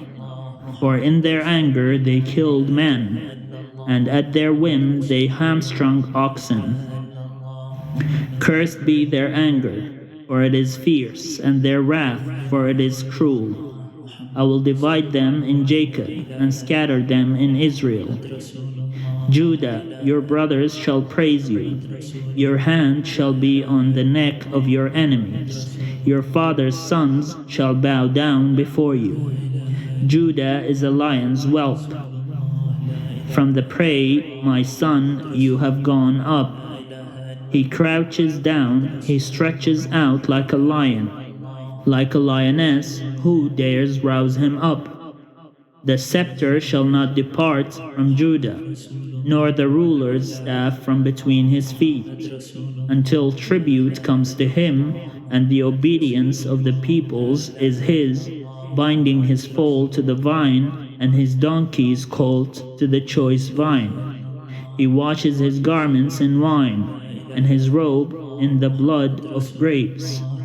His eyes are darker than wine, and his teeth whiter than milk. Zebulun shall settle at the shore of the sea. He shall be a haven for ships, and his border shall be at Sidon. Issachar is a strong donkey, lying down between the sheepfolds. He saw that a resting place was good, and that the land was pleasant. So he bowed his shoulder to the burden, and became a slave at forced labor. Dan shall judge his people, as one of the tribes of Israel. Dan shall be a snake by the roadside, a viper along the path, that bites the horse's heels, so that its rider falls backward. I wait for your salvation, O Lord. Gad shall be raided by raiders, but he shall raid at their heels. Asher's food shall be rich, and he shall provide royal delicacies. Naphtali is a doe let loose, that bears lovely fawns. Joseph is a fruitful bow by a spring. His branches run over the wall. The archers fiercely attacked him. They shot at him and pressed him hard. Yet his bow remained taut, and his arms were made agile by the hands of the mighty one of Jacob, by the name of the shepherd, the rock of Israel, by the God of your father who will help you, by the Almighty who will bless you with blessings of heaven above, blessings of the deep that lies beneath, blessings of the breasts and of the womb. The blessings of your father are stronger than the blessings of the eternal mountains. The bounties of the everlasting hills, may they be on the head of Joseph, on the brow of him who was set apart from his brothers. Benjamin is a ravenous wolf, in the morning devouring the prey, and at evening dividing the spoil. All these are the 12 tribes of Israel, and this is what their father said to them. When he blessed them, blessing each one of them with a suitable blessing, then he charged them, saying to them, I am about to be gathered to my people.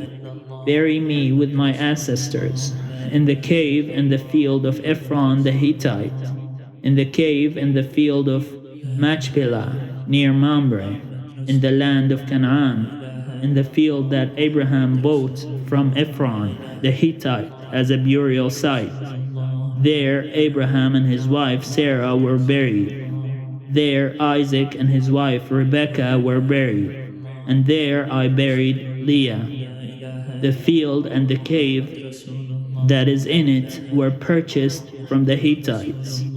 When Jacob ended his charge to his sons, he drew up his feet into the bed, breathed his last, and was gathered to his people.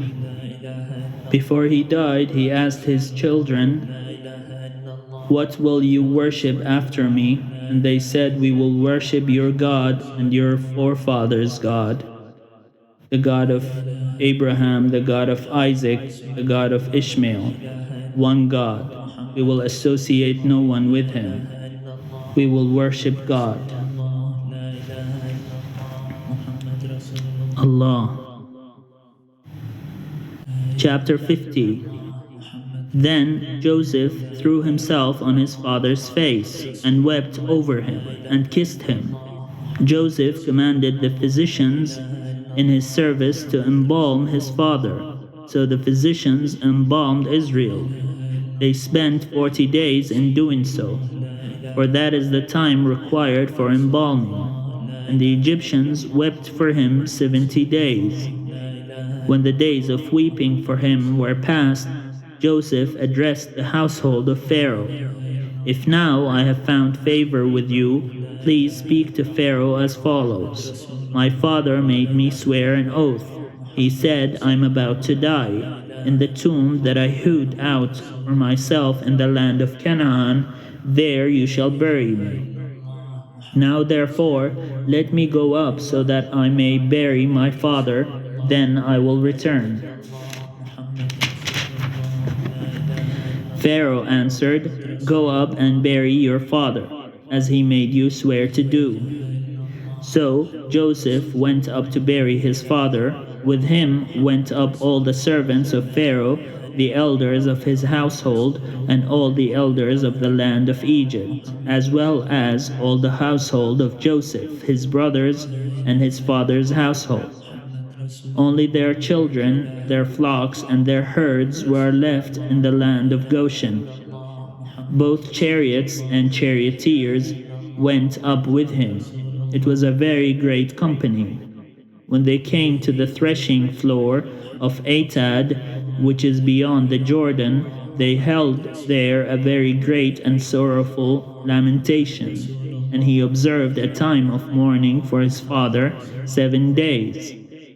When the Canaanite inhabitants of the land saw the mourning on the threshing floor of Atad, they said, "This is a grievous mourning on the part of the Egyptians." Therefore the place was named Abel Mizraim, that is beyond the Jordan. Thus his sons did for him as he had instructed them. They carried him to the land of Canaan and buried him in the cave of the field of Machpelah, the field near Mamre, which Abraham bought as a burial site from Ephron the Hittite. After he had buried his father, Joseph returned to Egypt with his brothers and all who had gone up with him to bury his father. Realizing that their father was dead, Joseph's brothers said, "What if Joseph still bears a grudge against us and pays us back in full for all the wrong that we did to him?" So they approached Joseph, saying, "Your father gave this instruction before he died.